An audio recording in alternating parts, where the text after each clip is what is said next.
長、ヒヨ、無事か？大丈夫です、オルガさん。現在交戦中です。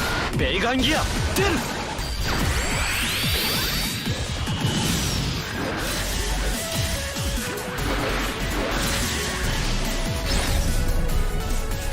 あの光、リタなんだろ。戦争がなければララーのニュータイプへの目覚めはなかった。戦争がニュータイプを作る。だったらリタや俺たちはどうなる？この力示させてもらう。袖付きの。いや、まだ来る。切り札ってのは最後に切らないとな。逃れられんよ。リタ、聞こえた強い声が。君は。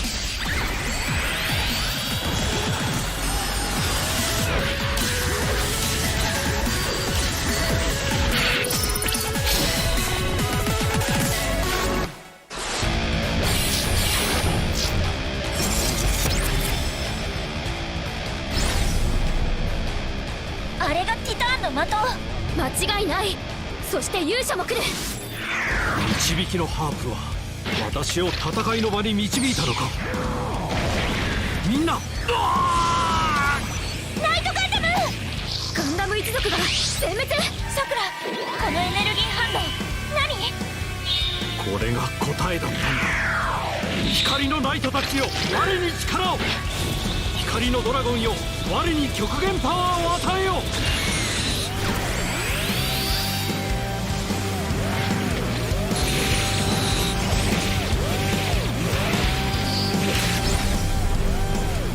ここが第一世代コロニームーンムーン。俺が巨人になっている。なるほど、さすが新式。軽いな。グッドモーニングムーンムーン。同じだよ、あんたは。ハマーンやジオンの連中と。そりゃそうさ。僕はジオンを継ぐために生まれてきた。トト家のボンクラと一緒にしてもらっては困る。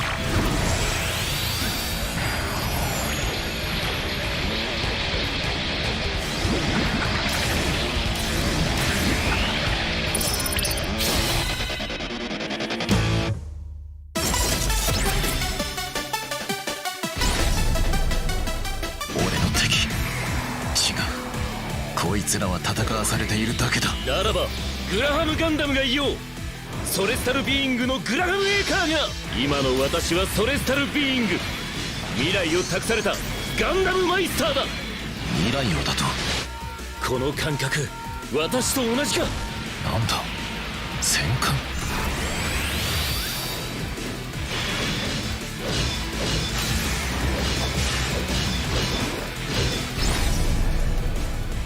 そうだね、クース。それが君の答えなら僕は変わるよ。変えてみせるよ、マフティー・ナビーユ・エリンに。バカなやつだ、逃がすか。マフティーの好きにはさせん。力があるな、レーンエイム。市街戦が始まってる。地球連邦軍とマフティーね。早速ブレイク現象も起き始めてる。あれは旧ジオン広告軍。さらに大きなブレイク反応。各機迎撃を開始しろ。街を守るぞ。了解。了解しました。了解しました。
完成品アクションフィギュアブランドロボット魂バージョンアニメシリーズに新展開。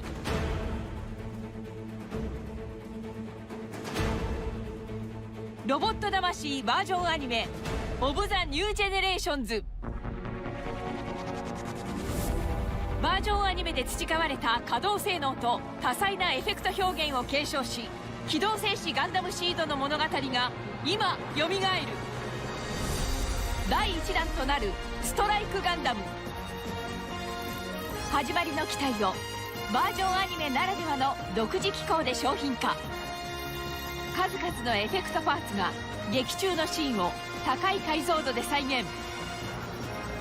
あまたの少年少女を熱中させたあのドラマがバージョンアニメシリーズの最新技術によってよみがえる。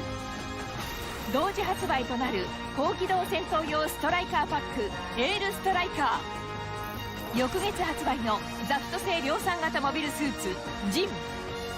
まだ見ぬライバルたちとともにコズミックイラの歴史が再び幕を上げる。ロボット魂バージョンアニメオブ・ザ・ニュー・ジェネレーションズ2022年9月より展開スタート。令和の大地を駆け抜けろガンダム。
and welcome to the Gundam Evolution Esports Showdown. We're here to celebrate and showcase this amazing brand new game, which is available now and free to play. So pilots, go check that out. I'm Lemon Kiwi, and of course I'll be co-hosting by my side. It's ZP and TJ. We're here in space. We're so proud of this giant planet we formed, and ZP, my fellow anime connoisseur, our childhoods are coming to life.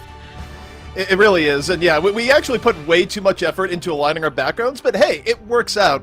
But I am so excited to be here. It has been a long wait from the beta of this game into the release, and finally it's here. We get to see some real competitive matches today, and also joined alongside TJ. Good to have you here and all your Gundam knowledge. ZP, I should have brought this up before we started, but we're really letting down the team right now.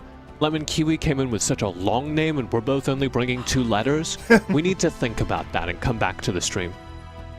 I'll be so. LK. Yeah. Although he called me LQ earlier, and we thought of Q being how was Q and Kiwi, but it's fine. It made no sense. Gundam. So let's get into actual business, all right? Pleasure aside, we got some Gundam Evolution to cast soon, but let's get everyone up to speed on the format of how today's showdown is gonna go. So ZP, take it away. Well, our event here is pretty simple. We've brought together 12 of your favorite content creators from all different walks of the gaming sphere, and we're going to put them into 2 teams of 6. The game is 6v6, and we're going to watch them play 7 different matches on multiple different maps and modes, all the things that make up Gundam Evolution what it is, and the team that wins the most games is the one that will win the whole showdown. Whoa. Yep, a lot of pride on the line, right, TJ? Yeah, it's really fun, and obviously because it's a showcase match, we play all 7 matches no matter what happens, but yeah, we're still keeping track. Yeah, we're still tracking who comes out on top. Well, we have some of the best pilots out there in the universe here to showcase all the new units and the existing ones, so let's take a look at our influencers joining us, starting with Team Earthnoid. So TJ, who do we gotta know? Well, it's a mix. So first of all, you have the established streamers, the YouTubers, the TikTokers, D-Piddy, Moist Critical, and the gang. And then you have, on the right side here, a wedge of very good FPS players. You have Sherfor and Dunmir, who've both been making a lot of really high ELO FPS content for a while. Senji, who's an established name in the Gundam community, kind of representing the I think, power threat on this team. And ZP, we both know Sherfor, right? Like a mechanical god. That's, yeah. Also, very consistent portrait taker. I've seen various different photos of Sherfor over the years, and it's all in the exact same portrait. The only thing that changes is his hair color from time to time, but otherwise, same old Sherfor. I'm a same old anime lover, which we love him as well. But do they love their opponents? Up against them is Team Space Noids. We got Earth Noids versus Space Noids. There's Gundam lore to be had. Go read up about it. But here's Team Space Noids. TJ, who's a big standout for you? I'm gonna be honest, I think this team is stacked. I'm gonna start not with the names you'll recognize, but with the names you'll recognize if you're a Gundam fan. It's X-Ray and Starly who are number 1 and 2 in the server right now. We're number 1 and 2 during the beta for Gundam Evolution. They are incredible players, and I was peeking through some VODs, peering back at what they've been doing over the last couple of days. Zentrea and Bruce Green coming in here as influencers, not Gundam experts, but they have been grinding. Zentrea and Bruce Green were playing together. Zentrea was playing until like 1 a.m. last night, past when I went to bed. A Zaku menace. And then of course you have Dyrus, who has his own competitive experience in Co-Carnage, who's been playing games since before I was born. And my favorite is Co-Carnage. He does demo a lot of games, but when he was demoing Gundam Evolution, his title was Big Stompy Robots. And I'm like, yeah, that pretty much summarizes all of what we're gonna see today, right, CP? Yeah, I mean, it really does. It's very descriptive. You got large robots, but you know what else we're going to see today? We're going to see our maps and our modes, and that includes our first mode of the day, which is going to be Domination.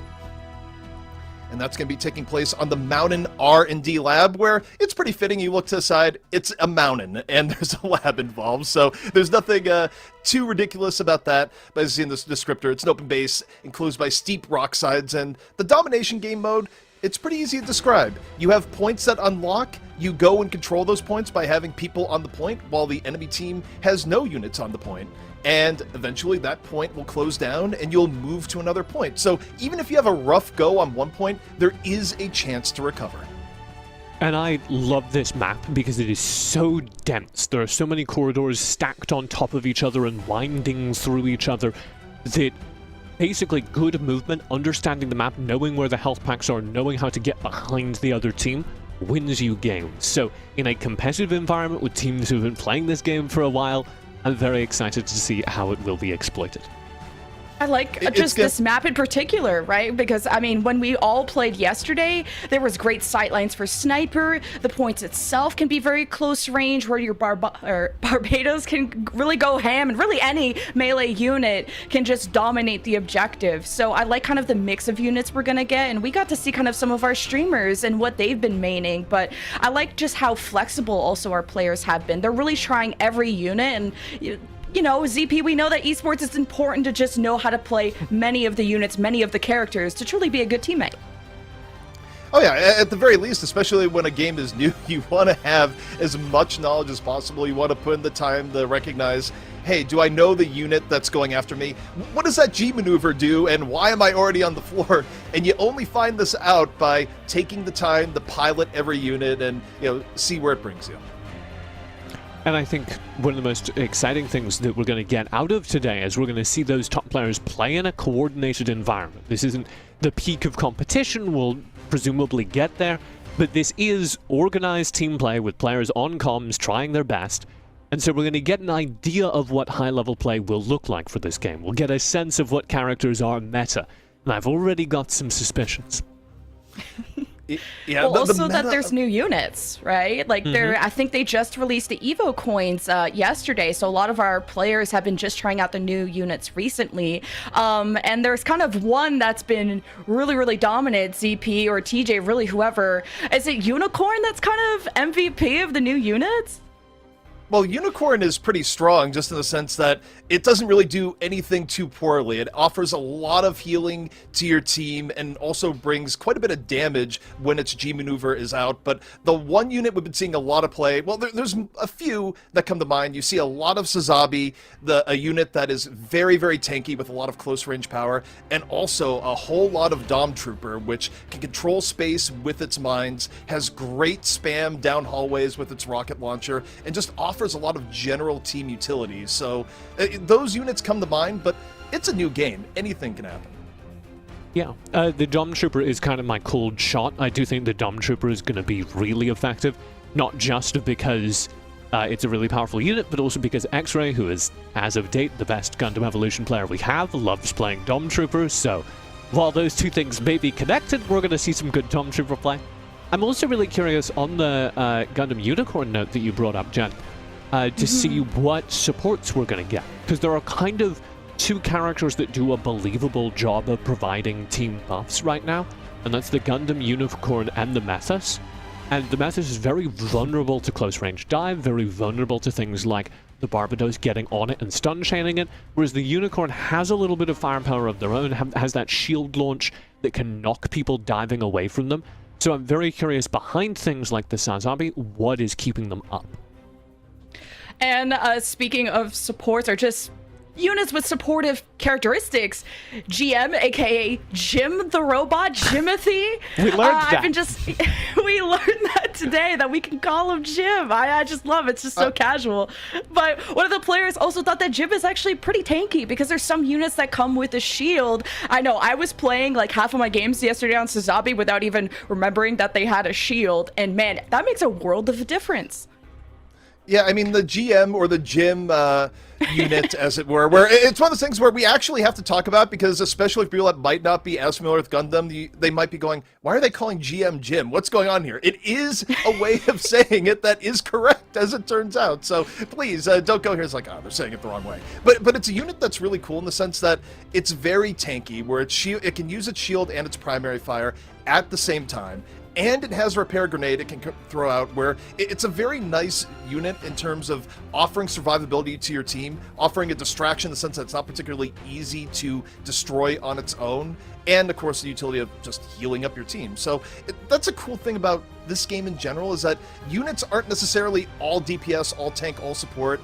It's kind of spread out throughout the roster, and it makes for some very cool potential compositions. And it does mean that there's no, like, assigned roles. You're not like, okay, well, you have to have a tank and you need to have a healer or anything like that. Instead, it's, okay, well, this specific ability, this specific asset to the kit combines well with this other character. For instance, the Suzabi, I think, does best when it has someone to let it reset. But that reset doesn't necessarily need to be heals. I've seen that reset come from things like the Barbados diving into the front line. And, well, everyone's focusing the Barbados. That's time for the shield to recharge. That's heals. It's just Barbados dive as heals.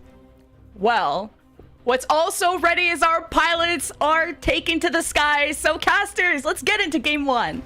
CP! It's all over my hands! It's a game! No idea. On my hands! We've got a game on our hands, is what I'm saying. I got it. 3 iterations ago, in fact. But we also have... Maybe it was unclear. Yeah, we got Moist Critical on our stream. Of course, one of our influencers here today, a name that many people are familiar with. And right now, TJ, we see him hovering over the Pale Rider, a unit that really does play to people that are, pretty familiar with FPS games. There's not a whole lot that'll be mysterious. You right-click, you have a really consistent cone of fire come out, but as I say that, swaps over to Gundam, the namesake of the Gundam series, going back to the 1979 series, and this is an interesting unit, TJ, for a whole lot of reasons. Gundam, or as I call them, Gundam. Very powerful in fights because they have that defensive shield, and you might think, oh, well, the you can't do anything while shielding. At high level, this game is a lot about 1v1s. It's a lot about knowing what the other team's abilities are. So if someone's coming in with a big burst of firepower and you can shield it, that's massive value for the team. Here we go. Of course, this is our domination game mode, so the point is neutral to begin with. Right now, we're looking at the Space Noid team, and we're looking at Co-Carnage right now, just laying down a little bit far from back. And, as I say that, you thought that the Space Noids would be favored. Initial 3 eliminations going the way of the Earth Noids, and very back-and-forth fight to start out here as Co-Carnage gets taken out. Yeah, Co-Carnage in the backlines, focused down there after his front line just melts. That's all off of the Suzabi, Starly's mate. Starly has one-tricked the Suzabi the entire time he's been playing the game, and he is here to deliver, getting out on that point quick and occupying space. Look for that to be a defining feature of this Space Noid team here. We see Moist Critical, and then Moist Critical goes away. But as you say that, we're looking at the Zako 2 melee here, a unit that's really defined by its ability to get up close and personal with its axe. And right now, just trying to create space on the point are the Earth Noids, in a pretty firm advantage here in point C, 30% to 7 thus far. Oh, really good use of the invincibility there. And that keeps him alive. So Swoljol's on this Zako 2 melee is going to be the answer to the Suzabi. He's able to get out on the point and soak up so much damage that it flips the point right back over to the Earth Noids team, and they are now ticking at 39%, almost 40 on the first point. Yeah, Earth Noid's definitely coming out strong. And between points and domination, you have a period where the next point doesn't unlock immediately. Both teams get a chance to set up, fight for positioning before the point unlocks. And as we say that, the Space Noid team trying to move in, even fight right now. Both teams losing 2 units. And as I say that, X-Ray PC going to have to go in and make a move here, bring his team back in, and take it down. He almost gets him, but Dyrus is going to get repaired, brought back into this. And the Earth Noids stabilize even after. Starly with a massive axe throw is going to leap in. Yeah, Space Noids right now struggling to hop back in. They do have control of the point at 17%. We see Starly right now holding the corner in Suzabi. Right wow. Now, waiting. A lot of powerful damage that comes out in close range here. And is he going to finish it? He does. This is such good movement from Starly, using that tiny pillar to keep himself safe from the shotgun of the opposing Suzabi. He's just as vulnerable there as his opponent is. So he sits behind, buys the time, and wins the fight as a result. Yeah, and now, taking a look at X-Ray PC, where we knew he would be coming in on the Dom Trooper. This is something where the researcher able to do is like, look, it's a great unit, but it's even better when you have control of the point and have a little bit of time to put down mines, which in this case the Space Noids do. As I say that, a little bit Caster Curse, X-Ray just taken out as we move over to look at what Surefour is up to right now, and he's not a character that has a hook ability, and as I say, that hooks in, but what a great use from Zaku too. Uses the immunity, doesn't last for long, but buys enough time for his team to come in and give a little bit of support. Yeah, that's the Marasai, one of the brand new characters. Here we go though, Starly. Starly right now, moving in on the Massive G Sazabi. maneuver. Yeah, gets pushed back a little bit by the Unicorn, but the thing about the Sazabi, even falling towards the end, enough damage was done, and it's really tanky, where even if you fall, you do make space for your team. Yeah, and he buys a lot of space there. The point, though, still ticking in favor of the Earthnoid team. Or sorry, in favor of the Space Noid team. Critical trying to get some control here. Yeah, and now was Critical again, running a unit that very survivable, pretty good poke damage, but you know, the upside about the gym is that it simply can last a long time. And you know, one thing in this game with it being new, sometimes teams get a little bit staggered, TJ, and just making sure you value your life is pretty important. Yeah, and this really good melee play by Swoljol on the melee Zaku is just stalling the entire team getting out from base. We're at 87% on the Space Noid ticker, and so much of that is just Swoljol occupying the front line, buying time. Now he'll have to dash away. And for the Earthnoids, time is definitely starting to run out here. It's do or die for Point C. It unlocks in 20 seconds, and there's a pretty big gap to be closed here. And as I say that, U-Type AG falling immediately. X-Ray PC able to set up on the point again here with the Dom Trooper. Forced out a little bit, though, so the pressure a little bit chaotic between both. 100 HP, still alive, and look, if you don't take damage for a while in your units, it's just going to heal right back up. Yeah, he has to kite there. He has to play behind Starly in order to survive that fight, and he does. But that front line he was hiding behind is getting carved through now. And speaking of Starly, taking a look in here again, the Sazabi's so good about weaving in and out of battles, able to take down the unit. 98% right now for the Space Noids. Is there going to be any contest? We're at extra time, but how much longer is it going to be? Not long at all. Starly gets out in front of the point and just physically body blocks the re-entry to guarantee round one to the Space Noids in a little bit of a come-from-behind victory and to build that off of the third point. I got one shot by that 3 times in a row. A little bit of a I'm really impressed by the duo we knew we were going to be impressed by. It's X-Ray and Starly. That little wombo combo we saw towards the end where X-Ray's kiting, he's under fire, and he's able to just roller skate back through on the Dom Trooper and have Starly slide out in front, be the big boy. That was really impressive, and that's what we came in expecting. But I've been surprised by how well Zentreya and Bruce have done as kind of this skirmishy add-on to that play. The Space Noids are definitely playing well together after what was a little bit of a rocky start. And look, you're hyping up the Space Noids both on broadcast and off, so I expect this is kind of what we thought would happen coming in. But, you know, I'm not going to count out the Earthnoids just yet. Definitely a lot of talent that they have over there. And look, sometimes the best way of catching up on a game is catching a few tough looks from the opposition going, hey, what they're doing is pretty effective. Why don't we change things up and duplicate a little bit of what they're doing? And if there is one player who's going to do it, it is going to be Dunmere, who has been making so many guide videos. He's made a couple on the Gundam official channel, but if you want to learn the game, his YouTube channel is a resource. And so he can pull out anything. Here he is on the Sazabi, trying to, as we talked about, occupy that point early, be kind of the wall for his team to play around. Gonna have to pull his team back from the brink, and they kind of do, in fact. The Earthnoids started out losing the first 2 eliminations, but now they're starting to fight back just a little bit. Dunmere able to kite back with the Sazabi. Finally goes down, but this is the part where you can get repaired. His mech was destroyed in an area where there wasn't a fall through, and I think he was rezzed back up, which is a unique feature of this game where any unit can bring back up another unit under the right circumstances. Yeah, this is a really good turn from the Earthnoids. Now, though, they're melting. Zentreya gets up close. As Zentreya able to find the right moment, the Zaku 2 just cleaves through them, as you say. And Space Noids continuing to pick up where they left off on the last map. 24% here from point A, and it's going to be changing soon. Zentraya just farming rage meter there, standing in front of, I think it's Moist Critical on the Dom Trooper, standing in front of the rockets and pressing the invulnerability button. It's like, shoot me. It only makes me angrier. Yeah, a little bit of styling coming in from the Space Noids, the Earth Noids, trying to find their footing right now. Dumir able to get a nice opening unit kill there to start things off. Yep. So now we're following the Earth Noids. Everyone all together on the right side, moving into point C. Another pickoff coming on in. And now we'll see how long they can hold point C. It's definitely a good opening. And this is the nice part about domination, is that even if you have a tough time on the first point, the fact that the point changes gives you a chance to catch your breath and recover.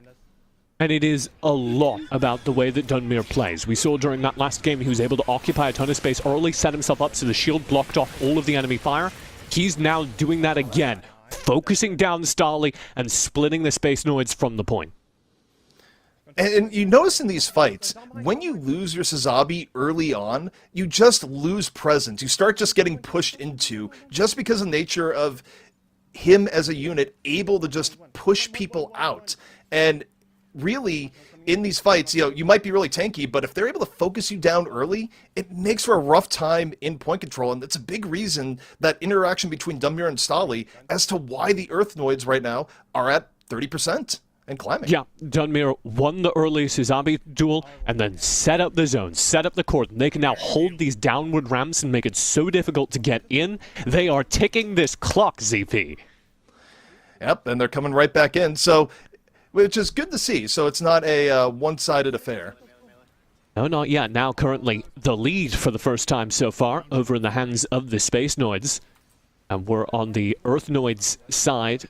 This is in the hands of Swole Joel over on the Zaku melee. All right. Well, we're going to be swapping back over here to the Space Noid side, see how this next point is going to be fought for. It is going to be point B. All even between the two. So this initial setup here is going to be very important as we see this point to the end. Code diving in here on the Ashmar, the flank character. He's going to be very important if he can get in behind the backlines of the Earth Noids and lay down that Molotov. Here we go, the Super Napalm ready. Oh no! He's light off the roof! Well, for the most part, this nice part about Ashmar is that you can set up with your flight. You can get to areas that other units can't get to easily. And what we're going to see here is you get the napalm. It's good area denial or good damage. In this case, it was both, and it really helps up his team. Space Noids weaving on in off of that. And now we look at Bruce Green here on the gun tank. Very simple named unit, if there ever was one. And a very simple one, as that's a very good cleanup. Bruce Green got a lot of damage out and ticks the point for the Space Noids. The Molotov's good, it forces them back, but they build space for Bruce Green to just sit at the back of the point ticking. And now, we're back in control for the Space Noids. They're at 87%, which means Earth Noid needs to get in here now. They flip the point, and here's Dyrus. Dyrus goes in, swings the mace. It was 1-for-1, but you know what? Barbados has that happen quite a bit, right? Where Barbados will go in, get an elimination, and then simply be taken out. But trade's not always the worst thing, especially if you get a critical unit out of the fight. Meanwhile, X-Ray taking out his opposing number. Dom Trooper v. Dom Trooper ends up falling, but again, had a lot of presence on the fight prior to. And now, point C unlocking soon here, TJ. Yeah, so this is all about the setup. You have the Zaku melee and the Suzabi. They're going to need to hold those entry points, be the tanks, build the space for the backline, particularly things like the Dom Trooper, to operate and deal the majority of the damage. Oh, Surefour on the Zaku range. This is a treat. Yeah, incredible maneuverability, it says Zaku great range. aim. It says Zaku range, but it's a little bit of a misnomer. It is range in the sense that it is something you could fire at range, but it's really good in mid-range. And just look at this kiting Barbados. So now good. Going back in. That's what you love to see. And that's something Zaku can do. Has 3 dashes just like Barbados. So it's a very nuanced one-on-one matchup. Surefour making the best of it. But still, the Earth Noids need to come back. 95% against them. Someone's got to get on the point. Surefour around the side, dancing back, extra time ticking. He's got to get on this point. Oh no! Oh! He just falls slightly short, CP! Oh, they were so close, yet so far. And yet, for a first map here, TJ. This was incredibly close on that last round. It felt like the Earthnoids were evolving as time went on, and we talked about the advantage the Space Noids might have had coming into this. You gotta wonder how long it's gonna last if the Earthnoids can keep leveling up their play. The Earthnoids are evolving. It's very dangerous stuff. And the fact that we were watching in perspective as he's millimeters away from tagging that point, that's just the stuff that only happens once. That's the stuff that Surefour will not ever let happen to him again. Well, you're already seeing, the talent on display. These are, at least some of them streamers, but also professional players in FPS, and just the way that they're using dashes. Like, I would like to just slowly zoom my way to objectives, and these guys are weaving and dodging, and you guys were freaking out over some of the dodges and the dips and the dives that the guys had. So that was a really entertaining match. We also went to Lunar Comm Station, which is not R&D, but we will see pretty much all the maps. We have 7 rounds to go, but let's take a look at the score. These are our standings after one map, and it's going to be pretty straightforward as you take a look at this, but we'll be updating it map after map. And of course, in the first map, it was the Space Noids taking it. There'll be a graphic up sometime, but we'll see. All right, well, actually, we have some of the best moments. So if you guys are just tuning in now, here is like a little montage we made for you. The replays of game number 1 on Lunar Comm Station, hitting your eyeballs now. Man, this entire time, I've been waiting to see what Zaku Melee is going to do in the hands of good players. And we got a confirmation, both in the hands of Zentreya, who single-handedly stalled out the entire Earthnoid team inside their base for a minute straight, and in the hands of Swole Joel, who is functioning as a second tank alongside Dunmere for that Earthnoid team. Yep. What we saw here was a lot of power coming from units that excel in melee range or close to melee range. As you mentioned, if not the Zaku 2, then also the Zaku 2 range, which is still good in melee. But the dashes you saw there, those are both units that have 3 dashes, and Surefour is just able to use his dashes a little bit better. I love that G maneuver, TJ, of just being a human truck. You're just bulldozing everyone around the point. That is my favorite way to use that G maneuver. So you have a small objective, and you just 360, you just Tokyo Drift around the point, and you just bulldoze everyone, and you stun them, and you really set up your team for success. And that was a sick 3K we saw. And we were putting so much emphasis because we were watching from Co-Carnage's POV, and we were like, okay, well, he's got the Molotov out, he's really zoning the team back, what are they going to do? How are they going to get through the volley? And then it's that. And the second you're on the Dom Trooper, you're in your G maneuver, you're zoning everyone back, it builds space for the rest of your team, and that's exactly what we saw. Bruce Green sitting right along the side with the gun tech. Nobody's paying attention to him. He can just go brrrr and see things happen. Well, you guys will want to stay tuned because we're also going to talk to all of the pilots, or at least most of who we can grab to get their insight and really their true honest opinion about the game. And I do believe we have one special pilot on the line. It's one of our pilots, Moist Critical, joining us for an interview. Moist Critical, if you can hear me, say hello. How did your game go? Hello. It went not according to plan, but not too far off either, I would say. We're feeling each other out right now. Caleb and I have played together a lot, Swole Joel, so we got synergy, but we just got to get everyone on the same page, and I think we'll be fine. We'll get a big dubski here in the next one. Well, to that point, we noticed that you were evolving your team as things carried on, where even though you might have lost the last round that occurred, it felt like things were starting to gel for your team. What do you think changed during all that? I think it was just a matter of sticking together instead of trying to individually frag out. Just start rolling as a death ball. We started to get it towards that second game there when we pushed into B and C. So I think just keeping that up for the next one it'll be clean. I want to ask the obvious question. You obviously own an esports team, Moist Esports, Gundam Evolution team coming soon. But we also have you playing in this tournament. Do you think that as a team leader here, running an esports team prepares you to organize the boys in game? Or do you think this tournament is setting you up to maybe know what people are going through on the team? More knowing what people are going through. I'm certainly not the leader on the team here. I would absolutely put that to Surefour. He is nuts. So Surefour is kind of what I would consider the team leader here. I'm just kind of the the kid along on the field trip having fun, just filling where I'm needed. Usually I play something more aggressive like Gundam, Melee Zaku, or Pale Rider, but for this I'm just trying to fill for what the team needs, so more Dom and stuff like that. Well, I think I saw you playing a little bit of Gym or GM. Is that correct? Mm-hmm. Yeah, So I thought what did that you might think be a about good the audible. unit? Yeah, so I like think tell the GM's super viewers like who have never like played the unit before. What's Gym all about? So he's got the shield, which is nice, so he can kind of hold his own for a while. He has sustainability, he has the health, and I also think his pistol is pretty strong if you're just tapping heads with it. The C4 is a little slow, so you have to plan around that, but other than that, I think he's just a really good unit for most teams because he's just a solid pick. Awesome. I mean, I'm looking forward to see how flexible you're going to be today as the team, where you're going to fill for the team. So hopefully the next game goes better for you. Thanks for the interview. Enjoy the rest of your games. Yeah, no worries at all. Next game will be much cleaner. All right, bet. Does that count as fighting talk? Is that fighting words? I don't know if it's fighting. I just feel like it's optimism, right? Which is always good to see because sometimes you have events like this and one team just seems demoralized after the first map. But the Earthnoids right now seem to be in good hands. I think if any team can bring it back, it's them. I have to know, though, how is Surefour shock calling from outside of the point?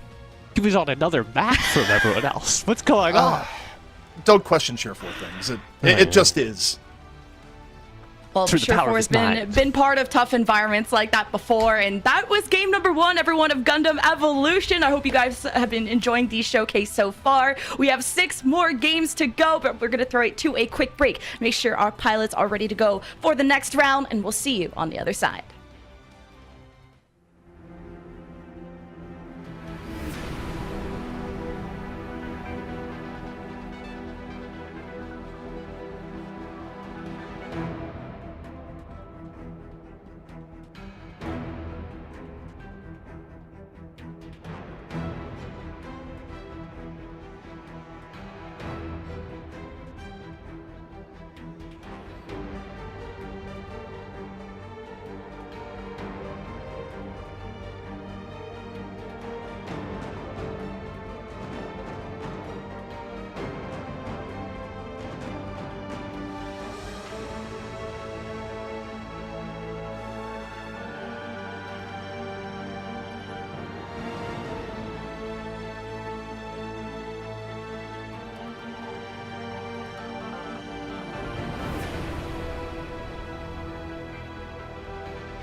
Welcome, cadets, to your Gundam Evolution training camp. Before you head out into battle, it's important to learn the ins and outs of the various game modes. Gundam Evolution features 3 initial game modes ready to test your mobile suit mettle.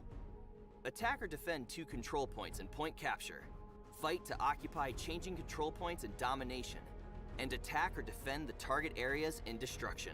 Each of these modes feature unique maps, rule sets, and win-lose conditions. Let's break down these one by one, starting with point capture. In point capture, opposing teams take on attacker and defender roles as they aim to capture and hold 2 iterative control points. At the start of the match, attacking teams should make their way to control point A, keeping an eye out for any defenders waiting to strike. Once you enter and remain within the control point, the suppression gauge will begin to fill. Once the gauge reaches 100%, the point will be captured. If at any time an opposing team enters the control point, the suppression gauge will stop and the point will be held in a contested state.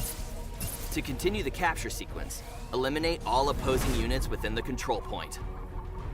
Once the gauge reaches 100%, move to control point B. If the attacking team captures control point B, the round is over and teams switch roles. The team with the most points at the end of both rounds wins the match. Up next, we have Domination. In Domination, both teams compete to control and capture 3 target areas that change throughout the match. At the start of the match, check the display to see which target area opens first. After a short period, the target area will unlock and remain open for a limited time. Once opened, move into the target area to begin capturing. Once complete, you will need to hold the objective against contesting opponents. As enemy units approach and enter the target area, be sure to take them out to hold the objective. Throughout the game match, the target area will change frequently, so keep an eye on the area change countdown clock as it alerts you to not only the current target area time remaining, but the location of the next target. If the target area is already captured by the opposing team, enter the area to begin contesting their control. Taking out all enemy units will allow your team to resume building your occupancy rate.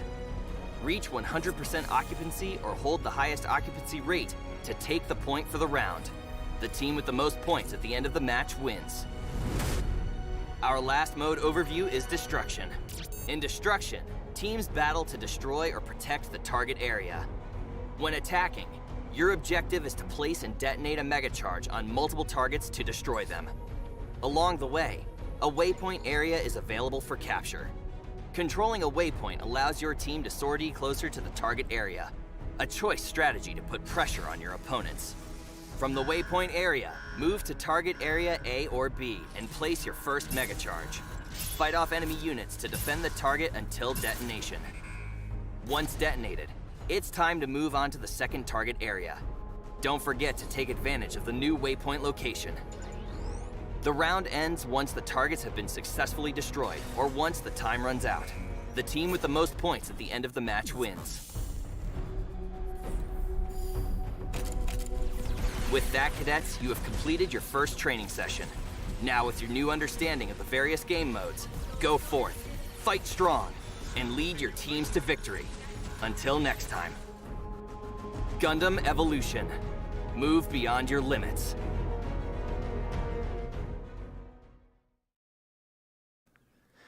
Welcome back, everyone, to the Gundam Evolution Showdown, where it's already only been one game, and yet things seem to be heating up. A lot of really cool action happening here today. I'm ZP, joined here by Lemon Kiwi and TJ, and guys, this has just been map 1, and it's been great. That was really exciting. We had a really sick game 1, and I was worried out of the gate. I know we talked a lot about like the space nodes maybe being stacked, but that was down to the wire.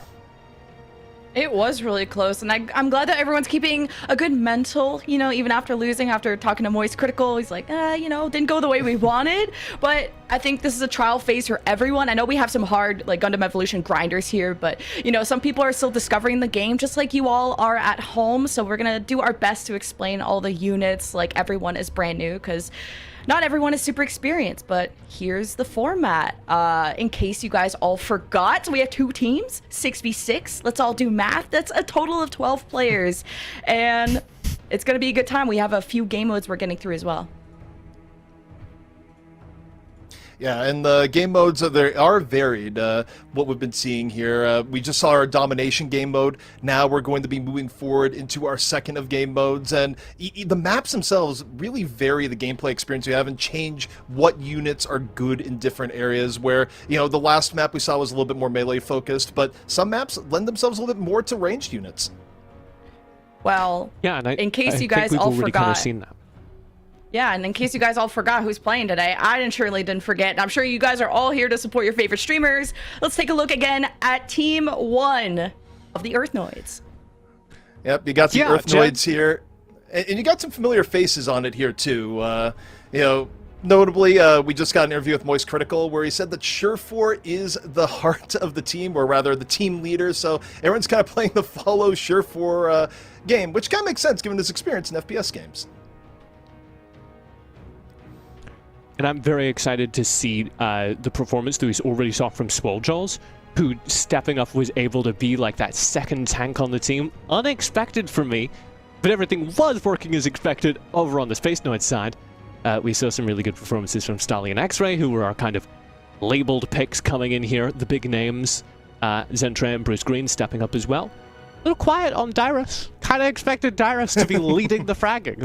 We're still waiting for him to show up, but I'm sure he will as our series continues. Well, TJ, it's kind of to be expected that Space Noids are looking really strong. You've already pointed out in our pre-show that they have the #1 and #2 ranked Gundam Evolution beta players, self-proclaimed. I mean, Stali literally has it on his bio on Twitter of self-proclaimed best Sazabi. So I'm already liking that people are starting to tailor their mains or one tricks or whatever, but it's important to be flexible. As Moist Critical said in his interview, to really just be a good teammate. Well, you could be flexible, or because it's a new game, you could find out, hey, this stuff is really, really strong, and I'm going to ride it until someone stops me, which sometimes people will do. But I had some trouble pulling up the standings before, but I think, TJ, if I channel energy into you, maybe some standings will appear. Standings! There it is. I did it. Game number 1 was, of course, won by the Space Noids. It was 2-0, but it went down to the wire. The very last moments of it were in Surefour's perspective as he dashed, arms out, reaching towards the point, and found himself meters short of extending our game in overtime. Next, we're going to a destruction map, the Quarry, to be specific. Yeah, and if you thought Lunar Comm Station was tight, like Quarry also has some pretty tough choke points, and Dom Trooper was one of my first units I wanted to learn. It's very, very easy, along with Gun Tank. Those are my two kind of beginner units if you guys want to kind of try something out. But those are really good at controlling those chokes, spraying and praying. That's what I like, especially on that map. Now, TJ, we could talk about gameplay stuff, but we need the change pace a little bit here. I believe it's in time for some Gundam trivia. And of course, Gundam trivia, it's not just for us here in the broadcast. Everyone in chat, you can vote right along. Just type the letter with the right answer and participate as we get to some very hard-hitting trivia. I am so excited for this. Put up the slide. Our first question of the day, and we will have more of these throughout the day, so go ahead and participate in the chat, is why doesn't the Gundam Barbados use beam weapons? And you can write any of these answers below. Either A, only Gallarhorn are allowed to have them. Gallarhorn in Gundam Unicorn, kind of the opposing faction. PDMS have nano-laminate armor that nullifies the beams. That's why they don't use them. Tekkadan cannot afford them. Or Gundam Barbados does use beam weapons. I can't believe one of the answers is about being too broke. Tekkadan can't afford them? I'm sure... They are broke, though. They are very broke, though. The economy is falling apart. They can't afford the weapons. So that's a hilarious answer. My guess is C. Well, two things. One, war is expensive, so it doesn't surprise me that much. It's one of the most expensive things you can do. But I think it's a trick question. I think the answer is actually E, which is that if you've seen the series that Barbados comes from, Iron-Blooded Orphans, it is incredibly vicious in how the Gundam combat goes down, and the melee combat is super well animated. So I just think the animator said, look, we're going to throw the beams away, a little bit more melee. This is going to be cool to look at, so it's E. The animators did it. You're already wrong. I do have the answer, but I feel like I have to attach the caveat that, like, being an orphan on Mars is expensive. So, like, True. I feel like it's a little bit of both. But the correct answer is answer B. There is nano-laminate armor that nullifies beam weapons, which is why the big mace that Gundam Barbados has is the best weapon for Mikasa. If you hit it. Personally, when I play that that unit, I miss every single time. So if he pulls it off, power to him. Well, he's got a jack in the back of his head that he plugs into the mech so he can fly it better. So it's not really fair because you don't have that going on, so that's a little bit of an advantage. I'm still going to go with my answer simply because that just sounds like a simple plot thing to be made up for. Now we get to animate the stuff that's really cool where, you know what, it was. So I'll buy it. I'm glad to be wrong because that means he's not broke. So congratulations on not being a poor orphan on Mars, I guess. Not something I thought I was going to say today. Again, they are really poor, though, and I think that's important. Like, it could just be a little of column A, a little of column B. Well, on that note, I have to say our next game mode is going to be Destruction. You know, and maybe we need a little bit of Destruction to cleanse the palate here. But the map is going to be Quarry. Good luck, TJ Lemon, as you take it away. I like the good luck. It just sounded like we're heading into our doom. Well, who knows what's going to happen when it's TJ and Lemon Kiwi on the bike. Oh god, you should have seen our games yesterday. I would like an MVP medal for being the Suzabi that lets TJ just hit an insane clip. That's right. You know what's going to happen when you put us together? Sick clips are going to get farmed. That's exactly what's going to happen. It's the right mindset to be in. Oh, we get to watch some Suzabi. I gotta see. Stolly literally said, best Suzabi. So if you would like to challenge him, tweet at Stolly or go to their stream and see what's up. But I actually slid into his stream the other day. I would like to point out, Stolly both may still have a 100% win rate. Did for the first 2 days of release, hadn't lost a game in both days of playing. And 2, asked him for a quote. I was like, Stolly, give me a quote. First of all, he was like, and he panicked a bit, and he said, quote. And then he said, good luck, have fun. Which is either very confident or very, very, friendly.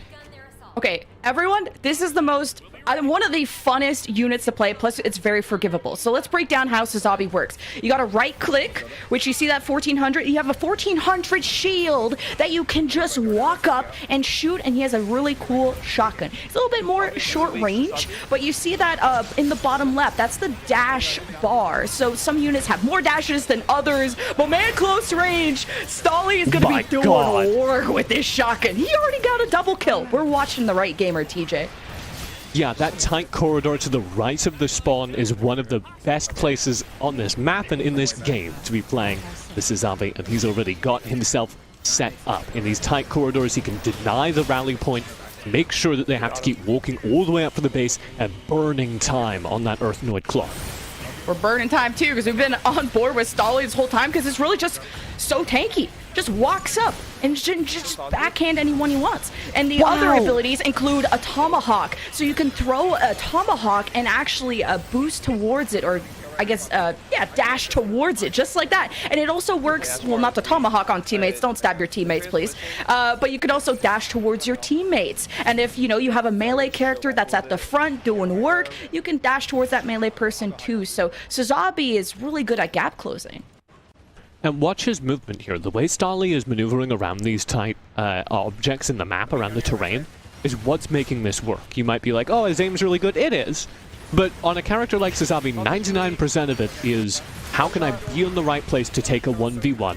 There you see he has the advantage in shield. He's right next to a health pack, and he can just get the entire team firing into his shield. He's got close range work for his shotgun, and there we go. And Dyrus also uses G maneuver, and he's got a double kill. I love the way Stolly's playing with Zentreya in that front line. I know Zentreya was saying that she loves the Zaku melee, and really tanky. And I haven't played it personally yet. I like the ranged, or the semi-ranged, as ZP likes to call it. But with the combination of Suzabi can just, it's called... Oh, what was it called again? It was basically a boost. Suzabi can homing boost towards allies. So at least Stolly can boost towards Zentreya and assist her on just the frontline bulldozing. I mean, they're literally spawn camping, TJ. Yeah, this is brutal. And they're getting away with it because of how much AoE damage they have. Between the shotgun that can get up close, the melee that can get up close.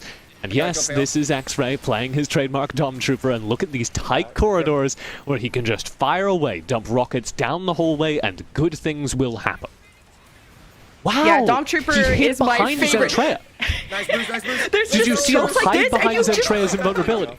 That explosion, Bruce just hit a 3K. This is truly destruction, domination, all of those game modes combined. X-Ray is on a 17 kill streak. They're still spawn camping. This is disgusting, TJ. Oh no. Voice Critical said it was going to get better. He said they'd put it together and it was all going to turn around.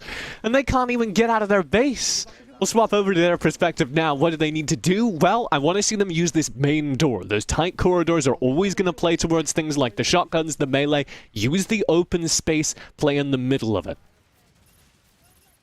At least they were able to break out of spawn, and that's not something you should be praying to be able to do. But what I like about the construction of most of these maps is there's variety between close range to long range to actually being able to go on flanks.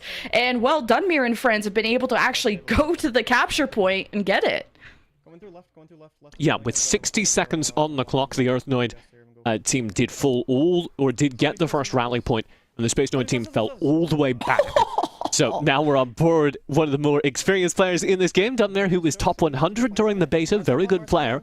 As they advance to this first mega charge, they're going to try and plant the mega charge. He's blocking off the entryway here to build space for his teammates to complete the objective. The big shield in his kit, buying time for that.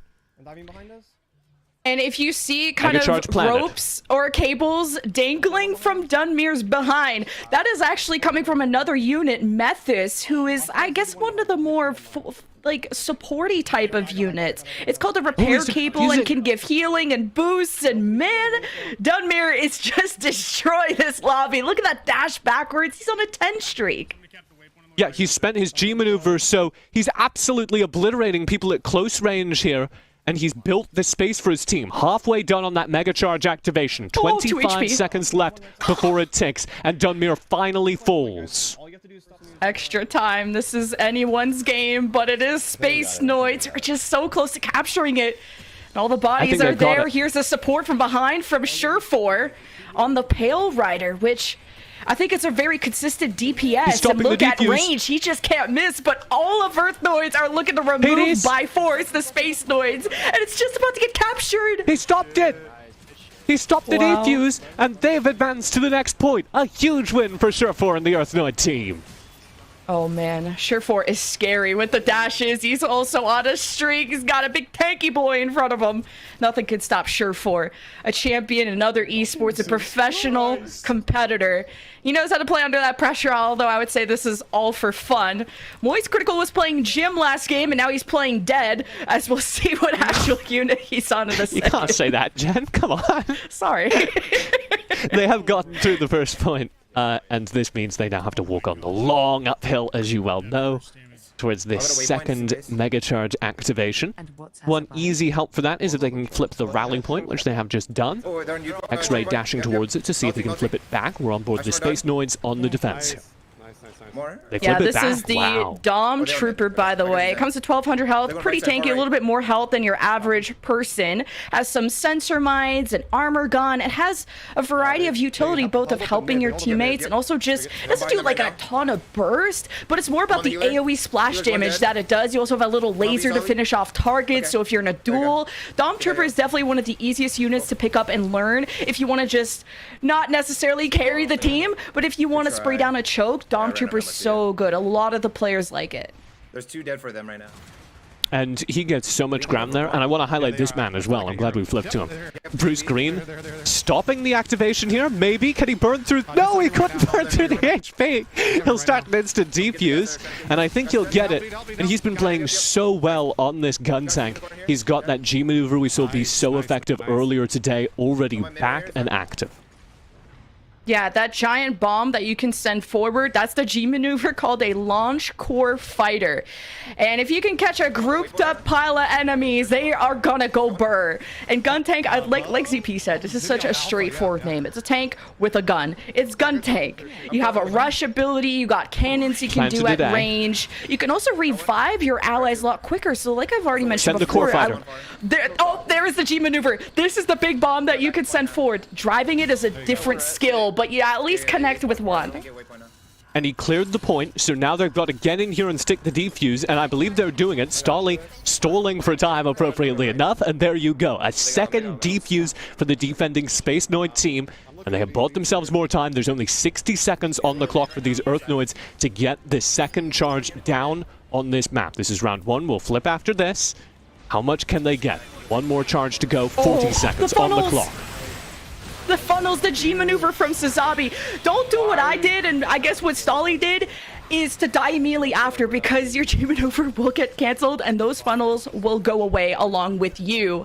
So it's very important to stay alive. I did like the creativity of kind of jumping up above the building, because it is kind of, the funnels are these little rockets that do damage in an area. So he's trying to get to that objective, just unfortunately died right after. 15 seconds. And the Earth Noids need to get the plant. Here's Swole Joel's looking for it.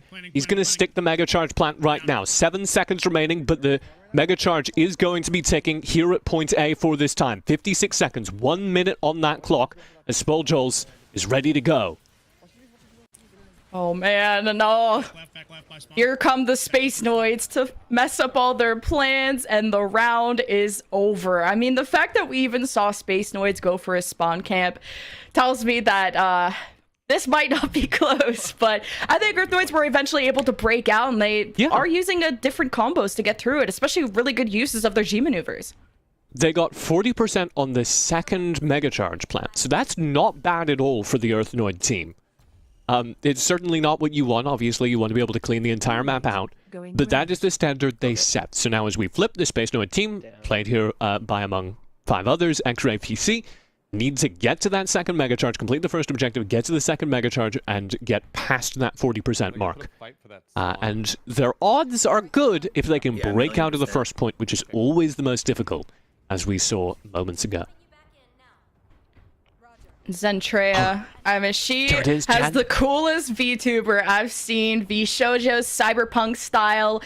She talks a lot about how much she loves the Zaku melee, but she's currently on the Zaku range. So there's multiple Gundams, there's multiple Zakus, even multiple gyms. So we have to be very specific. This one has a gun, so therefore it is ranged. She's really a silly, funny, and sometimes kind of sus streamer, but I love her a lot. Yeah, I don't know if you saw the clip that she uploaded to Twitter like during the week as we were getting set up.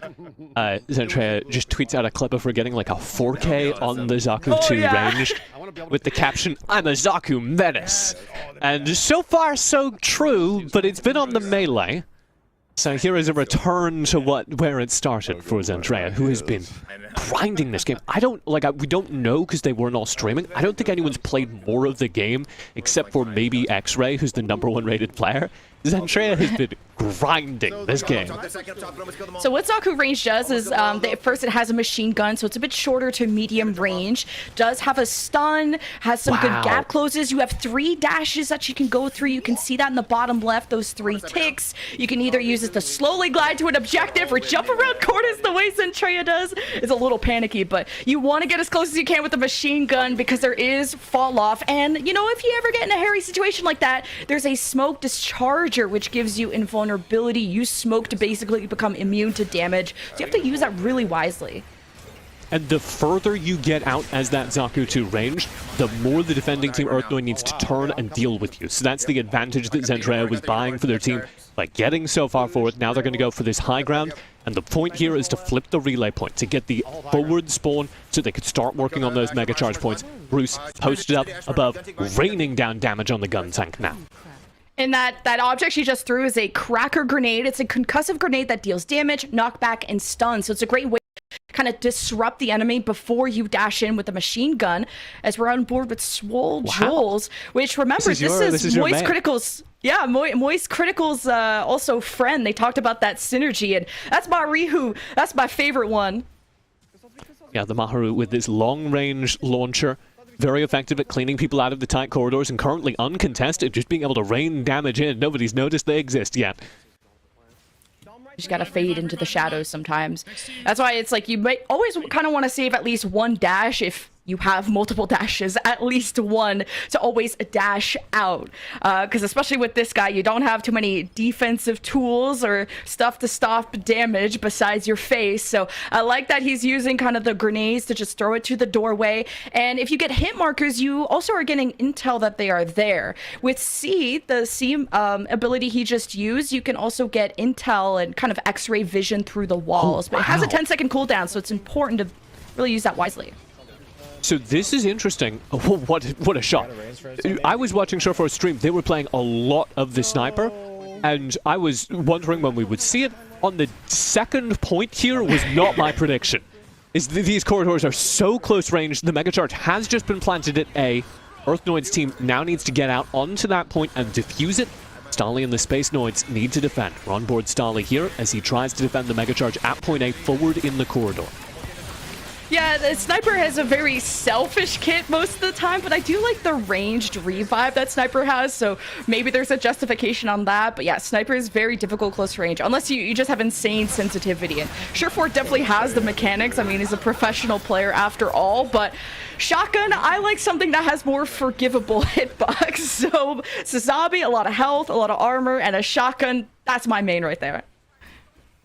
Swoljol's sitting on the point here, trying to get this defuse out, but he can't get enough control, and they're getting forced out. I think that's point A complete, and the Space Noids are going to advance to this second objective.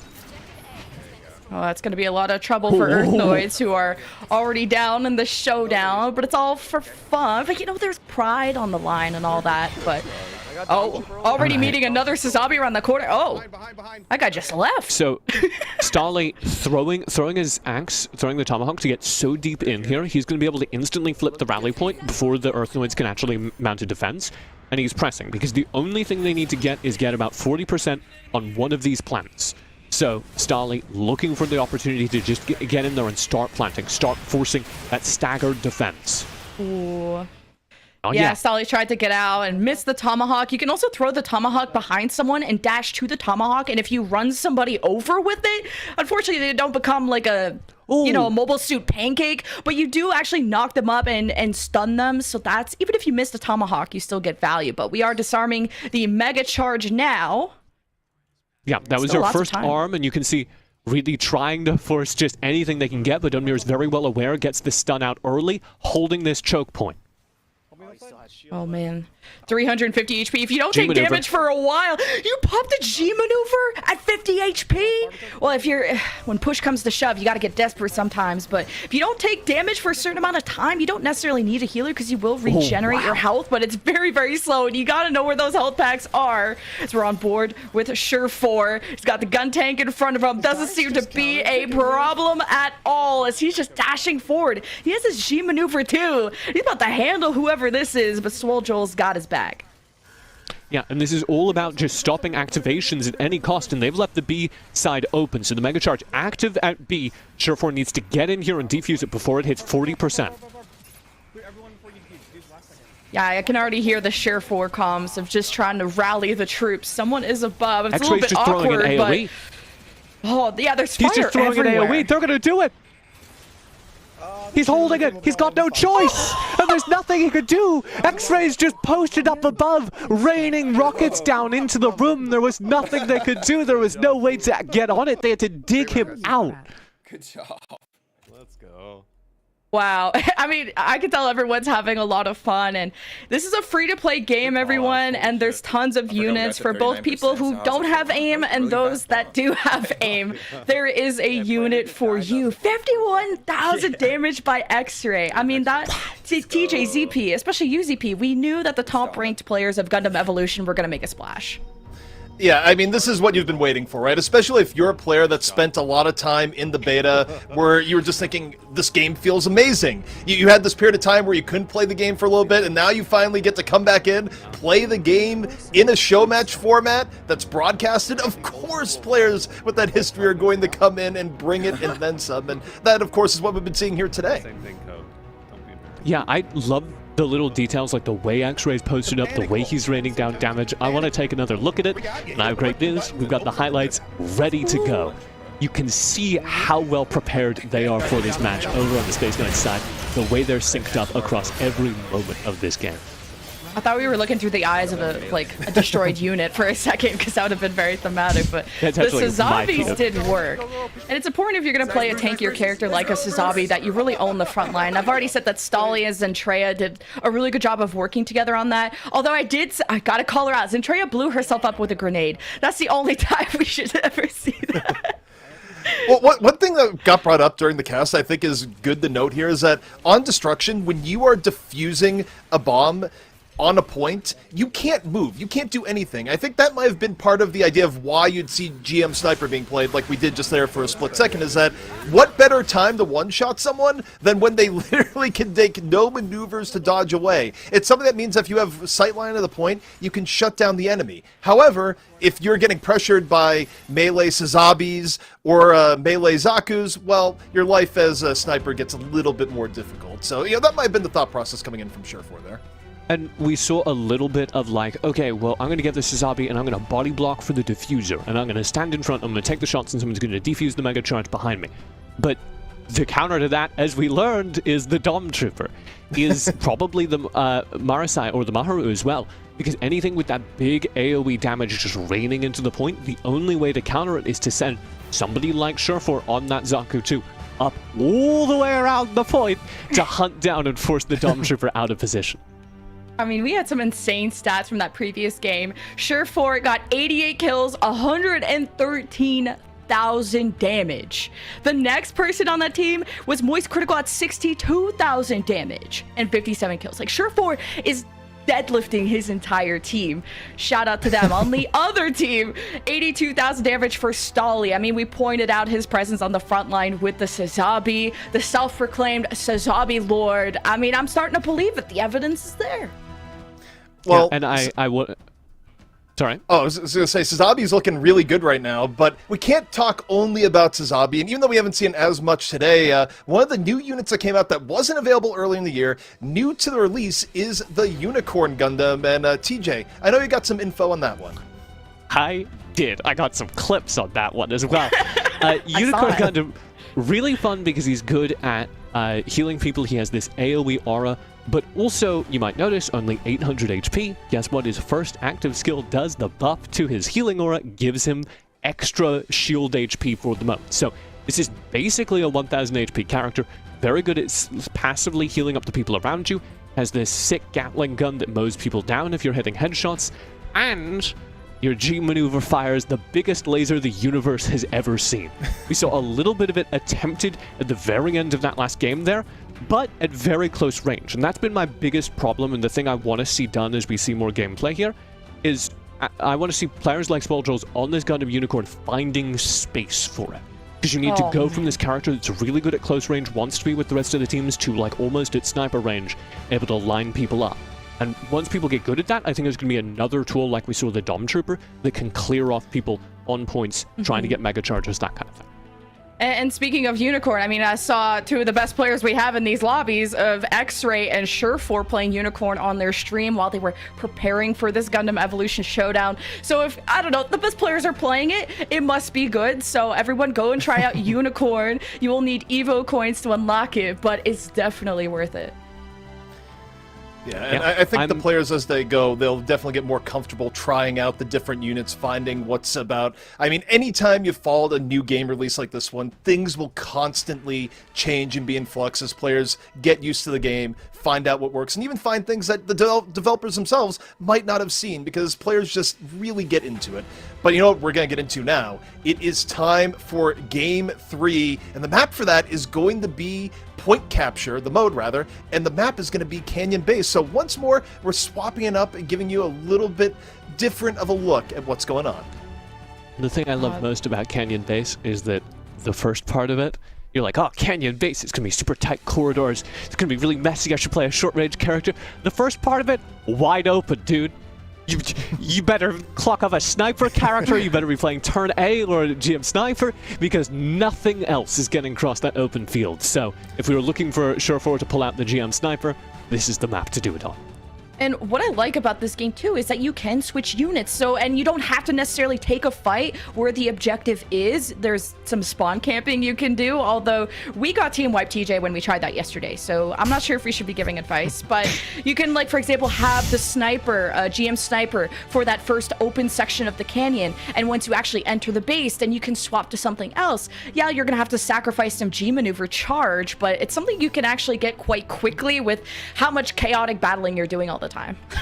Well, one thing the game really seems to come across here, where sometimes in games like this you might look at, again, in the idea of like, oh, a class, a DPS, a support, a tank, because all the abilities are really spread out here in Gundam Evolution, it's almost more productive at times to look at the units and thinking of what range is this unit good at? How do I have to play to get myself in my optimal range? Because some units are really good at range, like the GM sniper, but also there's a whole bunch of units that are good in straight up melee or mid-range, and there's this constant back and forth to try and get into that right specific range that makes your unit shine. And I want to kind of... Oh, sorry, we have a little bit of delay if you've been noticing us talking over each other. I want to flag onto that like, so much of this first, like, open canyon area, yes, you want the long-range characters to find the kills, but also on attack, you need somebody who can get up close and personal and clear out the point and occupy the space. You're looking at something like Starling number 1, Cesabian World, getting up onto the map, like Zentreya on that Zaku, that can actually clear out space and flip the early rally point. And we even got to see a little bit of Pale Rider today, which I know, ZP, that's been one of your mains. So have you been impressed by the Pale Rider, or kind of why is that your unit of choice? I mean, Pale Rider has been about what was expected. I actually thought it'd be getting played a little bit more, but again, you see some of the more experienced FPS players like Surefour playing it here and there, and you go, oh, this is what you expect, because it's a fairly straightforward unit, right? It rewards good traditional FPS aim and has solid, reliable tools. Your grenade you can throw out, you have 2 grenades, one a damage grenade with pretty good range, pretty good damage, and the other an EMP grenade that slows people down. And it just rewards, can you be accurate? Throw the repair field down, you get more sustainability, and it makes it a tough unit for a lot of other units to fight, at least at mid-range. Some units will beat it in close range, and some units like the GM Sniper can give it a run for its money at long range, but in terms of versatility, the Pale Rider is hard to beat. And that's kind of my flag on it. I do like the Pale Rider in those mid and long range battles if your aim is good, if you can land headshots, but it has limited maneuverability, only 2 dashes compared to something like the Zaku. So in close range, it's going to have circles run around. I love when a unit has multiple dashes. Like, I think 3 is about the max you can get, because you can zoom in, zoom out, even double zoom in. It's amazing. But what's also amazing is checking out the maps that we have in store for you all at home. We got a few more hours of Gundam Evolution. Take a look at how the standings have shaped up so far of Team Earth Noids, Team Space Noids. It was Space Noids all the way in Map 1, total domination. And that destruction sure followed in Map 2, right, ZP? It really did. It lived up to the game mode and then some, but you take a look here, it's looking pretty blue right now, and not in the sad way, just blue. The vast blueness of space, even though space is more dark than blue, but look, I'm just going to run with it. The Earthnoid team, there have been flashes of brilliance here and there, but they are running out of time to take things back the other direction. But hey, we're changing up to another game mode soon, so if there is a time to sort of shift tempo, it's going to be soon. And I do think point capture is where you can make it happen, because Canyon Base is so, like, for lack of a better term, straightforward. You know what you have to do, you have to get across this wide open space, and then you need to fight in these tight corridors. It's very easy for a team that is led by someone like Surefour that has that experience in FPSs to make the necessary adjustments. We'll see some more, I'm sure, of that Zaku melee from Swoljals, and we can turn things back around. Well, TJ, we saw a bit of Methis, you know, the repair cable unit, and you got to pocket me yesterday. I truly appreciate a good friend who repair cables me, but could you break down, like, Methis and why you like to play him with maybe someone who fades like me? Yeah, I don't, well, first of all, because I can rely on you to hit the headshots. But second of all, I think Methis is really, really good when you have somebody up front who's taking damage. And it's not quite clear to me if the numbers on Methus's cable heal are enough. It's a very traditional kind of hero shooter healer character where he can throw out the heal, and from the suit, you give a sustained amount of HP to the single target that you're focusing. But the thing that is indisputable about Methus is when they have their G maneuver, the power cable out, they can instantly make any character damage amplified and take less damage. So you can get somebody who's already in your front line, who's already doing damage, and get them to clear a point. That's going to be really effective on things like this capture point that we're headed towards. Well, it sounds like does sound like our game is ready. We're getting word in our ear that we are ready for a game. Jen, can't wait. Let's head towards it. Yay! It's ZP and LK. I gotta shorten my name a little bit, but you've gone next map. You know, you go LK. I can't even remember the names. I feel like there's a lot of various different people in esports. Others have gone by LK. Some good, some bad. But hey, throw another one into the pile. Why not? Here's Marasai. That's that hook character you were excited to see. And I feel like this should be pretty easy to hit, right? Because the units are quite large and in charge. So looking to force setup. It can be a little bit tricky. I was playing some time in the Marasai prior to the broadcast, and I do like the fact that the Marasai main weapon is pretty good at mid-range, and the hook is satisfying if you land it and the follow-through, but I was not super good at it. Maybe Carnage will have a better time, but you know, we're swapped up here, taking a look at Dyrus now on the turn A, and look, things can be a little bit wide open, but right now it's not a lot of charging, Jen. It's a lot of running and trying to get space. Dude, running and living is at least good. And yep, that is real Dyrus, retired MOBA esports player, and it even runs in the family. I heard his mom even plays games and is high ranked, but usually he's been playing a lot of Barbados or usually Pale Rider, turn A Gundam. So I like just kind of the flexibility we've seen. He's currently in a duel, goes for the shove, and got whoever that was to disengage. Yeah, I mean, they didn't get hit by that and get thrown back a bit, but it wasn't the case. But the Turn A Gundam is a very interesting character, right? Where it has long-range power, but has the ability to punish if you get close. And speaking of units that can punish if you get close, it's back to Sazabi right now. Gets stuns, has the HP to live through it, moves on forward, and finishes it off. And Sazabi, played by both teams on the regular for good reason. It's just so strong right now.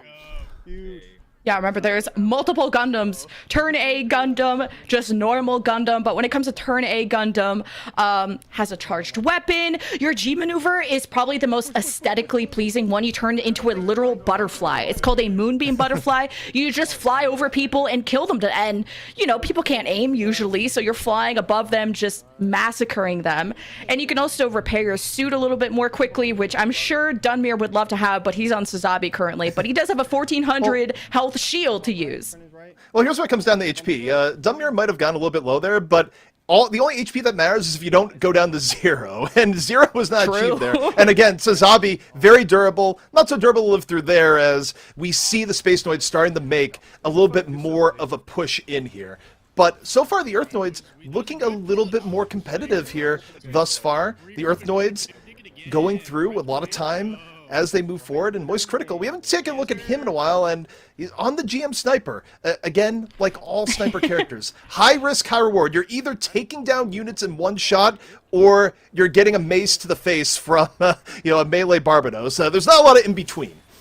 Yeah, the sniper is a very, well, I mean, he's on a 10 streak, except he got run over by Sazabi. So you have to stay as far away as you can with the limited dashes you have. I also, on GM Sniper, I love trolling my teammates. There's a jump booster you can have. You place a little mini trampoline, essentially, and anyone can jump on it. So I love throwing it where my teammates are trying to go and just jump them up. It's hilarious. TJ wasn't a big fan of it, but I'm a fan of Sniper in general.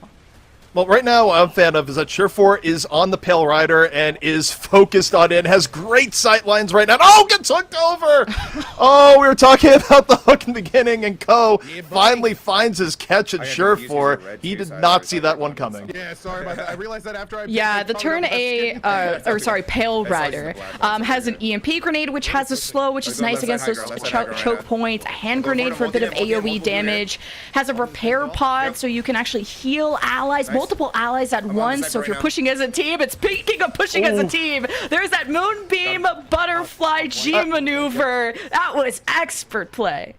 Hey guys, wouldn't it be cool if we all got together and pressed our G maneuvers at once for a group? Yeah, it's actually more of a group maneuver. It's what the G alternatively could stand for. Is yeah, the Space Noids threw it all on the ground. But as we know from games like this, where you do have abilities you charge up over time, like the G maneuvers, using all those at the same time can be a little bit tough. This creates an opportunity now for the Earth Noids to come back in and put pressure on the points. And as I say that, the Space Noids, they lose one early. Fairly even fight developing here, and as I say that, Andrea drops the Thunder, takes down 3, and that's going to put an end to the push in a hurry.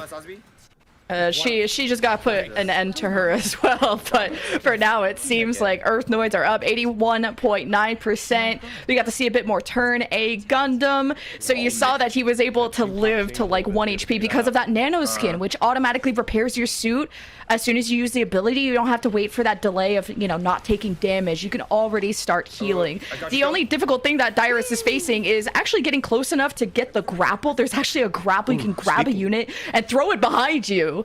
And speaking of grabs, yeah, Carnage getting on in there, and right now this is a moment where the Earthnoid team just needs to take a step back and recover. They are staggering constantly, and Moist Critical in the interview earlier actually mentions like, yeah, we just need to stick together. It's time to stick together in your spawn and then move back out, because the Earthnoid team started out really well, got a lot of progress, but they've hit a brick wall in how the Space Noid team is playing, and a lot of it is that the Space Noid team is just getting early pickoffs more often. The Earthnoid team has not been able to play as a full 6 in quite a while. now, I think someone's using a Methys too and giving that repair cable to the Unicorn. Very important. I mean, quite far away from G maneuvers, but everyone is trying to play together and really regenerate their health. There's a melee unit just getting messed up, and you see assistance being provided. Earthnoids are a little bit split from each other, and I like the cohesion that the Space Noids have. Yeah, the Space Noids, they've gotten together after getting kind of a rough start, and again, the hook coming in. And, I feel like as this match has gone on, people are respecting Marasai a little bit more, going, that hook maneuver, not too bad for instant pickoffs. But right now, both teams trading out kind of evenly, and that does favor the defenders of the Space Noids right now. Oh, there's that kind of invulnerability. I think that's Zaku Melee that has that, where you just stand still, you T-pose to assert dominance, and you just run away while you regenerate and get some rage. There is a Marasai pull. There's actually a bulldozer going by, and that's X-Ray. Yeah, and that was also Marasai versus Marasai there. Yeah. Both Carnage playing it. Good job. I think on revenge from the hook from earlier, and Carnage again putting them to the ground. But here's where things get a little bit rough, Lemon, is that it's a minute 30 left. Things haven't changed at all for the Earthnoid side in a while. It feels like the Space Noid team has really just stabilized, and you see them pushing up even more, where you're looking at X-Ray right now, where once you get in a comfortable spot, you can keep using rockets, keep denying space, slowing down the enemy team, and you use the mines in combination with that. It's created this situation where the Earthnoids just can't get much done, and we're entering the final minute. And I like that Dom Trooper G maneuver. I spoke it as a bulldozer. Well, bulldozing from the sky here is actually the Moonbeam Butterfly. That one's really fun. You just fly above them and let all of your magic dust do the work afterwards. Dom Trooper, though, his G maneuver is, yes, you're kind of this human truck. You just run people over, but you actually provide also HP and movement speed to your allies. So you're just actually rallying the troops and running after them. And Dom Trooper is really fun because he skates around. He's kind of slippery that way. Dom Trooper is just very, very versatile right now. But we've hit the final point here, where if any extra progress is going to be added from the Earthnoid team, it must be now, and it's going to be down 1 unit. 10 seconds left to go. Do the Earthnoids have anything left? Sure, for under pressure on the Zaku 2 now, ranged mode, able to get with 94 HP, just hanging in there, letting the auto HP regen click in. But you look at the upper right, losing 2 more friendly units. I don't know if there's enough left here to do heroics, but Sure4 is going for it. Looking, has to reload. Back on in. His team gets 1. Looking for a little bit more. Dives on in with the G maneuver. And Sure4 sticking in there. I just don't know if it's going to be enough. Extra time taking down. No, he can't get back to the point in time. Space Noids captured both. And They're on their way to making this like a flawless 7 rounds, I'm thinking, man. Earthnoids, though, at least are making this really competitive, and we've had a good mix and also really good utilizations of the G maneuver, especially like Dom Trooper, who leads the way with the Screaming Nimbus, which is kind of that surge forward, the movement speed, the healing I just explained, or the great uses of Moonbeam Butterflies, where you fly around and kill everybody. I mean, it's really cool to watch. Honestly, some of those butterflies, look, it got the job done. Units were falling. But you look at it and you expect, I'm going to use this G maneuver in a wide open area. This makes sense. And you just see Dyrus just going down a closed hallway going, what's the point of flying here? You can just be on the ground. But hey, if it gets the job done, who's the judge? One thing that I think, though, is worth noting as we go into our second swap here, where attack and defense is changing here on point control, is that getting point B on point control is not a guarantee. So the fact that the Earthnoids are able to get 91%, it might not be that grim. There is a chance that they can hold off the Space Noids just enough to take this map, but it is going to be an uphill battle. Oh, I thought the 2 at the top was capturing both points. No, you're right. 91.6%. I'm learning along with everyone else here. As Moist Critical has been also playing different units now in the gun tank, which if you want to eyes closed, no aim, if you want that friend who's never played FPS before, put them on gun tank. It's like you have this wide white box that if any enemy is within that white box, you're shooting at them. Now, it does very, very little damage, but it's great that if there's a clumped up pile of units, you do damage to all of them at once, and if you put down the right click, then you can do single target damage too. So, and you have a lot of health. Or, you know, if they're just like a war enthusiast and, you know, their top interests on social media, which would be weird to put are like #1 tanks, #2 guns. You're just like, let me tell you, I got a character for you, gun tank. But speaking of the gun tank, under a little bit of pressure, but, you know, a little bit tanky as the name describes, 1200 HP. And right now, Moist going, all right, if you're in my line of sight, I'm gonna shoot you. That's how it works. And speaking of those lines of sight, so if you guys have been seeing disabled versus destroyed, there's multiple statuses to the units, where if you take someone down from 100 HP, or, you know, their full HP to 0, they're only disabled. They can actually be revived by teammates, and some units actually have cool revive abilities, whether they revive faster or revive at range. So you can actually revive someone who's been disabled, but if they're destroyed, just like Moist Critical did, then you have to go back from respawn. Yeah, and it's an interesting system where it means one-shot kills that aren't followed up can be not that impactful because you can repair the unit. But it also means that when you take a unit out, you probably should finish your play. Don't leave them there for an easy revive. But we're done watching the gun tank, Moist Critical, playing gun damage. We're swapping points of view here to the Space Noid team as X-Ray constantly taking high ground here at the Dom Trooper, just advantageous angles to rain rockets down. And okay, well, that's not too advantageous. We got a zombie in your face. That's a full retreat if you're ever going to have one. Dom Trooper actually has a mine too. That's that F key. It's called a suction sensor mine, and you actually have to place this, and it takes a second. So don't be doing this like in the heat of combat, like I'm doing, like where I'm like, excuse me, sir, I gotta place this device. Please don't please step on it. But also just the splash damage that Dom Trooper has is really nice. If you're not as aim intensive as I am, you got that laser that he just brought out that really can finish off targets if you don't have enough ammo and you don't want to reload, and there's a revive. Yeah, so, you know, it's not all talk. The revives do happen. Oh, this could be a little bit of a snowball coming in. Not only were the Space Noids able to get point A in that exchange, but they have momentum. They're moving on to point B, and this is where if you're the Earthnoids, you're going to get one good spawn to come back out. You got to flush everyone off the point. They lost one super early on here. I think it was Moist Critical that went down in the gun tank. And now we're looking at Zentreya as the goal here for the attacking team. Survive. Keep point presence, and they're doing just that. They're trading out effectively. It's Stali who's off screen that took down 3, and this is such a good start to the offense right now coming in from the Space Noids. Oh, slicing and dicing. She got the repair cable from Methods too, just to heal a bit faster. And if that Methods has the G maneuver, she's gonna get extra damage and extra damage mitigation. She's just in the back dealing with multiple units. Girl, you gotta drop them shades because you're looking cool. She even has her like unit suit, like her mobile suit on her VTuber. It's like she was made to play this game. Look at that G maneuver. She made this stay on the point. It is almost over for the Earthnoids. Look at the Space Noid percentage just ticking up, 86.3%. They only have a little bit more to go. The Earthnoids need a hero. They need it now, but they're not going to get it. The Space Noids take map 3, and they do it with dominance. I can't wait to show you my shocked face, especially probably TJ's sarcastic shock face. That Space Noids are just this far ahead. Big smiles from Zentreya and the rest of Space Noids. I'm glad we got to see her on her main of that Zaku melee. Even Dyrus is not raging, so that's always a good sign. So welcome back, TJ. Are we surprised that Space Noids are still winning? TJ right now is actually in space. It's the sound does not travel in space. TJ has realized this right now. This is the problem. This is why you don't put a broadcast studio in outer space. That's what they always say about space. Just to be clear, don't leave your mic muted. That's what they always say to astronauts who are in space.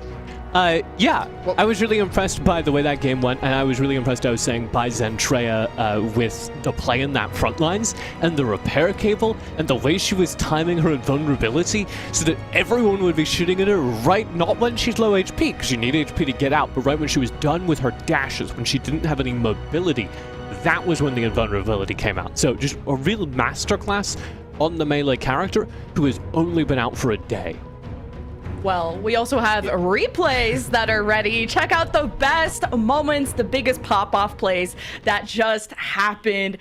Zippy, it was quite chaotic. Of course, Sazabi's gonna make it into our replay system with the shotgun. You can just destroy so many people at once with that. Look, when it comes to replay reel, Sazabi has booked the next 3 months, if not more. The unit is just good. We've said a lot here on stream. We're going to say it more. Screaming Nimbus in effect. But also, Dom Trooper controlling space and a little bit of hook action here, where the Marseille saw a little bit more of that between Surefour and Carnage, hook versus hook for a time. And X-Ray just living through scenarios that don't even make sense at times, I feel like. The solo moonbeam there was hilarious. I hate you in particular.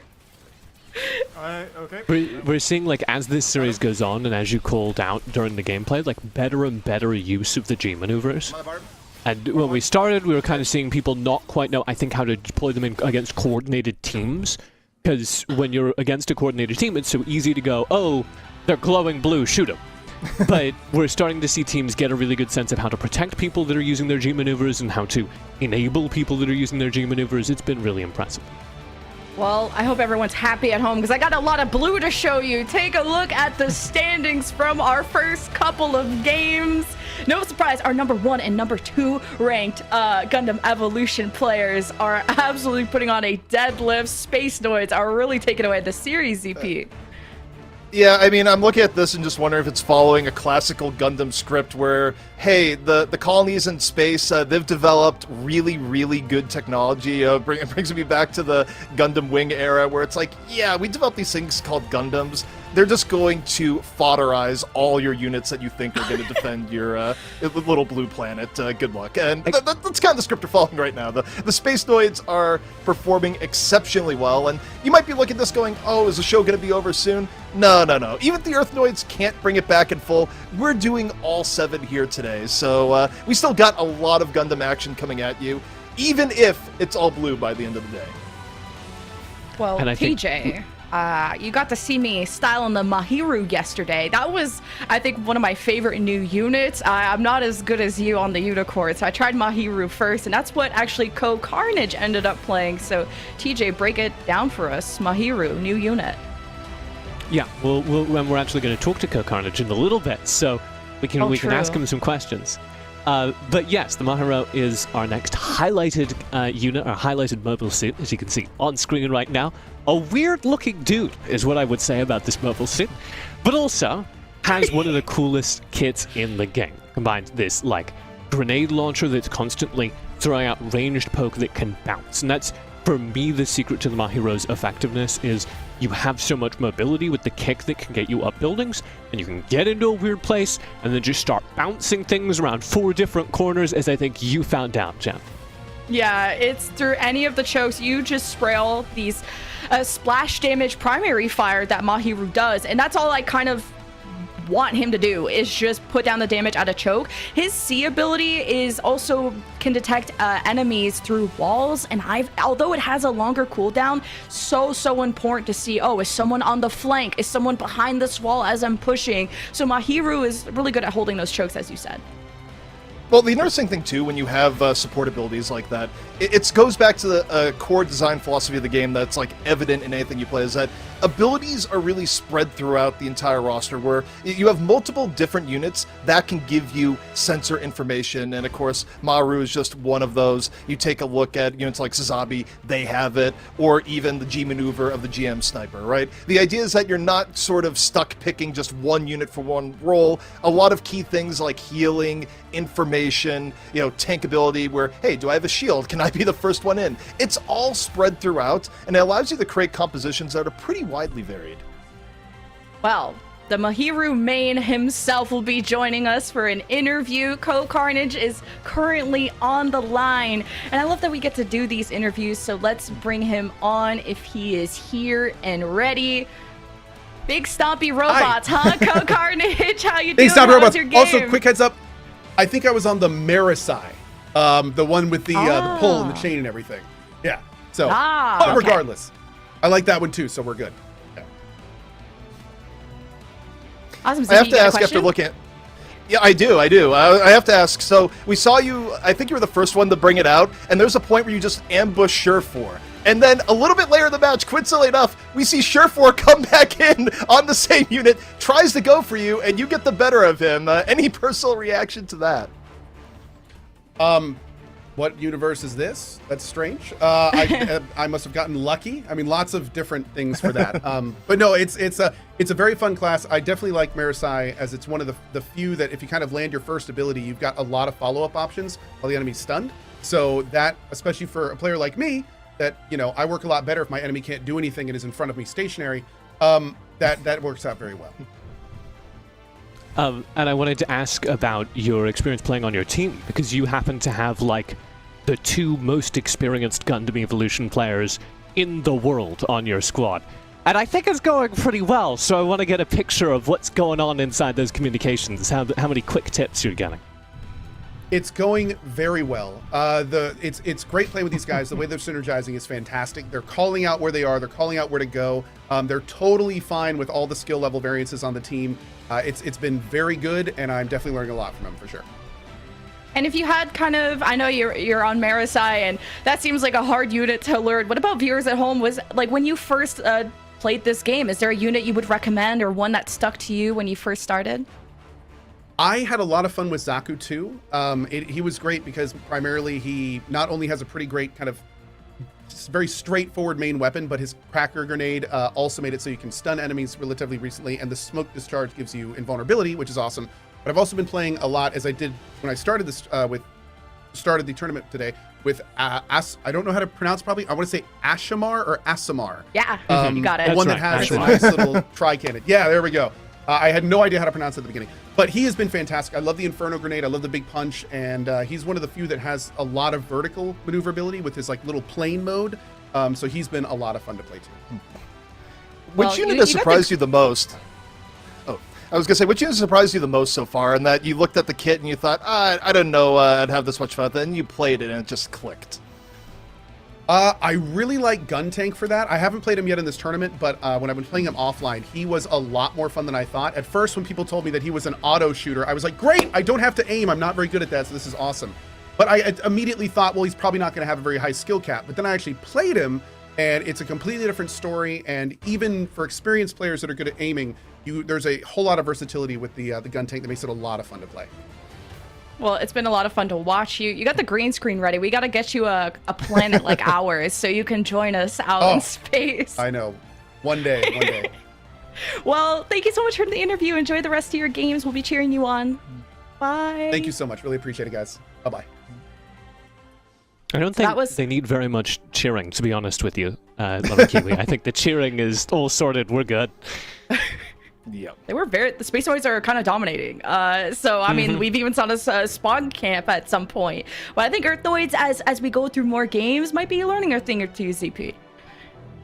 Yeah, I mean, Earthnoids, they better learn quick. It's kind of the point here where, they've had the entire semester to study, and, well, the final exam is about to come out, and if they don't pass it, well, they're going to be declared the losers of the showdown, but they still have enough to fight for. Maybe they'll make a comeback towards the end, one way or another. So I'm not writing them off just yet, but definitely the Space Noids have been showing their expertise, especially from the players that, have been investing so much time into the game. Yeah, they do have one more chance if they want to win this series. We are going to play all 7 games, but in order to determine who wins, well, the Earthnoids have one more swing at that. We'll be right back with game number 4 after this lightning fast break.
Welcome back, everyone, to the Gundam Evolution Esports Showdown. We're showcasing a brand new game. It's free to play, so get online and get out to the skies or in space like we are. It's still TJ and ZP. We still have Team Space Noids versus Team Earth Noids.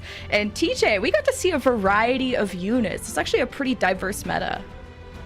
Yeah, we've been kind of still exploring things, feeling things out. I think we're getting a showcase of what people think is really good right now. It's obvious that both Zaku's have their strengths. The Zaku ranged a favorite of our DPS players here, but we're also seeing a ton of really good Suzabi stuff, and something I didn't really expect. We had conversations about how weak and how bad the mobile suit was. The gun tank is showing up in force and has delivered multiple highlight plays. We even did Co-Carnage a moment ago, shouting it out. Well, yeah, for anyone who's just joining us, ZP, we got to break down, like everyone is toddlers, of what the format is, who, why, when, where. ZP, the mastermind, what is the format of our showdown? Well, you see, it takes a very high IQ to explain all this, but I'll do my best. Is that we got two teams made up of your favorite content creators taking on each other in a 6v6 showdown, where, by the way, if you're affiliated with Space, apparently you're going to do a little bit better. And we're going through 7 matches on different maps and modes here in Gundam Evolution. And the team that wins the most games, well, they're the ones that will win the showdown. And right now it's looking pretty good for the Space team as they are up 3-0 here thus far. But forget the Space team. We got the Earth team in front of us. And, you know, it's a team that they've had their moments, but right now they got to dig deep and find a way back. Yeah, our 2 standouts have been so far Surefour performing on the Zaku 2 and Dunmir, who's played the Sazabi. And we're kind of waiting to see what the emerging thrust of the team will be. We've had Moist Critical and Swole Joels both look good at moments, but on those kind of tankier, more supportive roles they've been playing, they haven't been able to move quickly enough to take these objectives and build a lead over the Space Noids. I also just want to shout out New Type Seiji on Team Earth Noids. He's an admin for the Gundam universe on Instagram, and it's a platform that promotes all things Gundam. So if you're not as versed in Gundam lore, or you want some more Gundam content in your life, including maybe some clips from the new Gundam series, The Witch from Mercury, New Type Seiji actually runs some social media around that, so shout out to him as we take a look at Space Noids. This side has been exactly who we thought would lead it. It is Starly, it is X-Ray, the most experienced players, the number 1 and 2 in the beta, but we've had some surprise standouts further down the list as well. Zentreya dominating in that last game. She's looked great on both Zaku characters so far. Look, I think you're not giving enough credit where credit's due. There is at least a good portion of the last match where Dyrus was a butterfly. Come on. How is that not your standout for at least half of that? My eyes be bleeding. Disappointed. And then shout out to Bruce, who has worked on a number of gaming shows, but now makes all of his funny content on his stream. And I'm so glad Bruce could also be joining us. He had a few multi-kills. We didn't get to see, I don't think, his POV too much, but we got to see him in the kill feed, and that's all that matters. And Team Space Noids are definitely carrying this lobby. I don't want to be mean to him. Like, he is playing gun tank though, so the kill feed is maybe, you know. Come on. we saw some good performances. It's some good gun tank play. I just don't know that I need to see it, you know? Well, we have some standings ready for you guys. In case you forgot who's on top, we gotta shout them out again. It's Space Noids. It's all blue. But, I mean, TJ, it all comes down to, you know, best of 7. This is for the technical marbles of the series. Yeah, sure. I love technical marbles. That's what this is here on map number 4. I'm not a fan of untechnical marbles. Okay, these are. I'll give you some real boring marbles then. Whoever wins this map will be the winner. If it is Space Noids, they close out the series. They're the winner. We will still play the rest of the maps. We'll still play the rest of the maps, see everything. But Space Noids could be our winner of our showdown here with one more win. Earth Noids, if they want to mount a comeback, they need to clean the slate. They need to win every map from here on out. And what else other than ZP? Our Mountain R&D map. That is where we're going next, but we're going to hold things up for just a moment here because it's time to interject. We did this a little bit earlier in the broadcast, but we got to go for it again. It is time, once more, for a little bit of Gundam trivia. And again, it's not just here in the broadcast that are doing it. You can vote by typing your letter in chat, show the world how much you know. But, Lemon, what do you got for us? All right, I gotta put my game show face on. I got my fake little mic. All right, everyone, are you smarter than a Baby Gundam Evolution player? Here's your question. What is Unicorn Gundam's nickname? Probably not Jim. So A, White Devil, B, Beast of Possibility, C, Seven Swords, or D, Slappy. Not sure about that last one. TJ, where are you leaning? Ding. I'm buzzing in.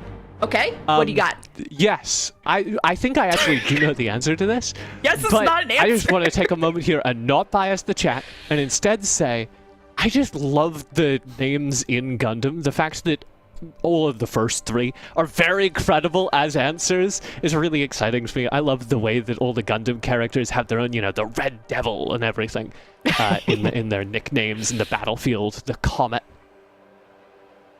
What's your guess? Yeah, I mean, it's definitely some good Do I have flavor. to guess? No, there's been no guess yet. We need a guess. Then I can say my piece. Yeah. A, the White Devil. Oh, ZP? Okay. that makes sense going there. And look, I mean, I think back on this a little bit trivia is I think the Tournay Gundam is called the White Doll at times, so it's not a bad guess. But I would say here, for me, I look at it, probably not Slappy. I mean, I'm sorry, it just does not fit with Gundam whatsoever. So we're gonna veto D. We're vetoing D. It's out. I'm sorry. Slappy is not. It's not Slappy.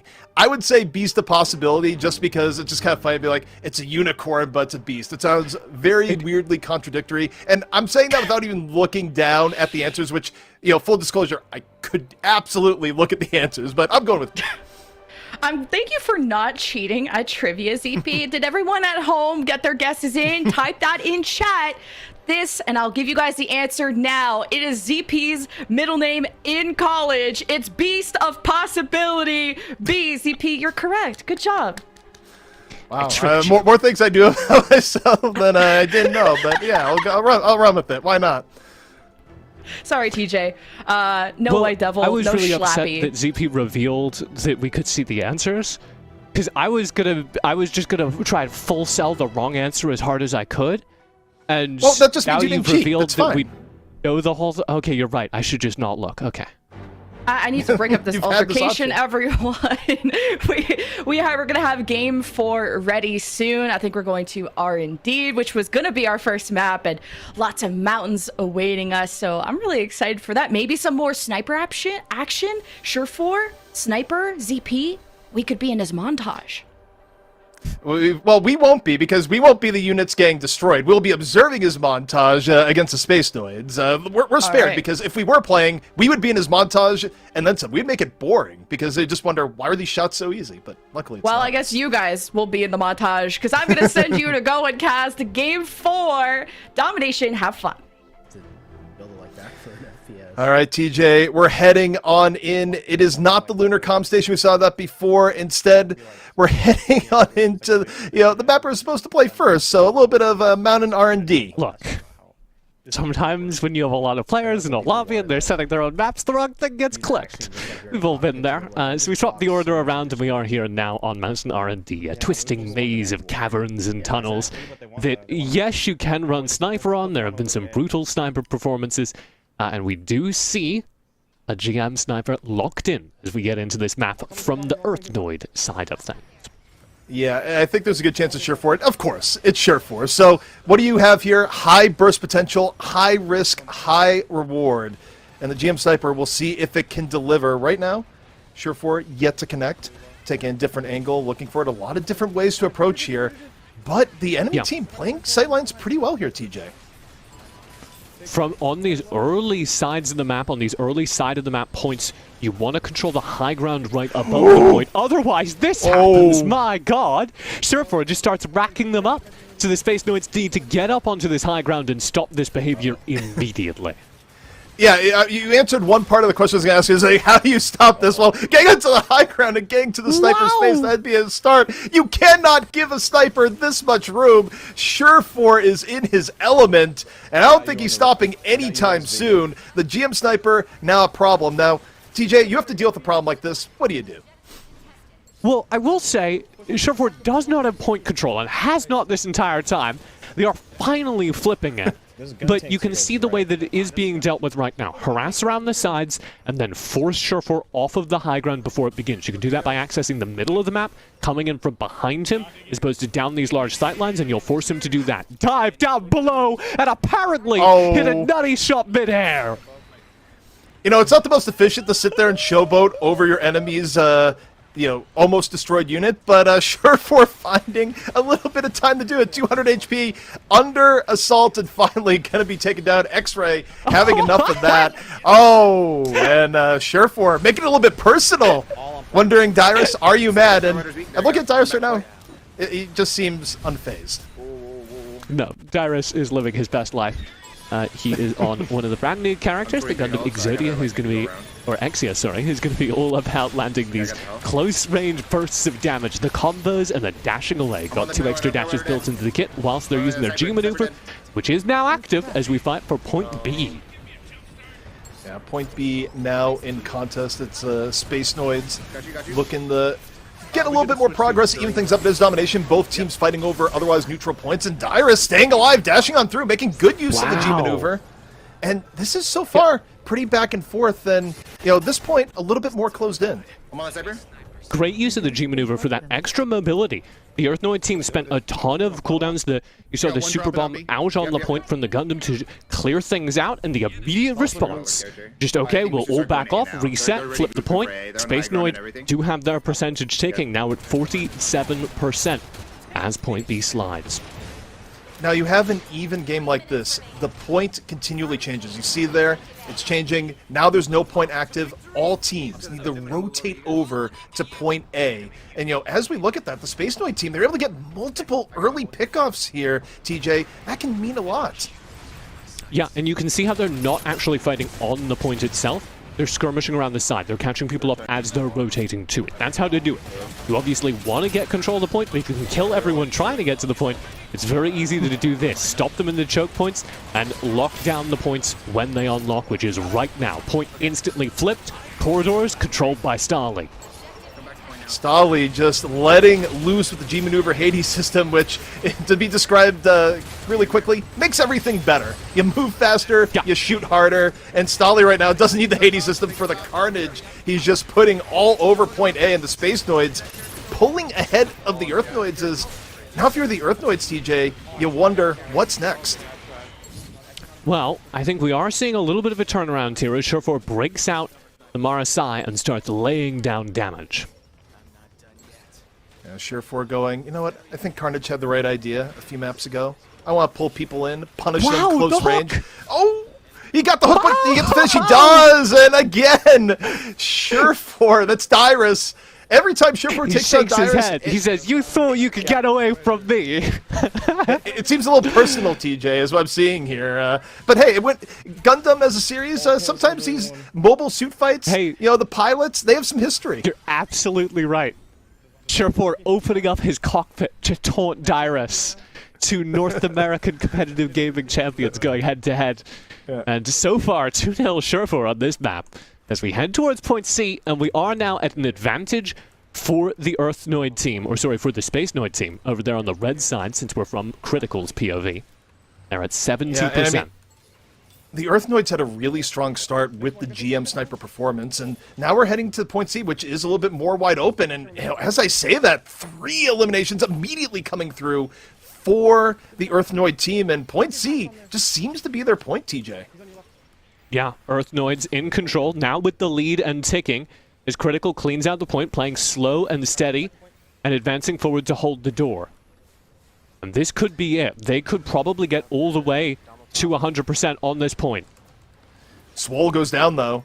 Good start here from the Space Noids. You saw the Super Napalm Gang chucked onto the point. If anything's going to make space, it's that. Dunmere, though, able to take down X-Ray. Got rid of the Dom Trooper threat. Now here's Surefour. He's out fishing. Has the hook ready to go. And right now just laying down damage from the middle. That's enough. And the Earthnoids, do they have enough right now? They're so close, TJ.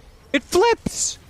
At 99.7%, it flips to the Space Noids, who currently have point control. That means we're in overtime. If the Space Noids can get this red number up to 99, they win. Surefour needs to retake Surefour's going wild before then. Surefour just got 2. He got the heal over. He's going to be coming back in. Surefour, do you have what it takes? Gets the hook, looking for a little bit more. Takes down the enemy unit. Remaining. Surely this is going to be enough. There's more Earthnoids hanging over to the point. The Space He's going to get on. Yeah, please touch the point. That is the most important thing here. The point must be touched and contested. 99.7 to 99.7. But the Earthnoids hanging on. Is it going to be enough? Dunmere on the Sazabi. Finding Elim after Elim. I don't know. It's so close. But now the Space Noids coming back in. They got another 3. The Earthnoids could be getting forced off here. TJ, the Space Noids got it.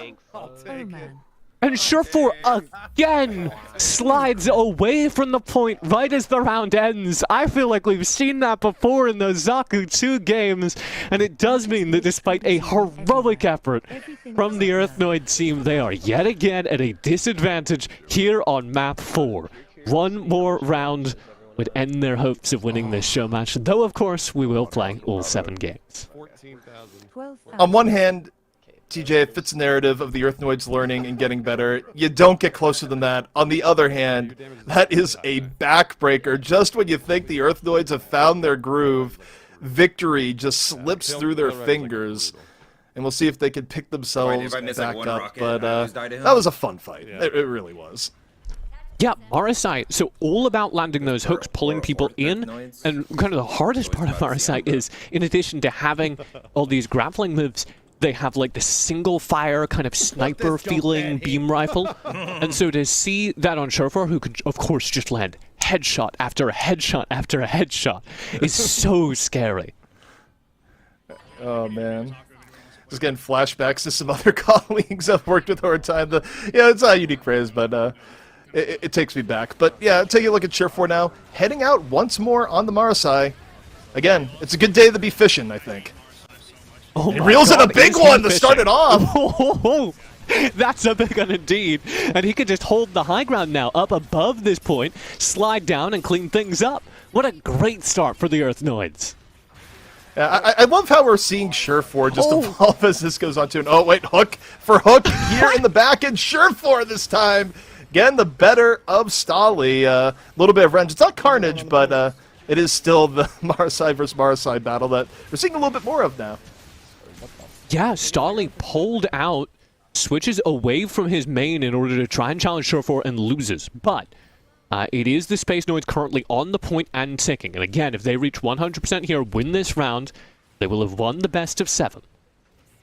I feel like if there's advice to give to the Earthnoids right now, part of it would have to involve just get on the point. They've been doing well at skirmishing on the outskirts for some of these fights, but they're not doing great at just putting a mobile suit on the point, which is the objective at the end. You do have to get points on the board, and so far, Stali is doing a great job holding this choke point up close in front of the point, grappling and stunning people whenever they get close. Wow, Stali. Yeah, Stali is just playing good, methodical gameplay here, showing off the strengths of his unit where, it's so funny how we start off the stream and it's, a lot of Sazabi, which is still getting played, but as we go, the preferences of the players start changing, and they go, you know what, playing a character, a unit that has better hook ability, ability to punish close range, maybe I want a little bit of that. Is Dyrus on the GM sniper? I didn't expect this. Yeah. Uh-oh, Dyrus in trouble. But this does feel like a little bit of a call-out. Dyrus switching over to the GM sniper and kind of directly aim challenging the player who's been bullying him in the text chat. We'll see how it works. His Space Noids now 50% towards their goal. Here we go on the second point of this map, B, in the caverns. Yeah, and this is Hank's that do or die territory. And also, if I'm Dyrus, don't challenge Surefour. That's not your fight. He's not that guy, is all I'm going to say. But hey, do what you got to do. Surefour able to find one early. And as I say that, the Space Noid team just cleans up. The kill feed filling up with the Earthnoids destroyed units. Here's the hero, though. Surefour jumping and dropping the G maneuver and gaining control. They need to flip this back now. 70% on the capture. It's all down to Surefour. 1v3. He's almost done it. He does it! Now, Surefour, the hardest part. You must head to the point. You've destroyed enough units. Throw yourself into the point as Surefour just can't be stopped. The 6 kills this way, 5 in a row as he fights his way into the caverns, but they never flip the point. So the Space Noids are now at 82% ZP. They need just a couple seconds on this point A to lock down the series and the showdown. Surefour's making one of those montages right now that you edit to not show the final result as good as it's been, because you're right.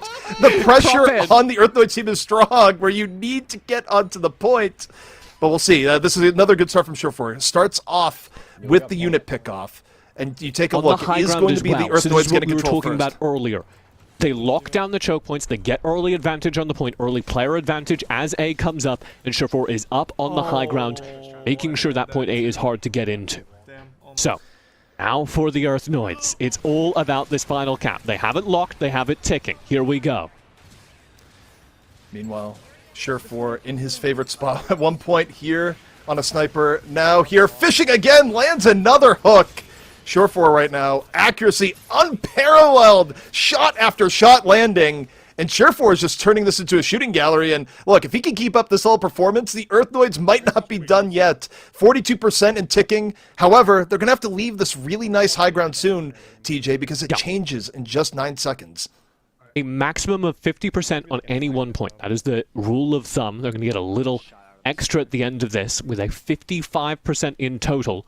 And so much of this comes from the team play. Dunmere, the man on your screen right now, the Gundam expert over on the Earthnoid team, building space for Surefour with play like this has been incredible all point long, but now he's just spent his G maneuver, the funnels are out, and he's got to do it again for point B in the Thunderdome at the bottom of this pit. I also love the movement there at the Beam Tomahawk, using it to just boost after, come in at the right angle, and we'll see just how much space Dunmere can create. It's a good start so far, the kill feed filling up this time in favor of the Earthnoids, and Surefour might have gone a little bit too deep. You hear him over the broadcast here, TJ, going, he knew it. Went a little bit too far. Yeah. Really far forward from Surefour, but he does buy time. Now 66% and ticking for the Earthnoids as they try to mount this comeback. Here we go on what could be the final point of this series. Good hold so far. Earthnoids, we'll see if they have it in them. CG gonna go down pretty early. Moist Critical here in the back on the Dom Trooper. Laying down mines, just heading over. Rocket after rocket, looking for it. Oh, can't quite finish it. Looking around, throwing down mines. Mines for days. Just, I'm gonna keep checking them out. They need to clear the point. Almost a pizza party. They do need to clear the point. 90% right now for the Earthnoids and ticking. They've taken the lead. This is looking really good for the Earthnoids. They just need a little bit more. And it's looking good, even better. 97% is going to be enough. 99. Do we go to another round? It's so close for an extra time.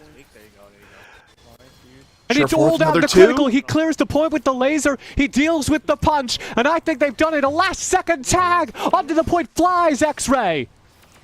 It's not over till it's over, though. We've seen this happen before. The Earthnoids fell short. Is this time going to be a little bit better? Surefour continues with the hooks as Moist Critical, mine after mine, going run over this. You can't check it. You're too worried about getting onto the point. But now we're back to Surefour. Throws out the hook, going off to the left side, gets another battle end, and we're going to a third round. For the very first time this game, it is a round one by the Earthnoids, as for the first time in 4 maps, they have brought us all the way to a round 3. That's right, our final round. And again, no matter what happens in this game, we will play all 7 maps. This is a showcase, not a tournament. But we're going to dial into this one a little bit, because it all comes down to this for the bragging rights of who won the best of 7. If the Space Noids win this, they'll have won 4 maps in a row, and that makes it impossible for the Earthnoids to rack up a bigger number on that right side of the screen. I don't want to overstate the circumstances, but people might be talking about the show match for the next 30 years, so a lot is on the line. Oh yeah, don't quote me. But, you know, I you mean, never know. what people were saying to me was, TJ, don't mess this cast up, because people are taking this really seriously. I hear that Zentre has been prepping like till midnight. Like, the results of this will make global news. I'm at 29 currently. No matter how you view it, it's been a really, really good watch so far, and we'll see how this round turns out. And the thing I love, too, we were looking at the Earthnoid team, I think Surefour has found his groove. Just insta-lock the Marasai. Not going to change it. And why would you? It was Surefour effective. was on the point. Did you catch that? At the very end of that last round, Surefour standing on the point. They're unstoppable! Finally, I've become complete. Taking down other mechs and point presence. No one Unbubble suit that could beat the Gundam. Well, as we say that, a little bit of frustration I'm hearing over the comms from the Space Noid team as the Earthnoid team comes out in style, just crushing the first team fight. And that's the Earthnoid team you're going to see adding some progress yet again. Yeah, Earthnoids with the early cap on this B point. Surefour camped out round the corner, lining up headshots as people try to take their first steps out. Again, landing the hook, bringing it in, finishing. I feel like when you look at Surefour, you have to count the hooks he's missed rather than the ones he's hit, because that is how accurate he has been here in the Marasai. And again, finds another. He's on fire. And it's this wombo combo available to him on the Marasai. He can play the long range, and once people get close, he shuts them down with a stun chain. This is a masterclass going on, and I think before this match, Surefour might not have even known this unit existed. It's just learning as you go, and Surefour's world has been opened. You know, it started with Carnage's hook onto him earlier in the series, and it opened the chakras in Surefour's body, is what we saw. And they are aligned now. Here's the Earthnoid team on board with Swole Joels as they move towards their second point. Maximum capture percentage achieved on that first point. They got around 50%, as is the rule of thumb. Actually, 46% to be precise. And it's Dunmere camped out early on the point for the team with this close-range shotgun. There we go. And, you know, we've mentioned it before, and not just when Dunmere is on screen, but Dunmere has definitely been, at times, the silent hero for the Earthnoid team, just constantly making space and letting Surefour do what he's doing here. Where he's back in the spot again, TJ. The same spot. He's here. Yep. And I will note, Dunmere's holding the point. Surefour has another little ally helping him with the buddy system up on this high ground. I haven't quite gotten full perspective to see who it is, but they're clearly pairing up around Surefour and setting him up for this. I'm getting some health. I didn't realize the hook could go that far. Surefour is teaching me things I did not know prior to going into this. And I mean, at some point, if you're the Space Noids, you just question what's safe and what's not. How many times do you get hooked before you go, I'm not going back up there? Yeah, and if you can't clear out the high ground, it's so hard to take these side points, as the Space Noids are finding out on this map floor, with 85% ticked. Here comes the desperate attempt to dive onto the point. Seems to have been cleared out. We're on Dyrus here, trying to clear out Surefour. He's going to evolve. We're going to see Dyrus evolving. It's just a full, wait, what's happening? He's going to turn into a butterfly. This is the anticipation right now. It's 97% moon beam butterfly. Just wait for it. He's ready to go. It's point B. How do you use the butterfly on point B, even with the G maneuver active? Well, we might not have to worry about that because the round could be over by the time Dyrus gets back to spread his wings. I think he'll have time to get there, but it will be close. The player, just to give them a shout out, who almost flipped that final point was Zentrea with a heroic last stand dive onto the point. Here we go. Earthnoids unable to get the instant cap. Space Noids get the flip immediately. Earthnoids, though, at 93%, really need just a couple seconds on the point to do this, to win the game. Well, picking off Moist Critical, that is a good start for the Space Noids. They need to do a little bit more. Earthnoids, though, returning fire immediately, but it's very back and forth. Zentrea and X-Ray digging deep. More Zentrea, though. Just making space on the point with the Zaku 2 melee. Yep, he's lit. And it is very good in Zaku close melee quarters. Cleaned house. That was 3 in a row from Zentrea.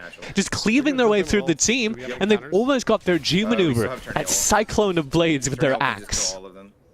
Well, you take a look at it too here, TJ. One team has really preferred range engagements, the other has preferred melee, and it doesn't get more melee than this, as Zentrea just, again, looking for it, does the little immunity, building up rage meter, and Zentrea's down. Now an opportunity for the Earthnoids, maybe what they need to put this one away, but Stali says no. 99% for Earthnoids now. As Zentrea for the Space Noids needs to move over to this C point with the rest of their team, with getting the picks to have advantage on the point control. There's Stali, again for the Space Noids, will be in their perspective. They need to control 100% of point C to have a chance to win this game. The other thing they need for a chance to win this game, don't get hooked by Surefour. Identify. Oh no, as I say that, Surefour connects the hook. That was the one thing you weren't supposed to do. Oh. And now the Earthnoids come in with an advantage. Could this be their first map? It's certainly looking pretty good. Is it going to be enough? 99.9. Extra time going away, and the Earthnoids are on the board. Press that X button for nice moist critical, because that is a 1 on the right side of the screen, and there are smiles all around. They are earthbound no longer, ZP. You know what? It's not going to be a sea of blue. Even if the rest of our maps go blue, we got some red on the board. Running a train on these guys. Yeah, and what a performance it was from Surefour, and kind of the less well-known names on the team. The performance as well from Dunmere, putting out so many guides and then putting a guide on our channel just as a little treat, showing how you play Sazabi, how you set up for a Star Aimer. And well, I know, we got we're to see joined some now cool by flexibility. Lemon. Hi, by the way. Hi, I'm back. I was gonna give you the intro. I was gonna set you up. It would have been amazing, but now it's all good. Tell us though, what did you see? Yeah, I saw a lot of things. units dying, but especially people also swapping to different units when it's not maybe adapting to different points of the map. Like Moy started off with the OG Gundam, then went towards Dom Trooper. Dyrus started off with the Sniper. That didn't really work out. GM Sniper 2 went over to turn a Gundam. But one unit we didn't really talk much about was new type Seiji, who was playing on Ashamar. So that was really cool to see more of that kit. And he actually played most of it throughout the game. So it's that 3-shot burst. You have a G maneuver that punches people. You got kind of that ranged ability, but most importantly, the E, the transform. You fly around the map, TJ. That's like, you get to just go exploring temporarily. Yeah, and that was actually the player, as I do believe we have the highlights, so maybe we'll get a look at it. Yeah. That was actually the player who was on the high ground backing up Shore in the second half of the game. As we take a look at these replays, you'll see exactly what a good job was being done alongside Shore in the second half of this game, backing him up. Yes, oh my god, even when he's hitting shots like that. I felt like as we were watching this, it was just developing into our highlight reel is just going to be 80% Surefour, isn't it? Now, Dyrus did have that one moment, but back to Surefour, as we're going to just see repeatedly over and over again. And the nose, like, this is also half Surefour, half taunting Dyrus, the stream. I think it worked. We need to get a word in with Dyrus. We need to know what's going on in his head after this game. Because you sit there on the death camera, and you have more than enough time to see somebody hypothetically shaking their head at your disabled mobile suit. I gotta update everyone on some stats real quick because, you know, we're doing math behind the scenes, what we can. The person with the most amount of unit kills is X-Ray PC, actually at 209, 133k damage. And in second place on the other team, Surefour, of course, the man of the hour, 192k. I haven't played Marasai, and I think I'm going to more because the amount of stuns that unit has seems so good for close range combat. Well, you know what wasn't listed on that stat sheet? Of the game. Like I was saying in the middle of the game, it's the combination. Oh my god. Do you want to take this? No, by all means, go ahead. I just had Alright, sorry. There's a little bit of delay. We don't hate each other, I promise. It was the combination of Surefour being able to hit those range shots, the like lined up headshots, is the key. Because he has all that close range melee that lets him destroy people when they get close, but every moment that someone's coming up to him, he's chipping away at their HP. And at least when I play Marasai, people's HP bars just don't go down like that, because I can't land the single fire weapon. Well, sounds like our standings are ready to see, well, how all of our games have lined up, and we gave all the good luck juice we could to Team Earthnoid. Shout out to the Earthnoids. They took a game, everyone. Woo! It's no longer a sea of blue. We got a little bit of red. That is the important thing here. The Earthnoids are on the board, but look, if they want to be crowned Showdown champions, they still got a long way to go. I think it's a good sign that they got a word in, though, because it looked slow, it looked deliberate, it looked like they were playing to their own stars. And I want to see more from Surefour, as he looked like he was starting to get comfortable on these maps, starting to get comfortable at contributing to team fights in this game. Which it's one thing to be a really good player. We already saw him on the Zaku 2 looking really good on the Zaku 2 range in the early games. But even though he's getting kills, even though he's setting things up, it was this map where we finally saw him starting to be able to enable his team to succeed alongside him. And I can't wait to see more of this new, improved Surefour. Me too. I mean, Surefour is always looking godlike, and I'm surprised we haven't seen more of maybe Pale Rider and OG Gundam, but I think everyone's figuring out really who they're most comfortable with, and also the style, whether it's kind of like that brawler, the more range, the sit back, the support. Like, there's so many different roles you can take, although they're not concrete, but just depending on the kit you like to use. But we have all of our glasses on, everyone, because we're looking real smart, because we're ready to deliver some trivia. Mastermind ZP has a very special Gundam question for everyone. So make sure you type A, B, C, or D in the chat, or if you're ZP, maybe E. Take it away. What's the question? Well, that's right, because the background to this question, not every mobile suit is a Gundam. So we're going to quiz you and see if you know what a Gundam actually is. Which of these is a Gundam? Is it A, Sazabi, B, Amuro Ray, C, Maharu, or D, Setsuna F. Sei? I feel like I'm gonna And expose what's really myself. good Did you about just put this- sunglasses on? Where did you Yeah, get those? so this is a plan. So Wait, right yeah, now, wait, with what? these sunglasses on, I cannot see the answer. You cannot accuse me of cheating. I have no clue. I can't really see my camera right now. I hope I'm pointed towards it. Okay, I'll just take my glasses off. I can't read, so I guess we can't. I can't read. He can't see, so Exactly. we played the fifth. We're not answering. I'll use DP. Well, I'm taking control of this regardless and putting TJ on the spot. From what you can see in your sunglasses, if you can see it all, if you remember the vocalization of the question, I do. whatever I it do. is, I need an answer. A, B, C, or D. What you got? I can give you the answer, and it's not just through process of elimination. It is D, but also for bonus points, Amuro Ray did pilot a Gundam. Back over to you. What he said. You're just I'm copying his answer. Yeah, I'm cheating. That is a game show sin. First. What are you People doing? You're like the person in a show that's his about you're the person in a show about prices where you bid one underneath what the other person did. Yes. It's illegal. You can't do that. $1. But I guess you can. Unbelievable. Well, we've done all that, but we are ready to tell you what the answer, in fact, is. If we get a drum roll. If you could imagine a drum roll, the answer is D. Setsuna F-Sei. That is the answer. He Googled it. There's no way. You actually, like... I can't Google anything with those glasses on. How do you just I have don't random believe lore in you. your head like that? You couldn't even see. How'd you get that? Well, I guess it's just, you know, what being a nerd my entire life and watching a ton of Gundam has prepared me for. And I didn't know that it was all leading up to that moment where I was standing with sunglasses on my eyes listening to ZP read trivia. But it was. There was a plan. Well, TJ, I'm glad you took off your sunglasses because I got another question for you. As we move forward, where are we going to for the next map? I am really glad I put my sunglasses on. We're going to the Ministry of Defense for game number 5. I've got my glasses on so I can tell you that it's a destruction map.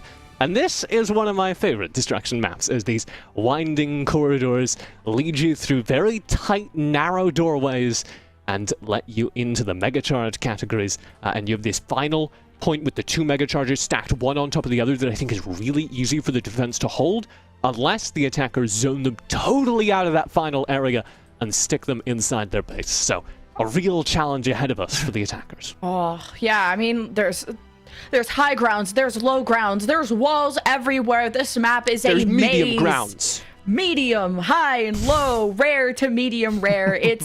This map is confusing for me to maneuver, but it just means that lost little puppies like me are just gonna get shotgunned by Sazabis as soon as I run into the big tanky guy around the corner. TJ's ears are still bleeding from me screaming, getting around corners on this map and just having a big Sazabi in my face, so... My favorite thing about horror game. not just this map, but every map is when you're like, man, where's my team? And you die, and then you look at the spectator cam, and the rest of your team is just lost. They have no clue where they're going. Yeah, I mean, it's one of those things in a new game where you don't know the maps right away. You will be continually surprised both where you're spawning, where the other team is spawning, where you're at any given point. It's part of the difficulty but it's also part of the fun, right? Where everything is brand new and you go, hey, I didn't realize that I could do this, or I didn't realize I could go from this location to that location and make something work. And it's part of the magic of a new game. So enjoy while you're getting lost, because eventually you're going to know everything, and that's also fun, but it's a different type of fun. Okay, ZP, all of that's true. I love the romanticism you painted getting lost with. Who can truly know when they're home unless they're lost along the way? But there is a line on the floor that you can follow. And it is blue and then it is red. And I would love it if my teammates followed the line on the floor a tiny bit more. Okay. I literally got lost on one of the maps. Yeah, like, who follows the lines? But TJ, you told me about the lines yesterday, and I was like, where? And I was on a section of the map that was completely away. And then I tried to zoom to somebody as a Sazabi, I think, or one of the units that boost towards teammates, and I fell off the map. Like, twice. So... just forgive all players like myself, aka teammates as TJ calls it, where we are still finding ourselves. There's something ironic about the idea that a mobile suit could just fall into a pit and not get out, given that it's equipped with a whole lot of thrusters. But you know what? Yeah. You don't have to go too much onto that. Right now, we can have TJ lead Lemon throughout all the different twists and turns of the Ministry of Defense, because guess what? The game is starting right now. Let's get it, TJ. Let's go to the Ministry of Defense and see what kind of chaos we will see. Okay, but he did raise a really good point. How do you because they have Anyone else hate and love this map at the same time? Well, there's the Ashmar I was looking forward to seeing. Which map is it? Finally. Yeah. Well, the Ashmar can get out of holes. The ability to transform into the core fighter and fly away. We'll see how that goes. It is new type. Seji back on the Ashmar, normally a flanking character. We saw a lot of backline play in the last map. Was it Co-Carnage on map number 1 that had the Ashmar? I believe that's the only Ashmar we have seen prior to Seji pulling it out. Yeah, I like Ashmar because, you know, flies around. They already pointed that out, but also has a napalm grenade, so you can just drop fire on people. That's always nice to kind of clear out a little zone. So lots of important high grounds. We're seeing, I think that was a turn A Gundam. We have Ashmar here still by Co-Carnage. So doing some scouting to see where everyone's coming from. That is not a turn A Gundam. I was very excited for a moment because I liked seeing more butterflies. And one of the Gundams. Darius did give us two at a moment. It's okay. You saw it out the corner of your eye. It was big and white. I get it. Here we go. Space Noid on the defense as they hold this first point in the wide open against the Earth Noids. Oh, I can already see the approach. They're heavily guarding point A. And I'm looking forward to seeing if the players are going to think like, oh, maybe one point is stronger to attack against than others. And this is why, I mean, Gundam Evolution and Bandai are trying to really grow this community and see where esports takes them. And as the players are truly testing the limits of this, we're looking through the eyes of Bruce. He's got the little tiny pistol, but a big meaty shield, and that's all that matters. 1300 health. You just right-click, and you can shoot at the same time while also repairing. You can throw that C grenade to repair some of your teammates too. It's kind of nice. Buying them right now. And on a map like this, on a destruction map, it's really powerful because you can throw out that satchel charge onto the tight choke points like you just saw, and the mega charges that need to be armed. So you can just sit there with the mega charge ready, pop the charge as soon as they start planting. Let's go. Huge. Yeah, just throwing some some firing Bruce! power because the zombie just came trucking from Team Earth Noids. But it seems like Team Space Noids have been able to hold on to that choke quite well. We have Bruce just shielding over for Carnage, which is adding a lot of protection. And there we get to see some Barbados action, or Barbados action, of just being able to stun it. But you have to get really close to get the max value with this one. Yeah, the gun of Barbados in the hands of Dyrus as he sits behind the attack, and you can see the rally point that was captured over to his right. So what he was doing was sitting behind the front line and slowing down the attack, buying time. Now that he's down, the Earth Noids can mount more of an offense. You can see X-Ray down very low, half his HP, and kiting. As here are the Earth Noids' first swing at slapping down that mega charge. Ooh, Dom Trooper there from... I didn't have time to read the name, but it's okay. We're looking at Surefour with the Marzai, the same unit he played last time. And he's just able to hook from so far away. And I feel like the burst potential is really strong. And he has a lot of health. And he's really utilizing his dashes quite well. He has access to the health pack, but he's getting pushed by, I think that's a Sazabi. And this is going to be a tough 1v1 to win. And he doesn't. Dyrus just takes care of that. 30 seconds still ticking on the mega charge. The Space Noids need to get out there and defend. Earth Noids waiting for it to tick away. Swell Joel's holding the side. It's this A point, the higher point, that needs to be defused, and nobody over on the Space Noids has gotten close in a while. At least just trying to protect the team from range. Some suppressing fire by Swole Joel's.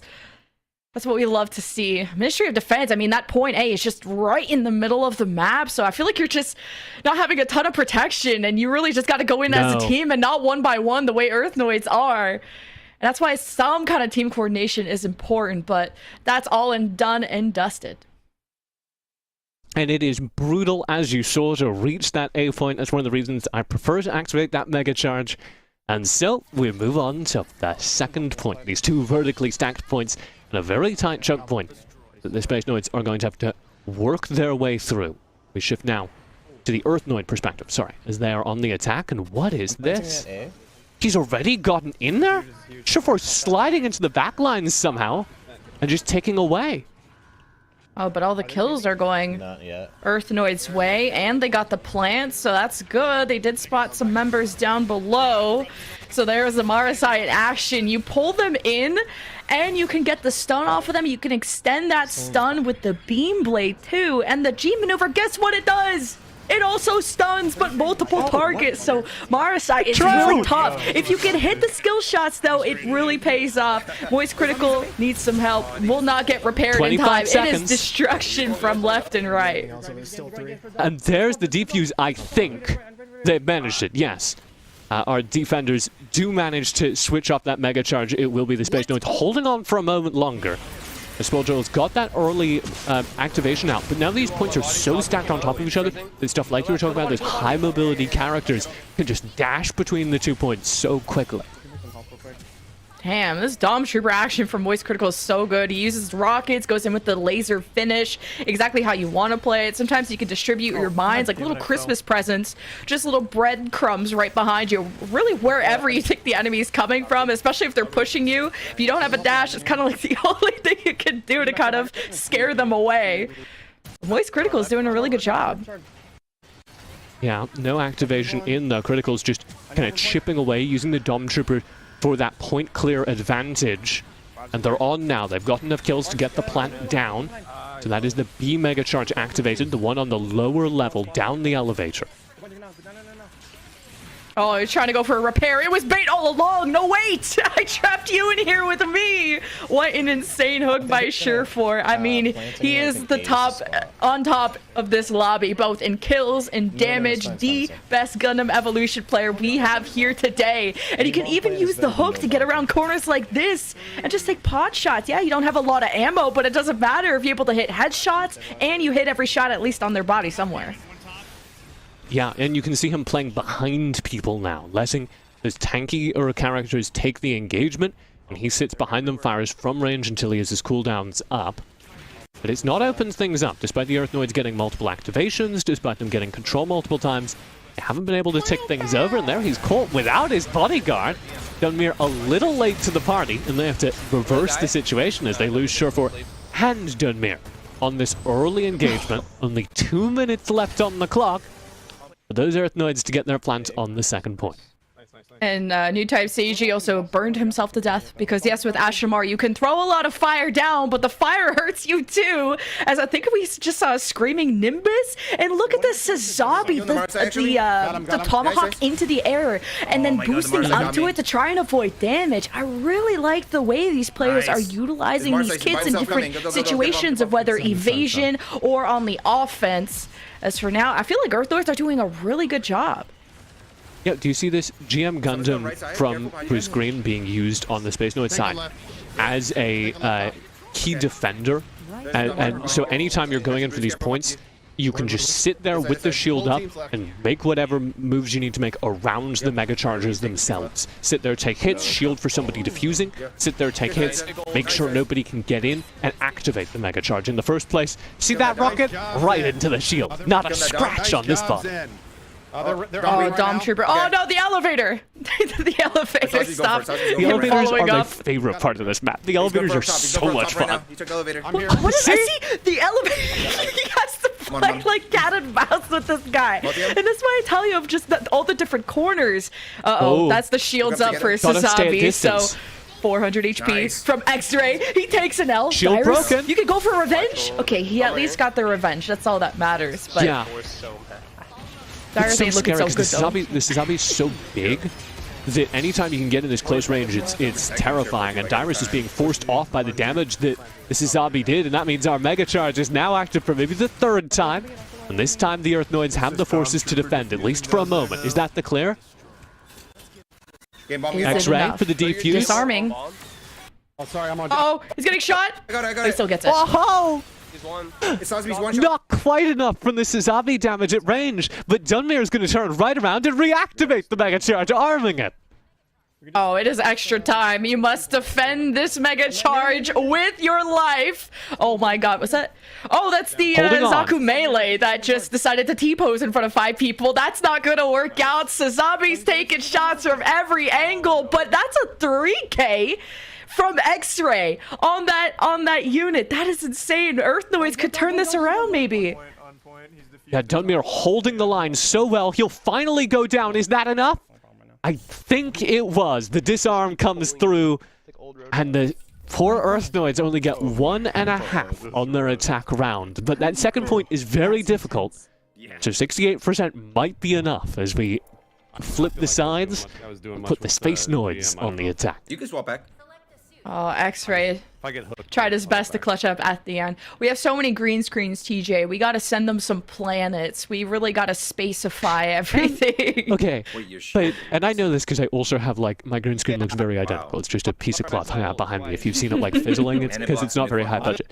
But I will say, X-Ray, the green screen is not behind your entire body, so we can't put a planet behind you just yet. He's got his Gundam shirt on too. Wish I got to see more of it. You're right. I take it back.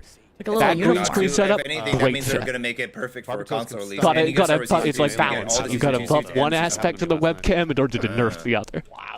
There's also a ton of streamers that are being sponsored too, so if you want to learn more about Gundam Evolution, go and check out those sponsored streamers. Yeah, there's like, I mean, surely if you have a shirt, you must be sponsored, right? You can drop them all the questions. Yeah, he's been doing the partnered streams, I think, all week long. He's got an incredibly good YouTube channel as well. If you want to learn more about playing the game, X-Ray is currently one of the top-rated players in the game, if not the top-rated. He's had to play in the Showdown, so maybe he's not currently top on the ladder. But he is incredible, so I would highly recommend it. It's the preparation phase where you set up on the defense. You get a goal for it every time you win. You kind of figure out what's your game plan, what kind of ranged units do you have, and really, as if you're a melee character like Dyrus, you're gonna want to figure out your rotations and not keep yourself out in the open. So just going right to the objective, right to the waypoint. So he's being in air. I'm just gonna go behind the Barbatos in the hands of Dyrus. Yep, got him. Working their way forward, and oh my god, deleting Dunmere. This Space Noids on the attack need this first point and then at least half of the second. If you want to face roll on your keyboard, Barbados is one of the funnest units, has the most mobility in the game. You have a ton of dashes. You get to see Dyrus. The E is a jump. You can just go right up in the air. The F is a slam down that stuns. Most importantly, if you charge up the right click, you'll see kind of a yellow bar generate, not while you're dead, of course.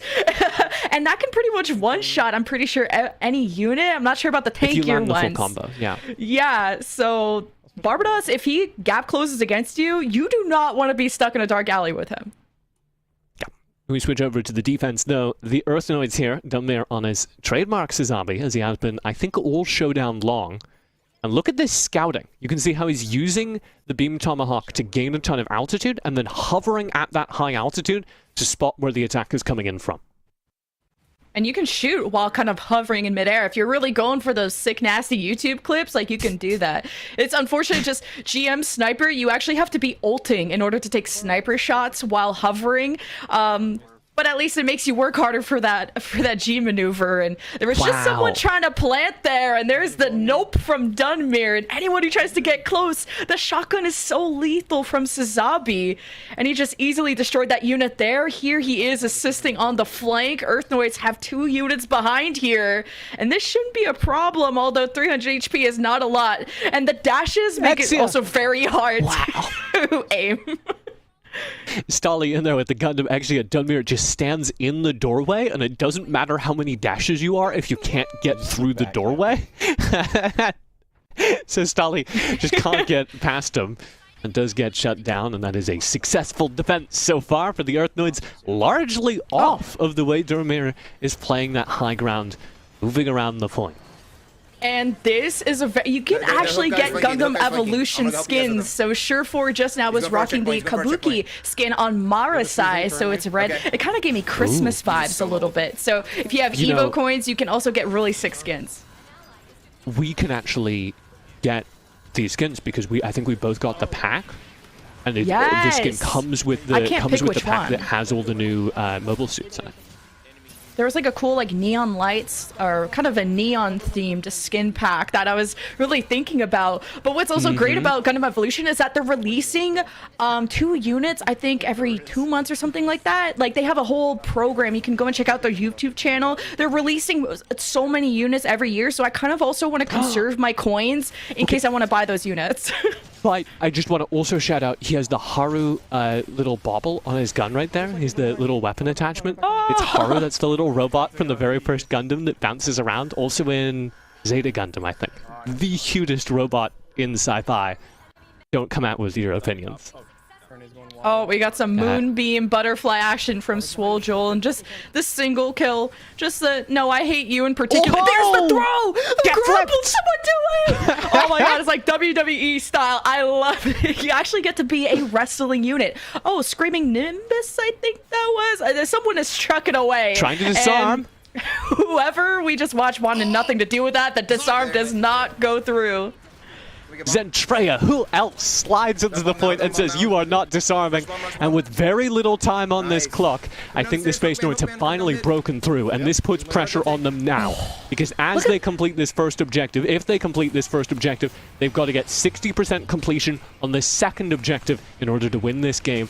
And I would once again give them the bragging rights of having won this series. And really good Zaku 2 ranged action from Zentreya. Also good utilization of the smoke discharger. There is a diffuse. Zentreya stressed. She is on her way, using all the dashes she can. Now involved, all of Earthnoid are there. And that is almost a team kill. And Zentreya now has to try and disengage to not get staggered from her 18 team. seconds. For the A arm. I love this. Arming the A. Nobody's on it. Now. Oh, Ellie doesn't get it! 8 seconds! Critical on the defense here for the Earthnoid team, holding on. They just need to hold on for 2 more seconds. I think they've done it! Oh my god, they're getting flanked from every angle. We're entering extra time, and it is all over. The Earthnoids have taken another game. What a historical comeback. I mean, they are down in the dumps 0-3, and this is quite a comeback. I thought that was over when there were like 19 seconds left, but they were 60% of the way through the charge. I was like, all right, well, they've controlled the point. Wow, what a retake. I think a lot of that was once again from the frontline presence of Surefour, who's just weaving through those points, ZP, landing shot after shot after shot. Surefour has found his groove, and it really fits the narrative we kind of saw back all the way at map 1, which is that the Earthnoids, having a little bit less experience overall on their team, would have to learn and adapt over the course of the series. And just when you think the Space Noids are going to run away with it, paint everything blue, the Earthnoids come roaring back, they stave off elimination, and they come back once more with 2 maps in a row. Now you look at this and think it really could be either team's game. And TJ, I felt like there was a lot of ways you could also sneaky plant. It's like the underground mecha charge. You could just go there while everyone was busy on the upper levels in the open area, and we saw kind of a couple sneak charges through. Yeah, well, this is the trade-off, I think, on Ministry of Defense, is that A plant is, like, over if you get it down. Because once that mega charge is armed, it is so difficult to get all the way back out onto the open platform in the middle of everything and disarm it. But the inverse is true for planting. So everyone always goes for the B charge, which is buried underneath, and you can arm that much more easily. But as we saw, if you lose control, then there's almost no way to get back in there and stop the disarm. So really good play by both teams, and we saw that B charge kind of beat the undoing of this Space Noids in the second half of that game. Yeah, we actually got to see so much of that map and how really open it was on that A charge, as you pointed out. And our replays are ready. Who popped off the most? Whose YouTube video are we going to be in? Check out the best moments of Ministry of Defense. ZP, did you have any, like, favorite parts? I mean, right now, I'm just enjoying following the saga of Surefour. We've said the name a lot. We're probably going to say the name even more as the broadcast goes on. But what more can you say when he's rocking a skin and hooking in everyone? He is the bringer of doom to the Space Noids right now. And yeah, okay, Dyrus got a little bit of revenge there, but needs to do that a lot more. Like, do you see more maces connecting with Surefour's unit? Or this could be a very different series going forward. They're defusing currently. Yeah, and it's, I think the combination as well. It's not just like Surefour. Surefour obviously getting more and more comfortable on Gundam Evolution as we go on. But also, we're seeing a lot of the team come alive around Surefour. And that's been one of the more exciting parts for me, getting to see, in particular in these last couple of maps, Dunmere be freed up. It felt like in the early games, Dunmere, as the most experienced player on that team with this game, was a little bit shackled to protecting Surefour. Now that the rest of the team is online, Dunmere is roaming around the map, finding 1v1s, and winning them. Well, if there's one player I would Methis for, that I would pocket and trust with my life, it's Surefour on the Marasai. So if you would like to also enable one of your teammates, Methis is the unit for you. Well, take a look at how our games have been breaking down the standings already. Earthnoids have learned a thing or two. It's like they're evolving like a butterfly, ZP. They are, and just a note on something you just said. Is that the new like sign of trust here? It's not "I trust you." It's "I would Methis for you." That's how much I have faith in you. I would be at your back, and I would Methis for you. I'm glad that we're just, that's something you could say if you have true belief in someone. Yes. ZP, anywhere in the world, I would Methis for you, and I want you to know that. I have your back anytime, even on Harbor City, which is our very next map. It's a point capture map. And point capture was the very first place where the Earthnoids showed signs of life, if you remember. That was the first time they started taking rounds off of our Space Noids. So we will see if the streak continues. We are, of course, still down to the wire. We're going to play all 7 games. But if you're keeping track at home, one more win for the Space Noids would give them the bragging rights of having won this showdown. And if the Earthnoids win this one, then we're all tied up. And it comes all the way down to our Game 7. I'm really excited to also get more interviews done with some of our amazing talent that are joining us. And one person, the goddess herself at the Zaku. We have an interview with one of our pilots, Zentrea, joining us from the VTuber studio. Hi, girl. How you been? How's the games? Hello. They've been really intense. But we're trying our best. That's good. I mean, it very much looked like the Space Noids came in super well prepared. You're really taking it to Earthnoids over the first few maps, and now all of a sudden, again, almost much like a Gundam anime, the Earth is mounting resistance. They're firing back against the space colonies here. What are your plans to deal with the new Earth tech, like Surefour discovering Marasai? We're actually really sweating.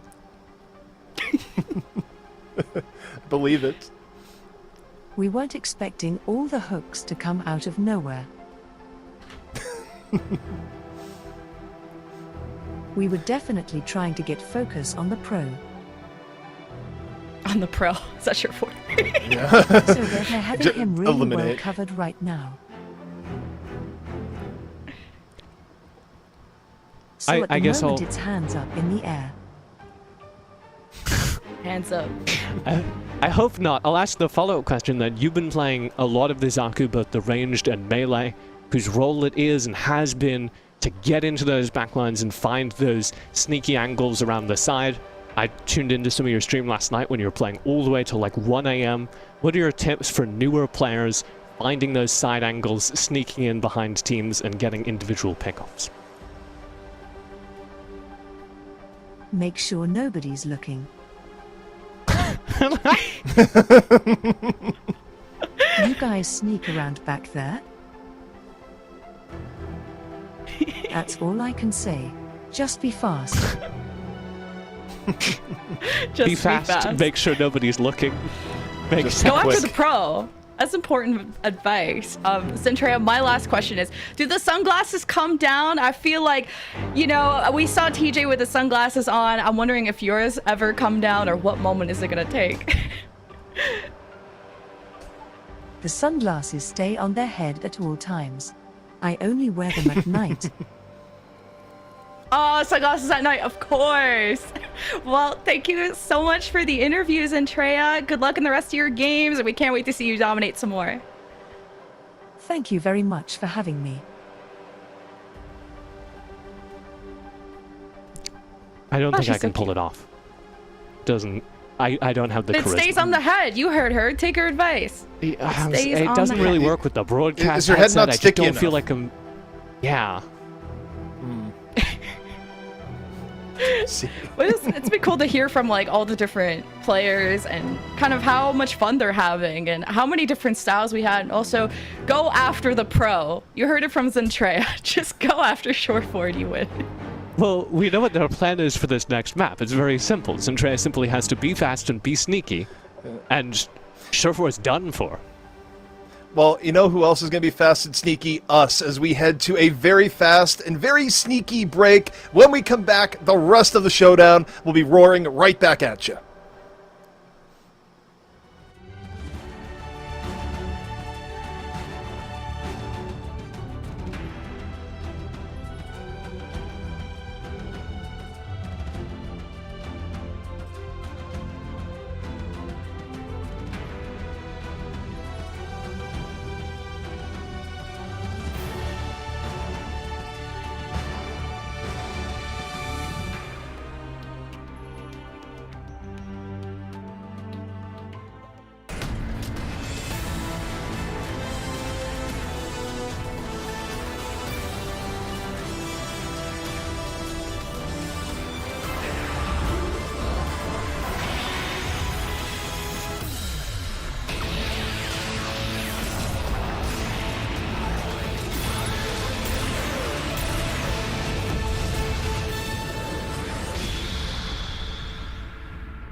It's gonna be fun.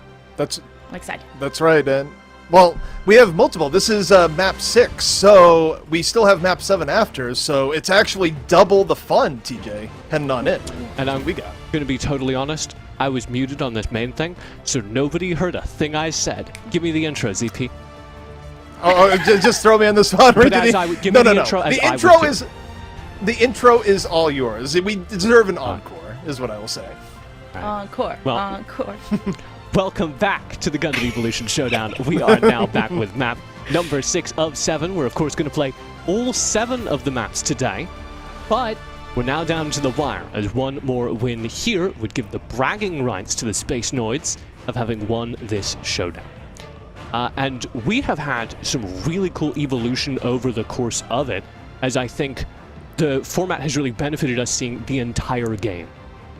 Yeah, I got you with the format. For those who are just joining us, if you need to be explained multiple times, here it is again. We have 2 teams. Everyone do math with me. 12 players, 2 teams. What are you left with? I'm keeping up. 6 people.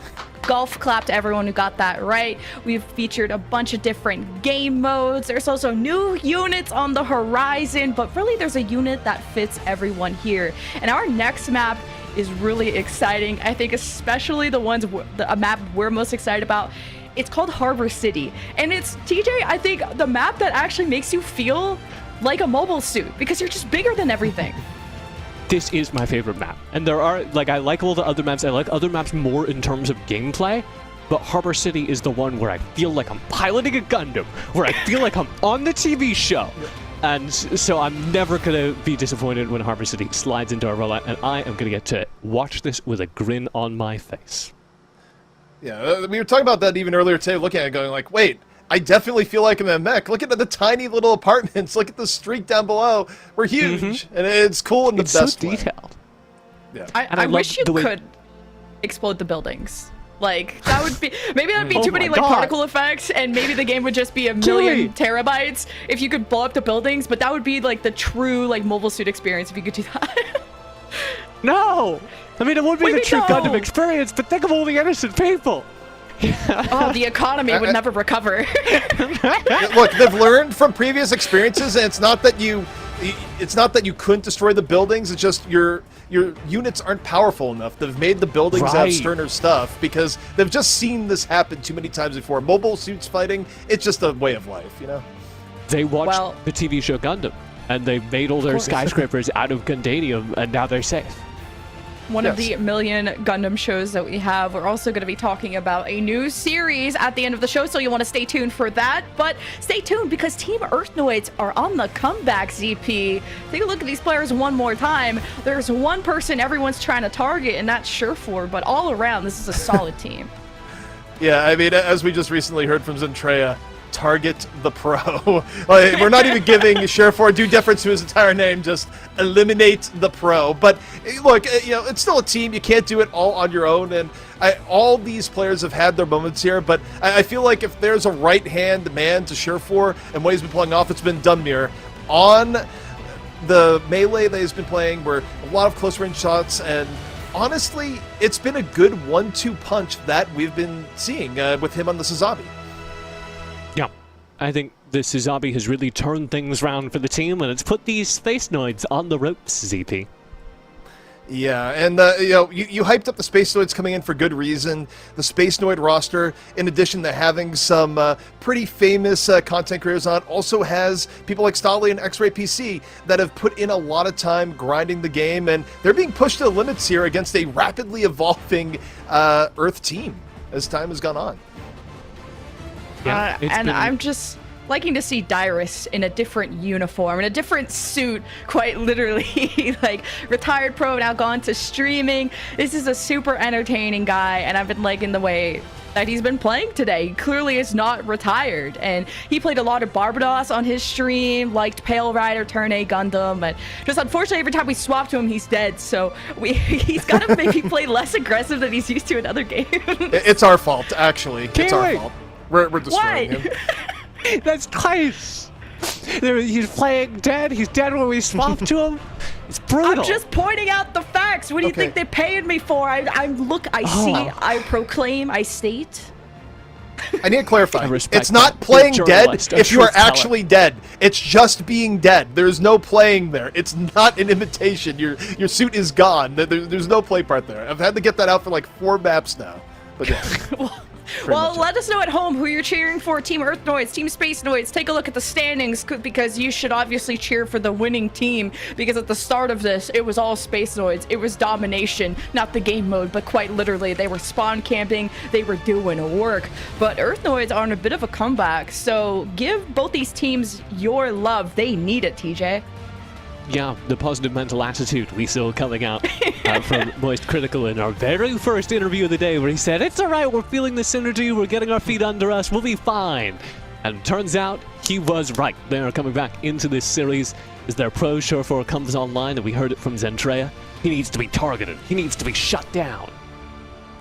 Well, I'm glad you have all this energy, TJ, because guess what? It's time to put you on the spot for you to give us your take here for the next trivia question. It's time, and if you want to participate in the trivia at home, all you have to do is play along, drop your letter in the chat. You might know more than us. In fact, I'd be surprised if you don't. But TJ, what do you got? This actually overlaps really well, because if you've watched any Gundam, you know that Char is the Shore of Gundam.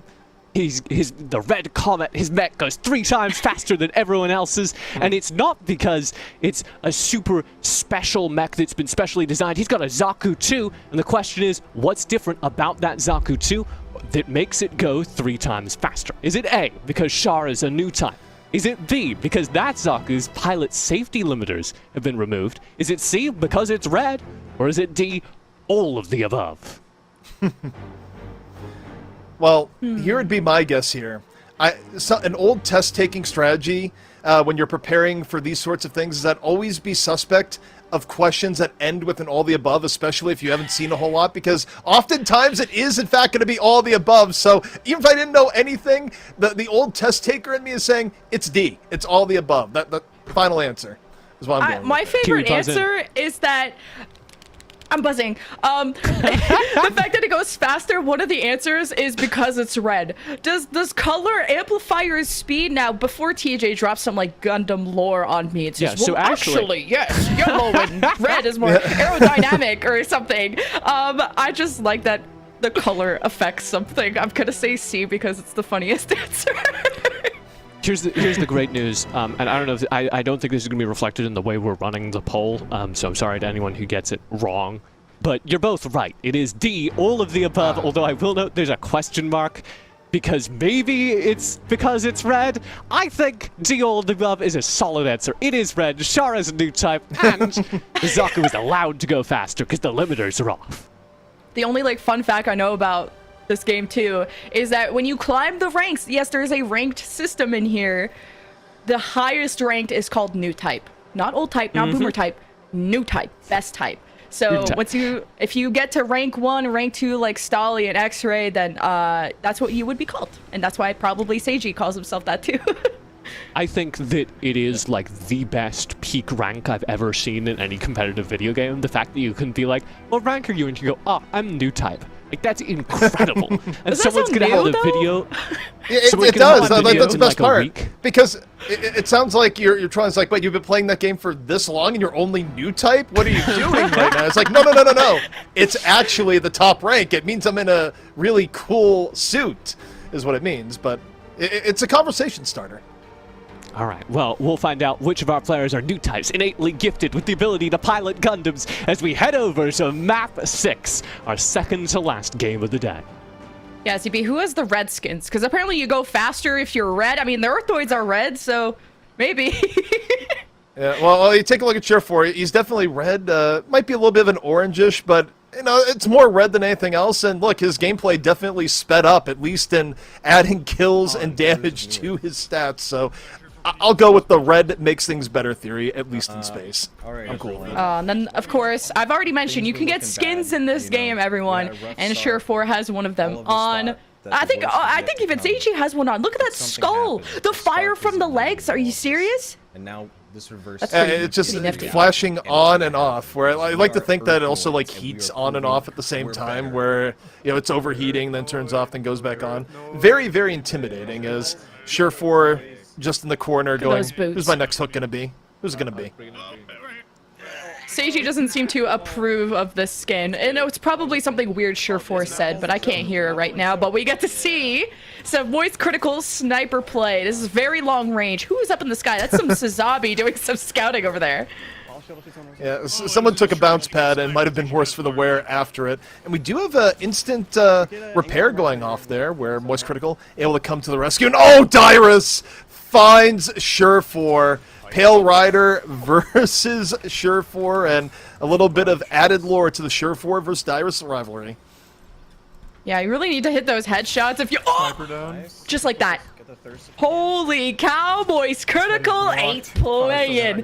Headshot will disable the unit, but not destroy it. So on the other side of these buildings, there could be a reparation happening. You'll see it in the kill feed, of course. But this is Harbor City. Those are buildings, and like just the ratio of size really makes you feel like a mobile suit who's just causing a havoc in the city.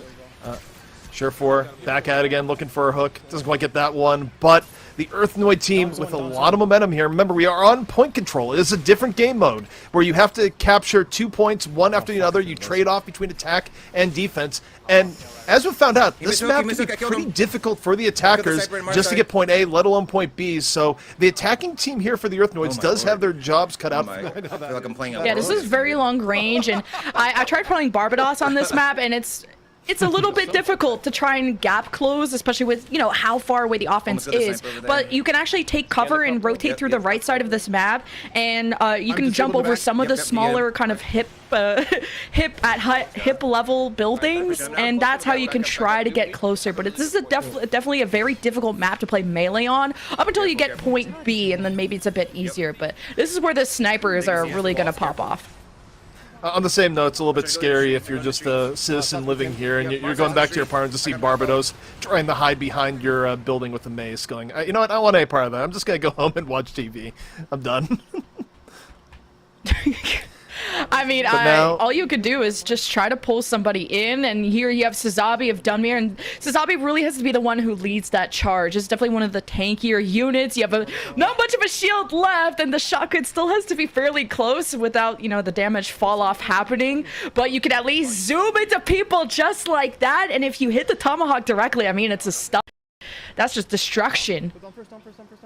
Well, there's a lot of destruction going both ways, but the defenders, the Space Noid team, they like what's going on right now because the Earthnoid team has been unable to get through this maze of buildings and actually get good point pressure on the point A, because as we've been talking about what we've been seeing, as we've been following the little mini engagements, you take a look at the Space Noid team. They are happy. Point A is totally secure, and there's only 2 minutes left to go, so at some point here, the Earthnoid team has to regroup and find a better way through this urban environment. We get to see some more Pale Rider. That's one of your favorites, ZP. And it's really nice to have that machine gun at range. It's automatic. You just have to pull down a little bit. There's not like an insane, uncontrollable recoil. You can slow through chokes with the EMP grenade. That's what it looks like. It has a pretty short cooldown too. And if you want to do damage instead of slow, then you throw the hand grenade. And then you have a repair pod too. Some units have 3 abilities. And well, I'm not sure what that move is supposed to be, but that unit is disabled.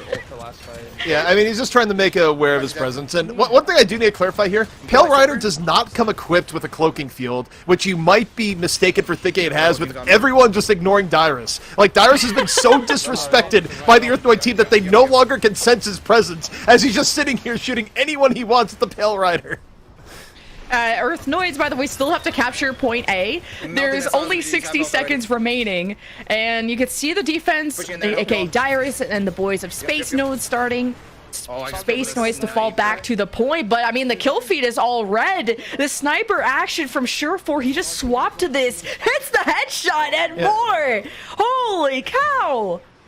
Yeah, I thought he was going to open on this, to be honest. This is such a good map for the GM Sniper or the Turn A Gundam, some of your longest range Gundams. And yeah, I mean, Surefour just put everyone off their Gundam, off their mobile suit, you know, whichever is more appropriate. And that's exactly what was needed for the Earthnoid team to get progress on point A. But here's the problem.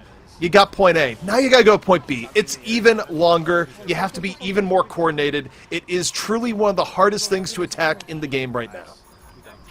Yeah, in point B, you can do, if you try to defend outside of the point, there's still some really good spots for Sniper, and I mean, Surefour is making a case for it. Oh my god. Hey, shields up though. You're going to have to wait for that one to go down. It will burst if it absorbs enough damage, but as you can see, the Earthnoids are on their way to point, or I guess Space Noids are on their way to point B. Yep, and again... Or Earthnoids are. You know, the colors are changing. The one unit that's really helping here so much to make space for the Earthnoids and, you know, let Surefour just sit back, you know, almost in space, hitting people with the GM Sniper, well, it's Dunmere on the Sazabi. important part for either of these two teams, but played really well here so far. Now, this angle is a little bit tighter. You don't get quite the same level of quality of shots on the GM Sniper as you do earlier in the map, but if anyone can make it work, it's Surefour. Oh, Zentrea's also at the front for the Earthnoids, and they're starting to slowly but surely making their way to point B. But it's been tough for Surefour to find like angles on the sniper because the defense is not really showing themselves. But that's one, and he's on a kill streak. There's actually a melee unit right in front of him, but there's the backup from Demir and the Sazabi waiting. Everyone is waiting for this health pack. But by the way, this is the map I fell off. Like, I literally fell off this map like 3 times because there's bridges, and although there is flying mechanisms and engineering to these units, you still will die if you fall off. Also, this is a huge push coming in from the Earthnoids. We're seeing from Zentrea's point of view, Zentrea trying to move forward with the axe, but as was going on, her team was getting cut down around her. But now, time to spin the win. G-Maneuver out here on the Zaku 2 melee, and Zentrea is able to really help turn the fight for what could have been a big surge for the Earthnoid team. Oh, minute 20 left. This is the Earthnoid's chance to cap here and now, but it seems like the Space Noids have stabilized because over at point B, the Space Noids are going to have closer respawn, so it's Earthnoids really have to just team kill and keep up that momentum without losing anyone because spawns are that much further to Earthnoids, and X-Ray looks like he's having a lot of fun. Got him. X-Ray moving forward, going, I have space as Dom Trooper, I'm in my element. This is a hallway I can just shoot rocket after rocket down the hall, lay down some mines. I mean, this map is a defensive dream. And it's about to turn to a nightmare for the Earthnoids because 40 seconds left to go. No progress whatsoever on the final point. So it is now the final opportunity for the Earthnoids to make something happen. And a lot of it comes down to what's the DPS going to do. Surefour back onto the Marasai now. It is a better area for hooks, but they got to push in soon. And someone's utilizing the Pale Rider because I did just see a repair pod dropped. So that's a throwable device that heals everyone around it. So you guys don't have to have like the conga line to the health pack. But maybe we could see the Earthnoids trying to break through this choke and head towards the point B. They did cap point A, so there is a win condition there. And Surefour lets go of the sniper and goes to the Marasai. Needs to hook people in. They're in extra time. This is throw your suits on the point, hope for the best. Don't fall into the gap if you can avoid it. And Surefour, last one around, can't get to the point in time.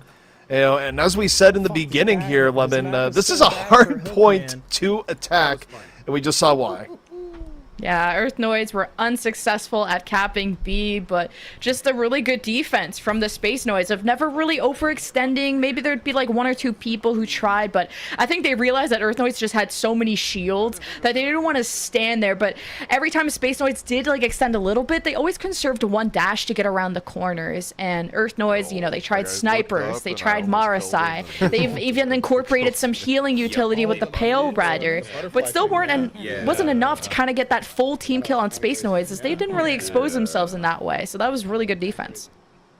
Yeah, I mean, I think the one thing, if the Earthnoid team had to do over again, probably put Surefour on the GM Sniper a little bit earlier into the matchup, just because of how good the first point is for sniping gameplay. You just have very wide open sight lines. And Surefour not about to repeat that same mistake, because even though it's on defense, it's also really good on defense, and Surefour is going to be rolling out here on the GM Sniper. And, you know, the one way to just rip this match away, even things up for a climatic map 7, well, just hold point A. It's that simple. What is my E? Ah, I knew someone was on the Pale Rider, so that was moist critical. Uh-oh. I am concerned if someone presses the F1 key and reads their abilities, you know, at least you're trying to learn, but then I'm like, oh, okay, might be one of his first times, or maybe needs like a refresher, but it's also a close hold. I really like setting up where moist critical is around this right mountain, because you can take pot shots towards the spawn of the attackers and then kind of dash around the mountain corner, while Surefour wants to stay away up as possible because he's on the sniper.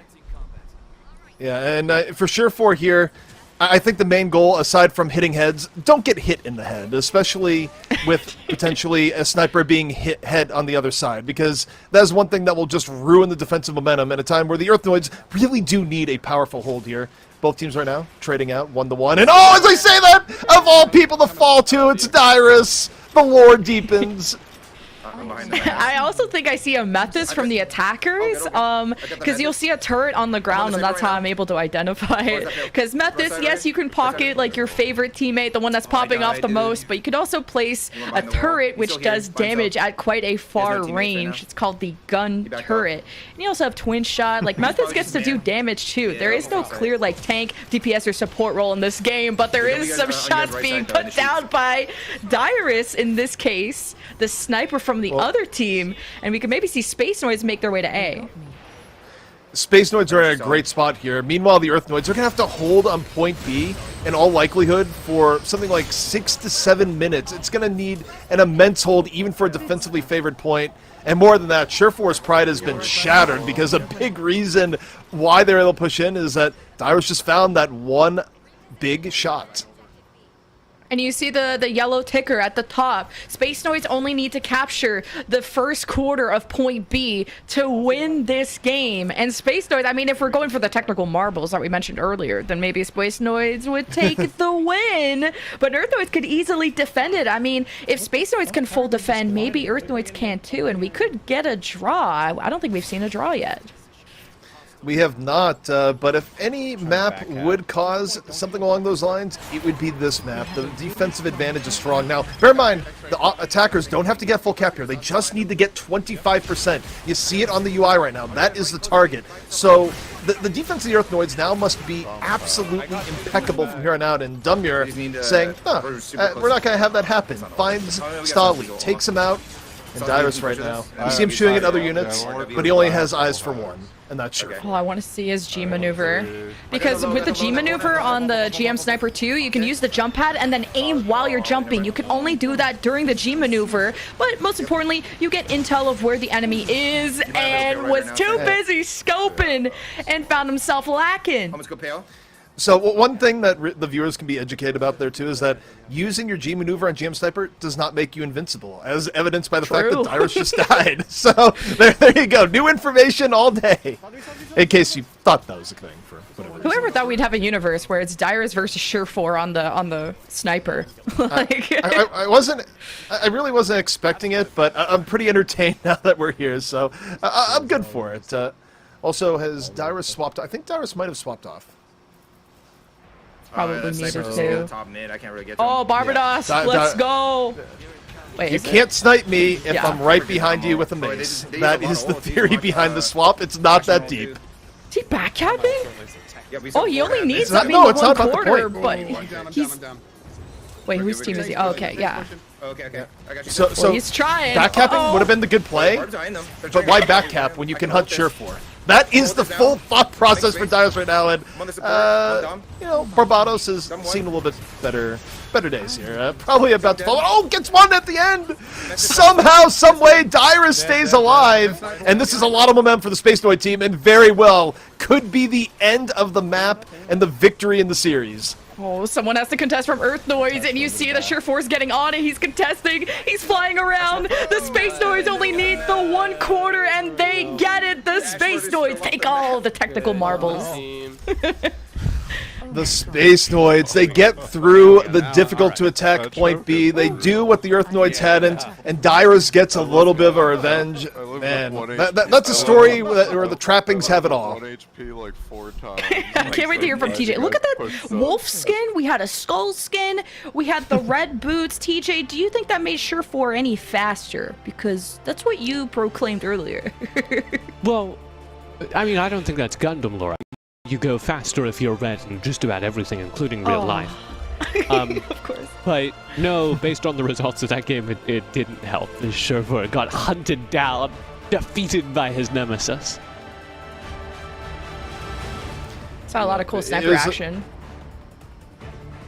It was a tough go for Surefour. You know, you have your highs, you have your lows, and unfortunately for the Earth Noids, it means that they will not be the winners, but they could still get a little bit of revenge later on in the day, so it's not quite over yet.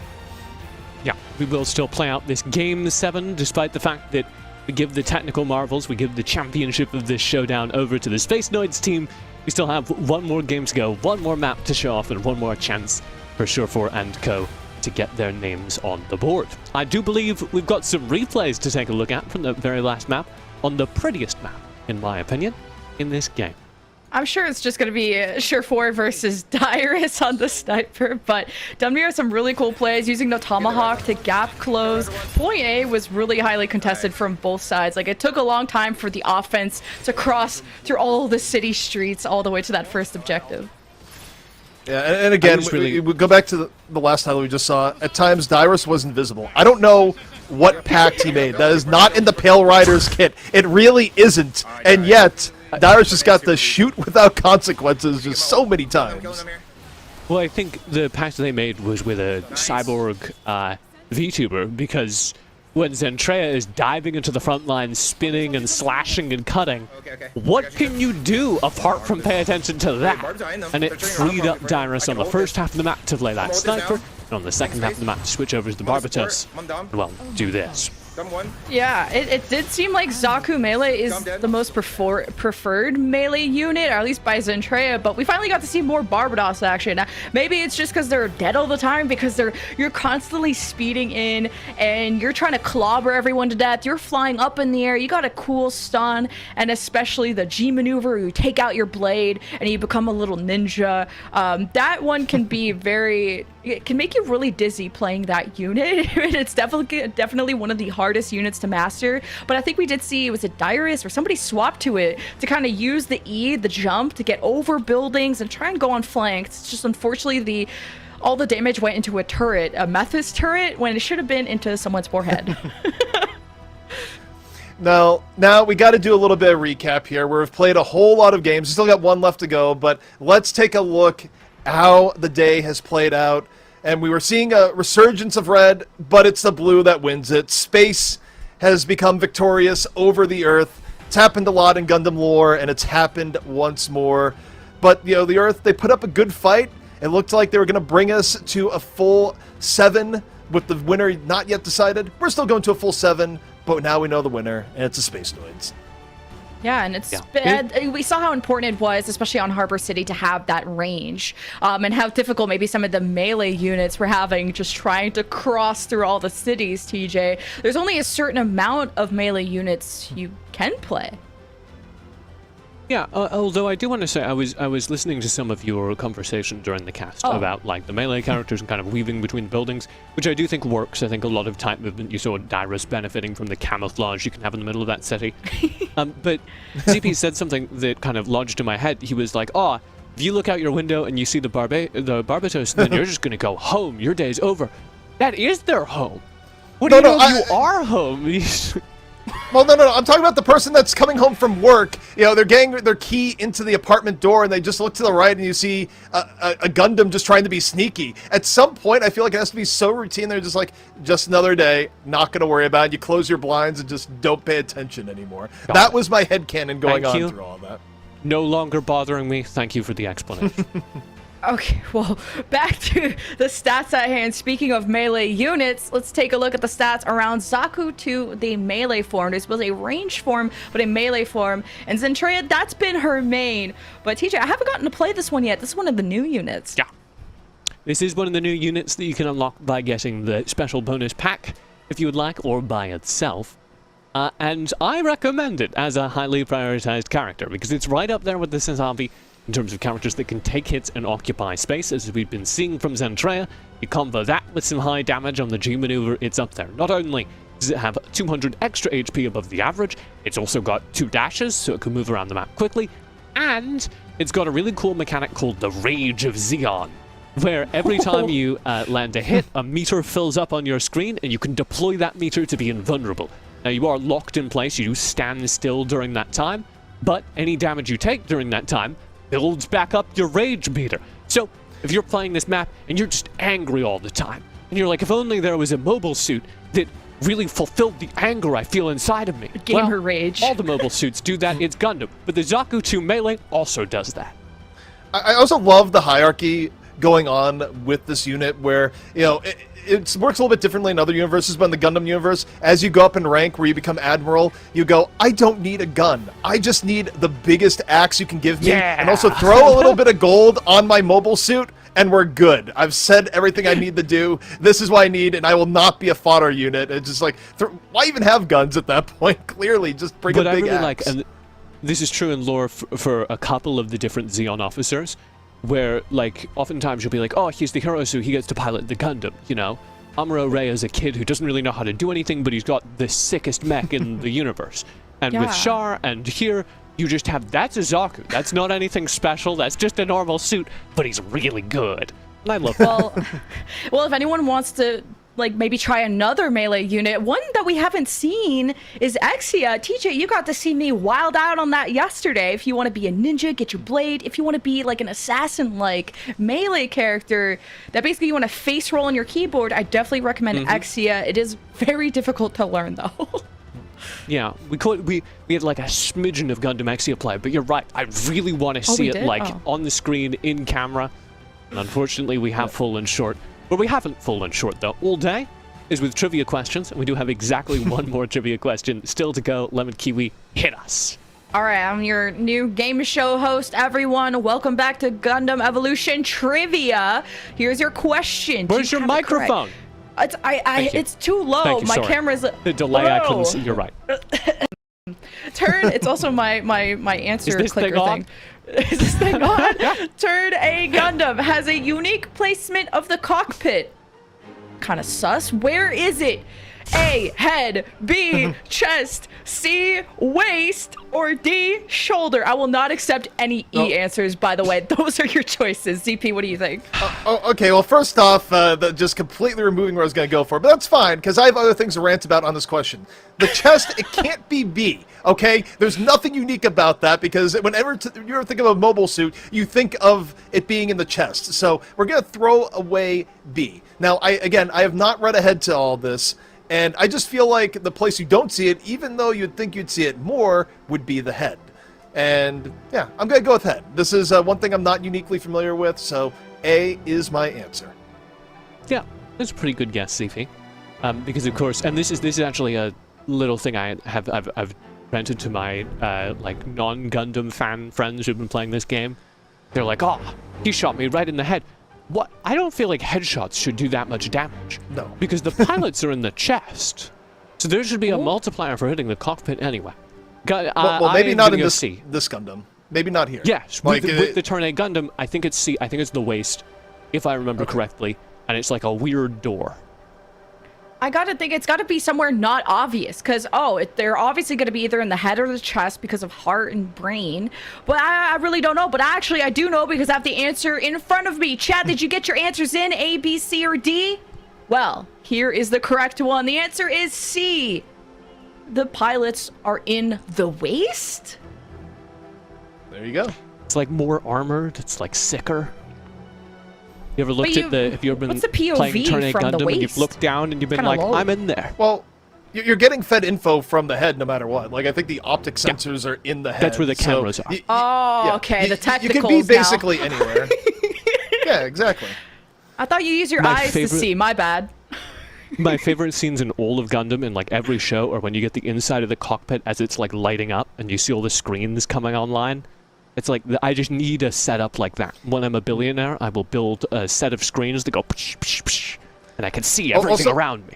I love the universe where technology has advanced just enough to have these incredibly cool mech suits, but it hasn't advanced so much that we haven't figured out how to make automated AI, like drone technology, better than the pilots. Like, the human pilots still have something special, so you still have that job in the future. It's a very, of all the futures with mech suits, it's probably one of the better ones you could have. Some of them are like AI boosted. They're like augmented, right? No. But no, none of them is better than the pilots. I was just thinking like, now I feel like we're great entertainers, right? Because we're giving you Gundam Evolution Showcase. We're teaching you about the units, but we're also teaching you where people are in the mech or in the mobile suit. But we also have one final game to go, and I don't have to say goodbye to anyone because we're all casting together like we're friends for our final game. I can't. That's right. Wait. We are all the way back with our very last game of the day, and though it doesn't count for anything, though the marbles have already been rolled, here we go. What This is going to be interesting. Oh, we got the Marasai action from Surefour again. I feel like the primary fire does a good amount of burst, and that is a Sazabi, so that was a Dom Trooper. He looked really tanky, but that was just no problem for Surefour up until that moment. Yeah, so much of this has all been about the early objectives. We're back on domination here, and so it's about getting onto the point early, and especially here on this C point with the grate in the floor and the 2 levels, maintaining complete control. And using these grenades is going to be so powerful on the Maharu for that AoE clear.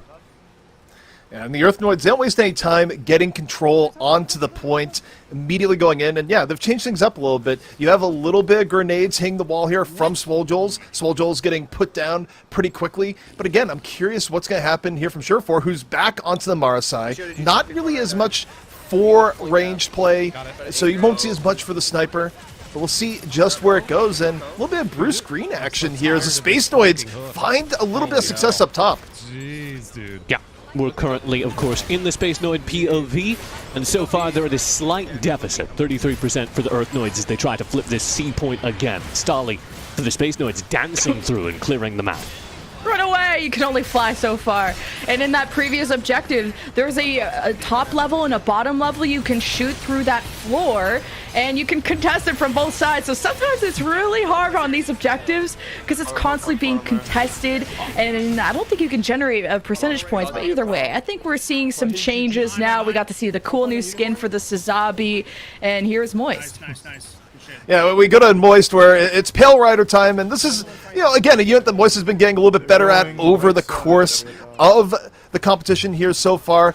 Still having to dodge Stali repeatedly, where I feel like every time we look at Stali, Moist is in the crossfire. No, as I say that, goes right on down. But as that's going on, Surefour fighting 2 hooks off screen. Oh, another one! Surefour continuing to be a terror on the side. Unbelievable. And this point is perfect for both the Pale Rider and the long range of Surefour here.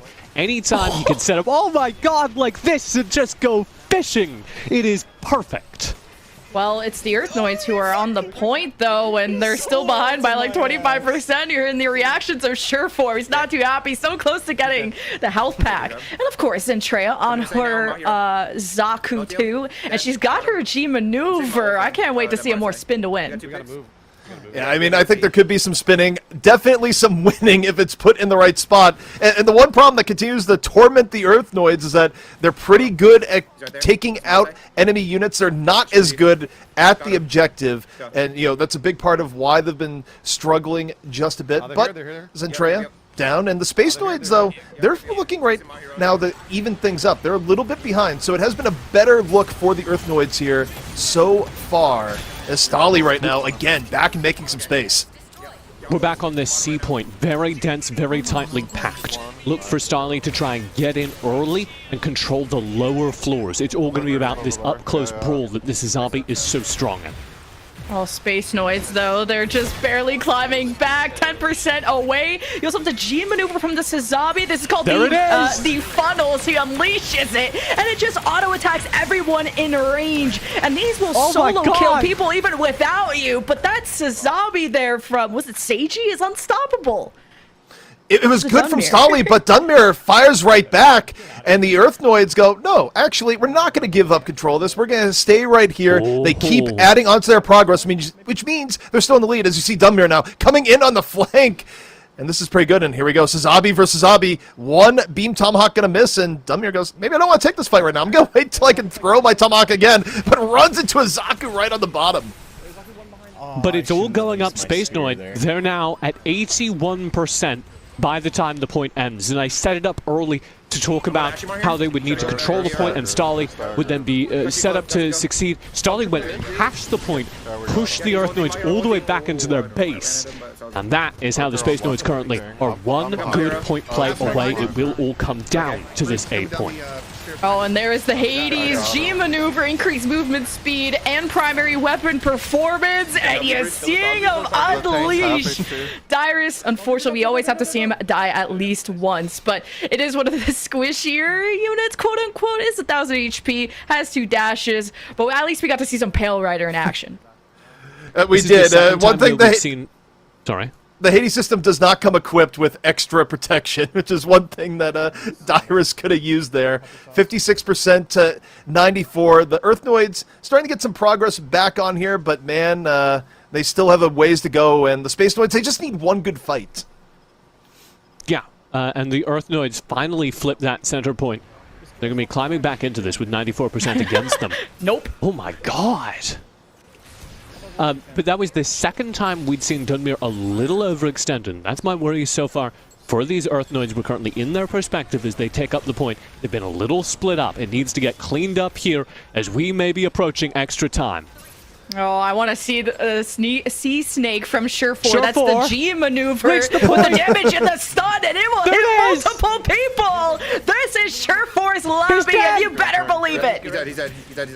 And it's an extra time right now. It's very tense between both teams. 99.9% right now for the Space Noids. They just want to put this away, but can they do it? Both teams fighting tooth and nail. The Earthnoids not going down without a fight. X-Ray just rocket after rocket. Oh, gets taken down towards the end. It is a melee. It is a brawl, what we're seeing right now.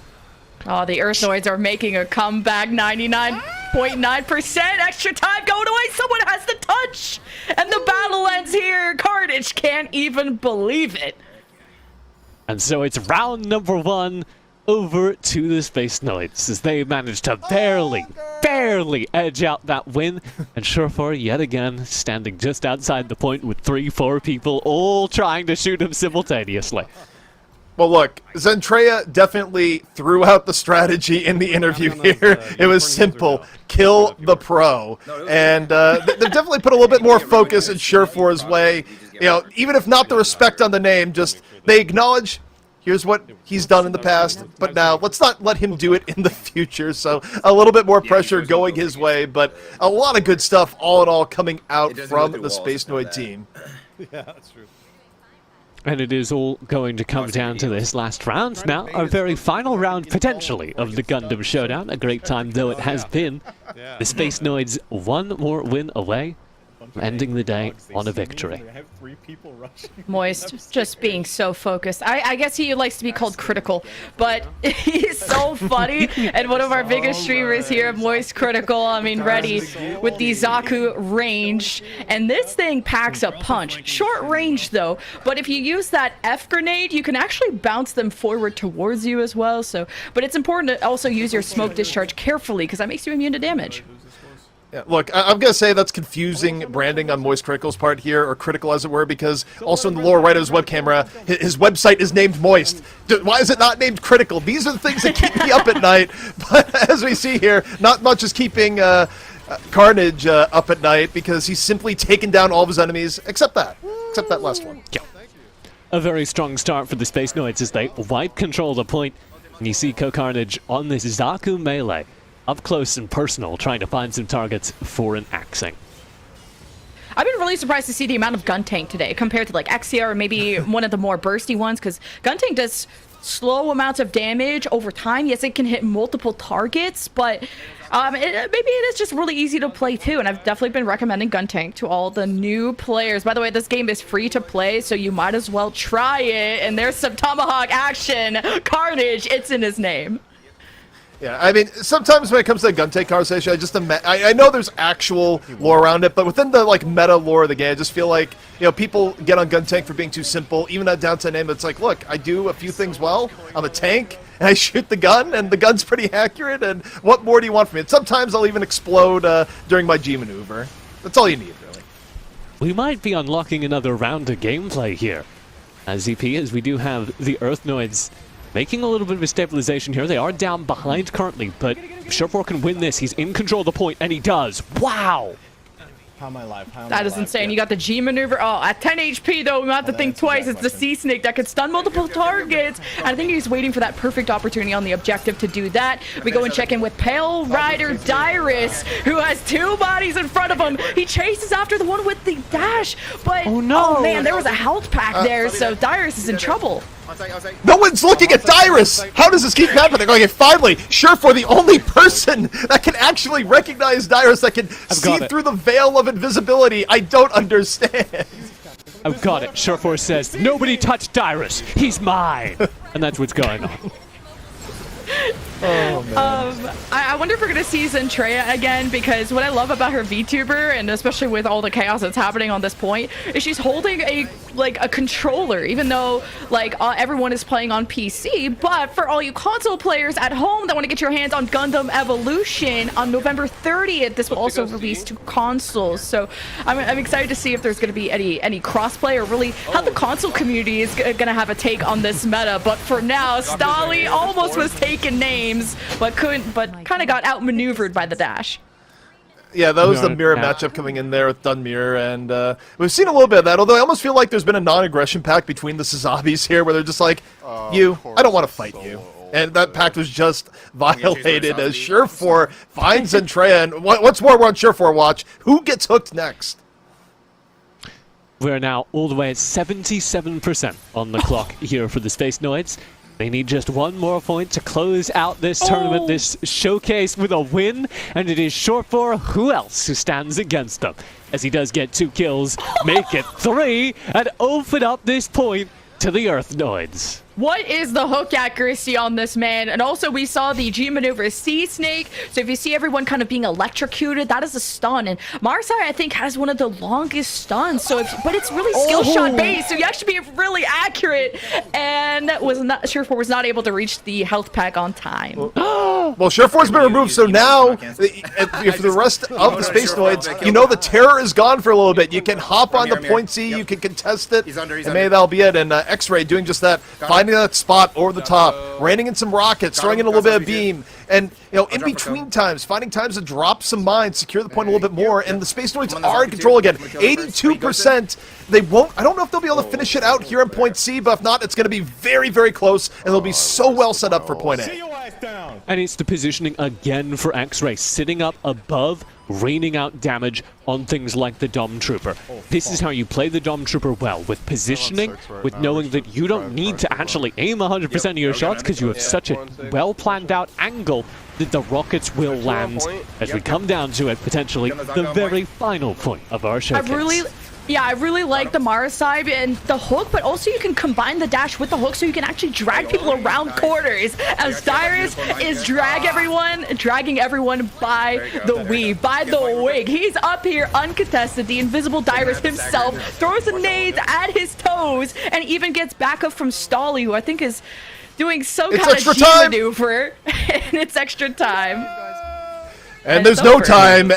Yeah, that is it. The Earthnoids not able to mount a little bit of an extra defense there. The Space Noids finishing strong after some stumbles in the middle of the series. And of course, we knew they were a little bit more experience coming in, but you got to give it up for the Earthnoids. All the adaptation they were able to do over the course of the series, and man, this was really an exciting series. Yeah, what an incredible end to it. What else? The Space Noids closed the day with a win. They won the marbles, and they win the bragging rights at the very end. The technical as well. marbles. Be clear. The technical marbles. Well, I would say now that they won that extra final game, they got like the technical marbles and the real marbles, so. All the marbles. All right. Well, you guys should get your marbles out of your wallets, aka Evo coins, because I want to go and main Marasai after seeing Surefour play today. I've never played Marasai before. I'm not really good at skill shot units in general, but the fact that you can hook someone, you can permanently stun them. Well, not permanent. It feels permanent, but it feels like a guaranteed kill when you get that hook. So Marasai is kind of hidden OP. Well, it combos actually. If you land the first stun, then your second ability extends the length of a stun if you've already landed one. So you need to be able to get the first stun out, and then you can follow through. And when somebody is doing that reliably, it does seem OP. It is a solid decade of stun coming your way, but you can interrupt that by simply not getting hooked. Well, but we're all staring at each other lovingly. Yeah, no. I was going to say, that is going to be it for us for just a little bit, but we're not done just yet. When we come back from this next break, we're going to have the winning team with us to answer our questions and talk about how the day went.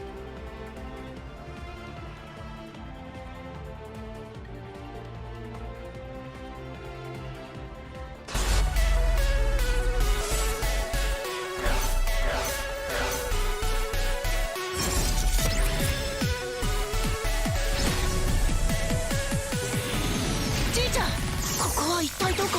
俺だ小隊長キヨ無事か？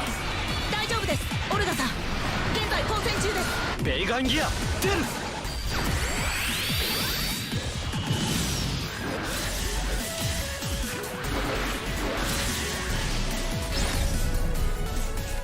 あの光リタなんだろ。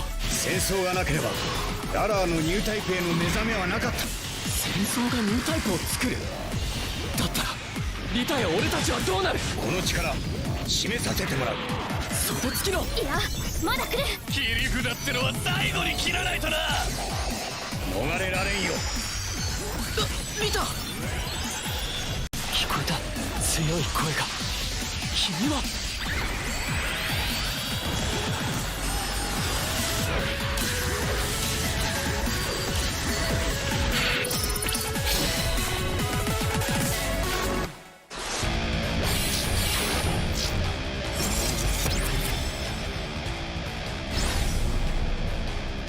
あれがティターンの的。間違いない。そして勇者も来る。導きのハープは私を戦いの場に導いたのか。みんなナイトガンダム。ガンダム一族が全滅。さくら、このエネルギー反応何？これが答えだったんだ。光のナイトたちよ、我に力を。光のドラゴンよ、我に極限パワーを与えよ。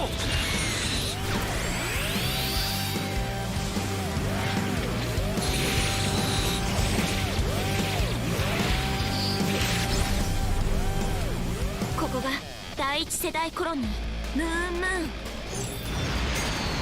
俺が巨人になっている。なるほど、さすが新式。軽いな。グッドモーニングムーンムーン。同じだよあんたは。ハマーンやジオンの連中と。そりゃそうさ。僕はジオンを継ぐために生まれてきた。トト家のボンクラと一緒にしてもらっては困る。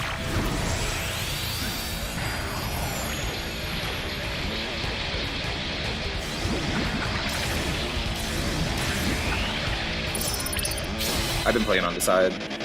Get my Gundam fix in. Yeah. 俺の敵こいつらは戦わされているだけだ。ならばグラハムガンダムがいよう。ソレスタルビーイングのグラハムエーカーが。今の私はソレスタルビーイング。未来を託されたガンダムマイスターだ。未来をだと。この感覚私と同じか。なんだ戦艦。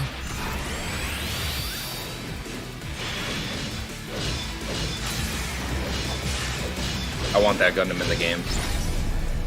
His wings are そうだ swords. ねクエス。それが君の答えなら Yeah. 僕は変わるよ。変えてみ I せ need るよ。 Tequila Gundam. マフティーナビーユエリンに。バカなや He つ has a sombrero with giant dual revolvers with a マフ mustache. ティーの好きにはさせん。力があるな。 Yeah, he has like a little cowboy sombrero hat on with a robot mustache. 早速ブレイク現象も起き始めてる。あれは旧ジオン広告軍。さらに大きなブレイク反応。各機迎撃を開始しろ。街を守るぞ。了解。了解しました。了解しました。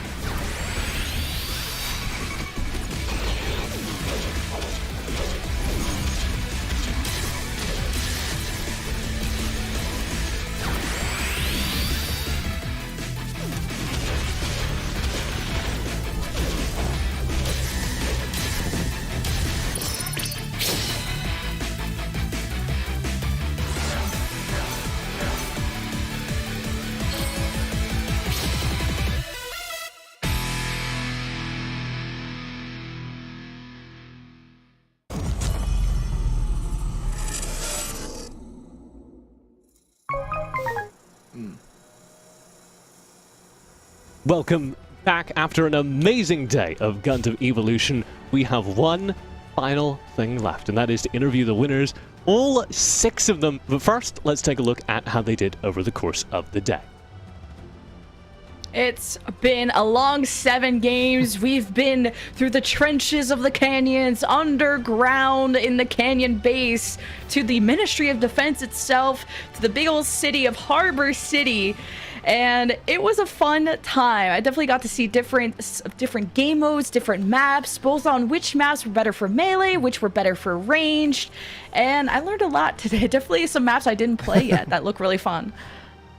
Yeah, we saw it all today. We saw not only a wide variety of the game modes and maps unique to Gundam Evolution, but we also saw the struggle between two teams as the Earthnoid team really brought things in gear, had a rally in the middle of the series. Wasn't quite enough to bring it on through, but was still very entertaining and just showing the potential of the players as they got to play with some new units and got to see how things really felt in a more organized environment.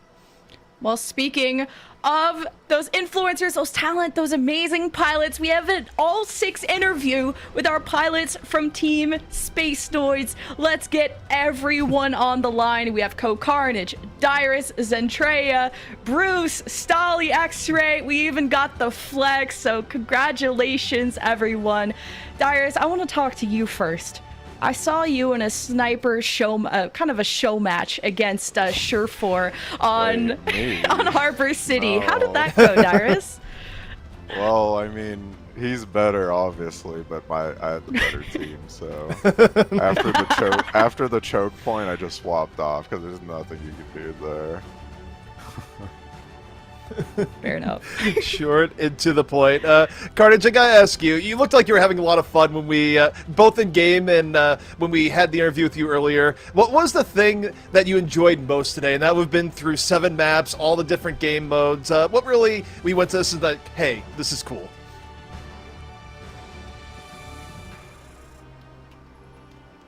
All right. It was really, for me, fun playing with such an experienced team. Everyone kind of knew exactly what they were doing. They were super helpful, giving tips. And yeah, it was just overall a really good time. I think that's a really good lead-in because I've got a roundup for the grinders. Because I know that everyone left was playing late at night last night. So I want to go in order. Let's go from the bottom to the top, left to right. What is one quick tip for everyone who hasn't answered so far that you would give to a new player after all your late night grinding, after all your late night gaming? We'll start with you, Bruce. My only tip is don't die. That's it. Just don't die. Stay alive. That's what I've been doing. Of course, the easiest way to do it. Yeah, that's it. Just like literally hide behind walls. Make sure you stay alive because you're way more important when you're alive than you're dead. Obviously. X-Ray. Learn the movement of the game because the movement can save your life and make you do the most damage X-Ray, possible. I believe you are muted, so we can't hear you right now. Is that something you can fix quickly, or we can move on? So, there's the tip: be unmuted in voice call. Yeah, that's that is good interview etiquette. I can hear him, but he basically said just have good movement. I don't know if you guys heard that as well. I heard him fine. We did not. Yeah. Oh, we didn't. Thank you for translating. He was just saying, team comms. We heard him, yeah. We heard him. Yeah, he was just saying on top of surviving, having good movement can save your life. That's what he basically said. That's really good. And of course, you can find X-Ray on his stream on his YouTube channel, so if you want to hear what he sounds like, that's the plug. And we'll go up to Stali and then Zentreya to wrap things up. One quick tip for all the new gamers. Use your headphones properly because most abilities / movement in this game, you can hear them. As you saw Surefour, if you ever sprinted near him, he would just turn around, hook you, and you died. But if you don't sprint, he can't hear you. Yeah. Zentreya? Run away from the hooks. A lesson learned by experience. Very recent experience. First it was go after the pro, now it was run away from the pro. Well, thank you all for the tips. I feel like everyone at home also learned a lot from you all through the showcase that we got put on today. Big congratulations on your dominant victory again, everyone. Good luck and thank you for joining us for the interview. Congratulations, everyone. And now, of course, we still have a few things before we leave you for today. It was great listening to the winners, but now we got some Gundam stuff to talk about. Before we leave today, we want to remind you that Mobile Suit Gundam, The Witch from Mercury Prologue, is now streaming on the Gundam.info official YouTube channel. And TJ, I know that's something you're excited about. You're darn right it is. The very first episode is up for free on the Gundam.info YouTube channel, which you can find either by going to the website, Gundam.info, or going and searching Gundam Info. That is the very first episode of an upcoming series. And also, just to give a word out, a whole lot of Gundam is uploaded for free on the Gundam Info channel. So if you've been playing this game and you're like, wow, Gundam seems really cool, go there. It's really cool. You can start with Gundam Wing. That's my tip. It's a spin-off, so it's in its own universe, and you can just pick that up. Well, also all of that action and all of the news on Twitter, of course. You can follow Givo Esports on Twitter. So that's where all the announcements are and what they're going on with the esports plans, all the new units that they're releasing throughout the year. And that's been really exciting. I'm just so glad I got to be here with my friends doing Gundam Evolution Showcase. Thanks, everyone. You can find us. I mean, they'll plug themselves. They're big boys. I'm Lemon Kiwi, mostly with an underscore on socials. How about you, ZP? And for me, I mostly use a lot of Twitter at TempoZP. I do have names on other accounts, but usually something along the lines of ZPcast, but it's variable. I did not think out the multi-platform branding ultra well way back in the days, so, it's a little bit of a challenge, but if you look, you'll probably find me. TJ, what about you? Where can they find you? Is your branding consistent? Yeah, it is. It's Esports TJ everywhere, but I would vastly prefer you don't find me. So that's my tip to you. Okay. Thank you very much to our excellent production team and, of course, Bandai Namco for putting on this tournament. You've been great. Thank you so much for watching, and the entire Gundam community for turning out. Until next time, goodbye. Yep. I'm going crazy on him right now. There you go. We got a couple. Running. Go barb.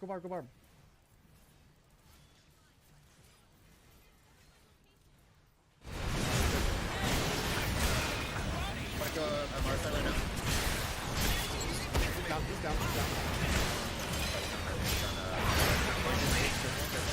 Right here.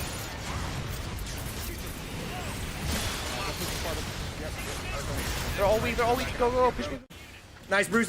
Let's go, Bruce. There you go. I got it. Nice. I also, we should be able to win this though. I'm going to go try and fight already. One in the room for that for you, Don't say anything.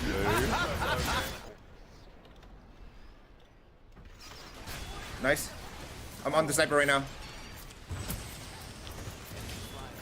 Got him. On point. I'm on the barb. Barb 1. Dead.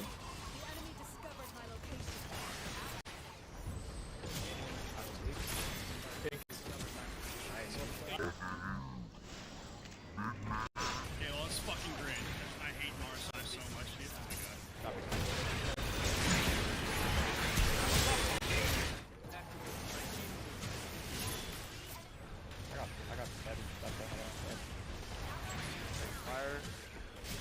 We get to switch seats during the round.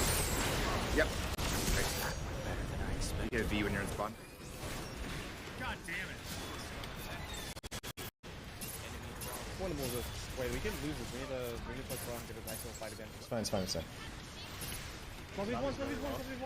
Any bomb plan is better than no bomb plan.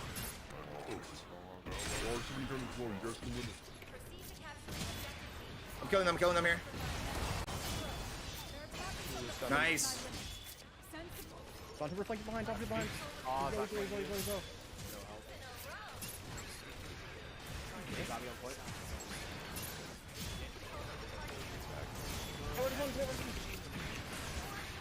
Winnable.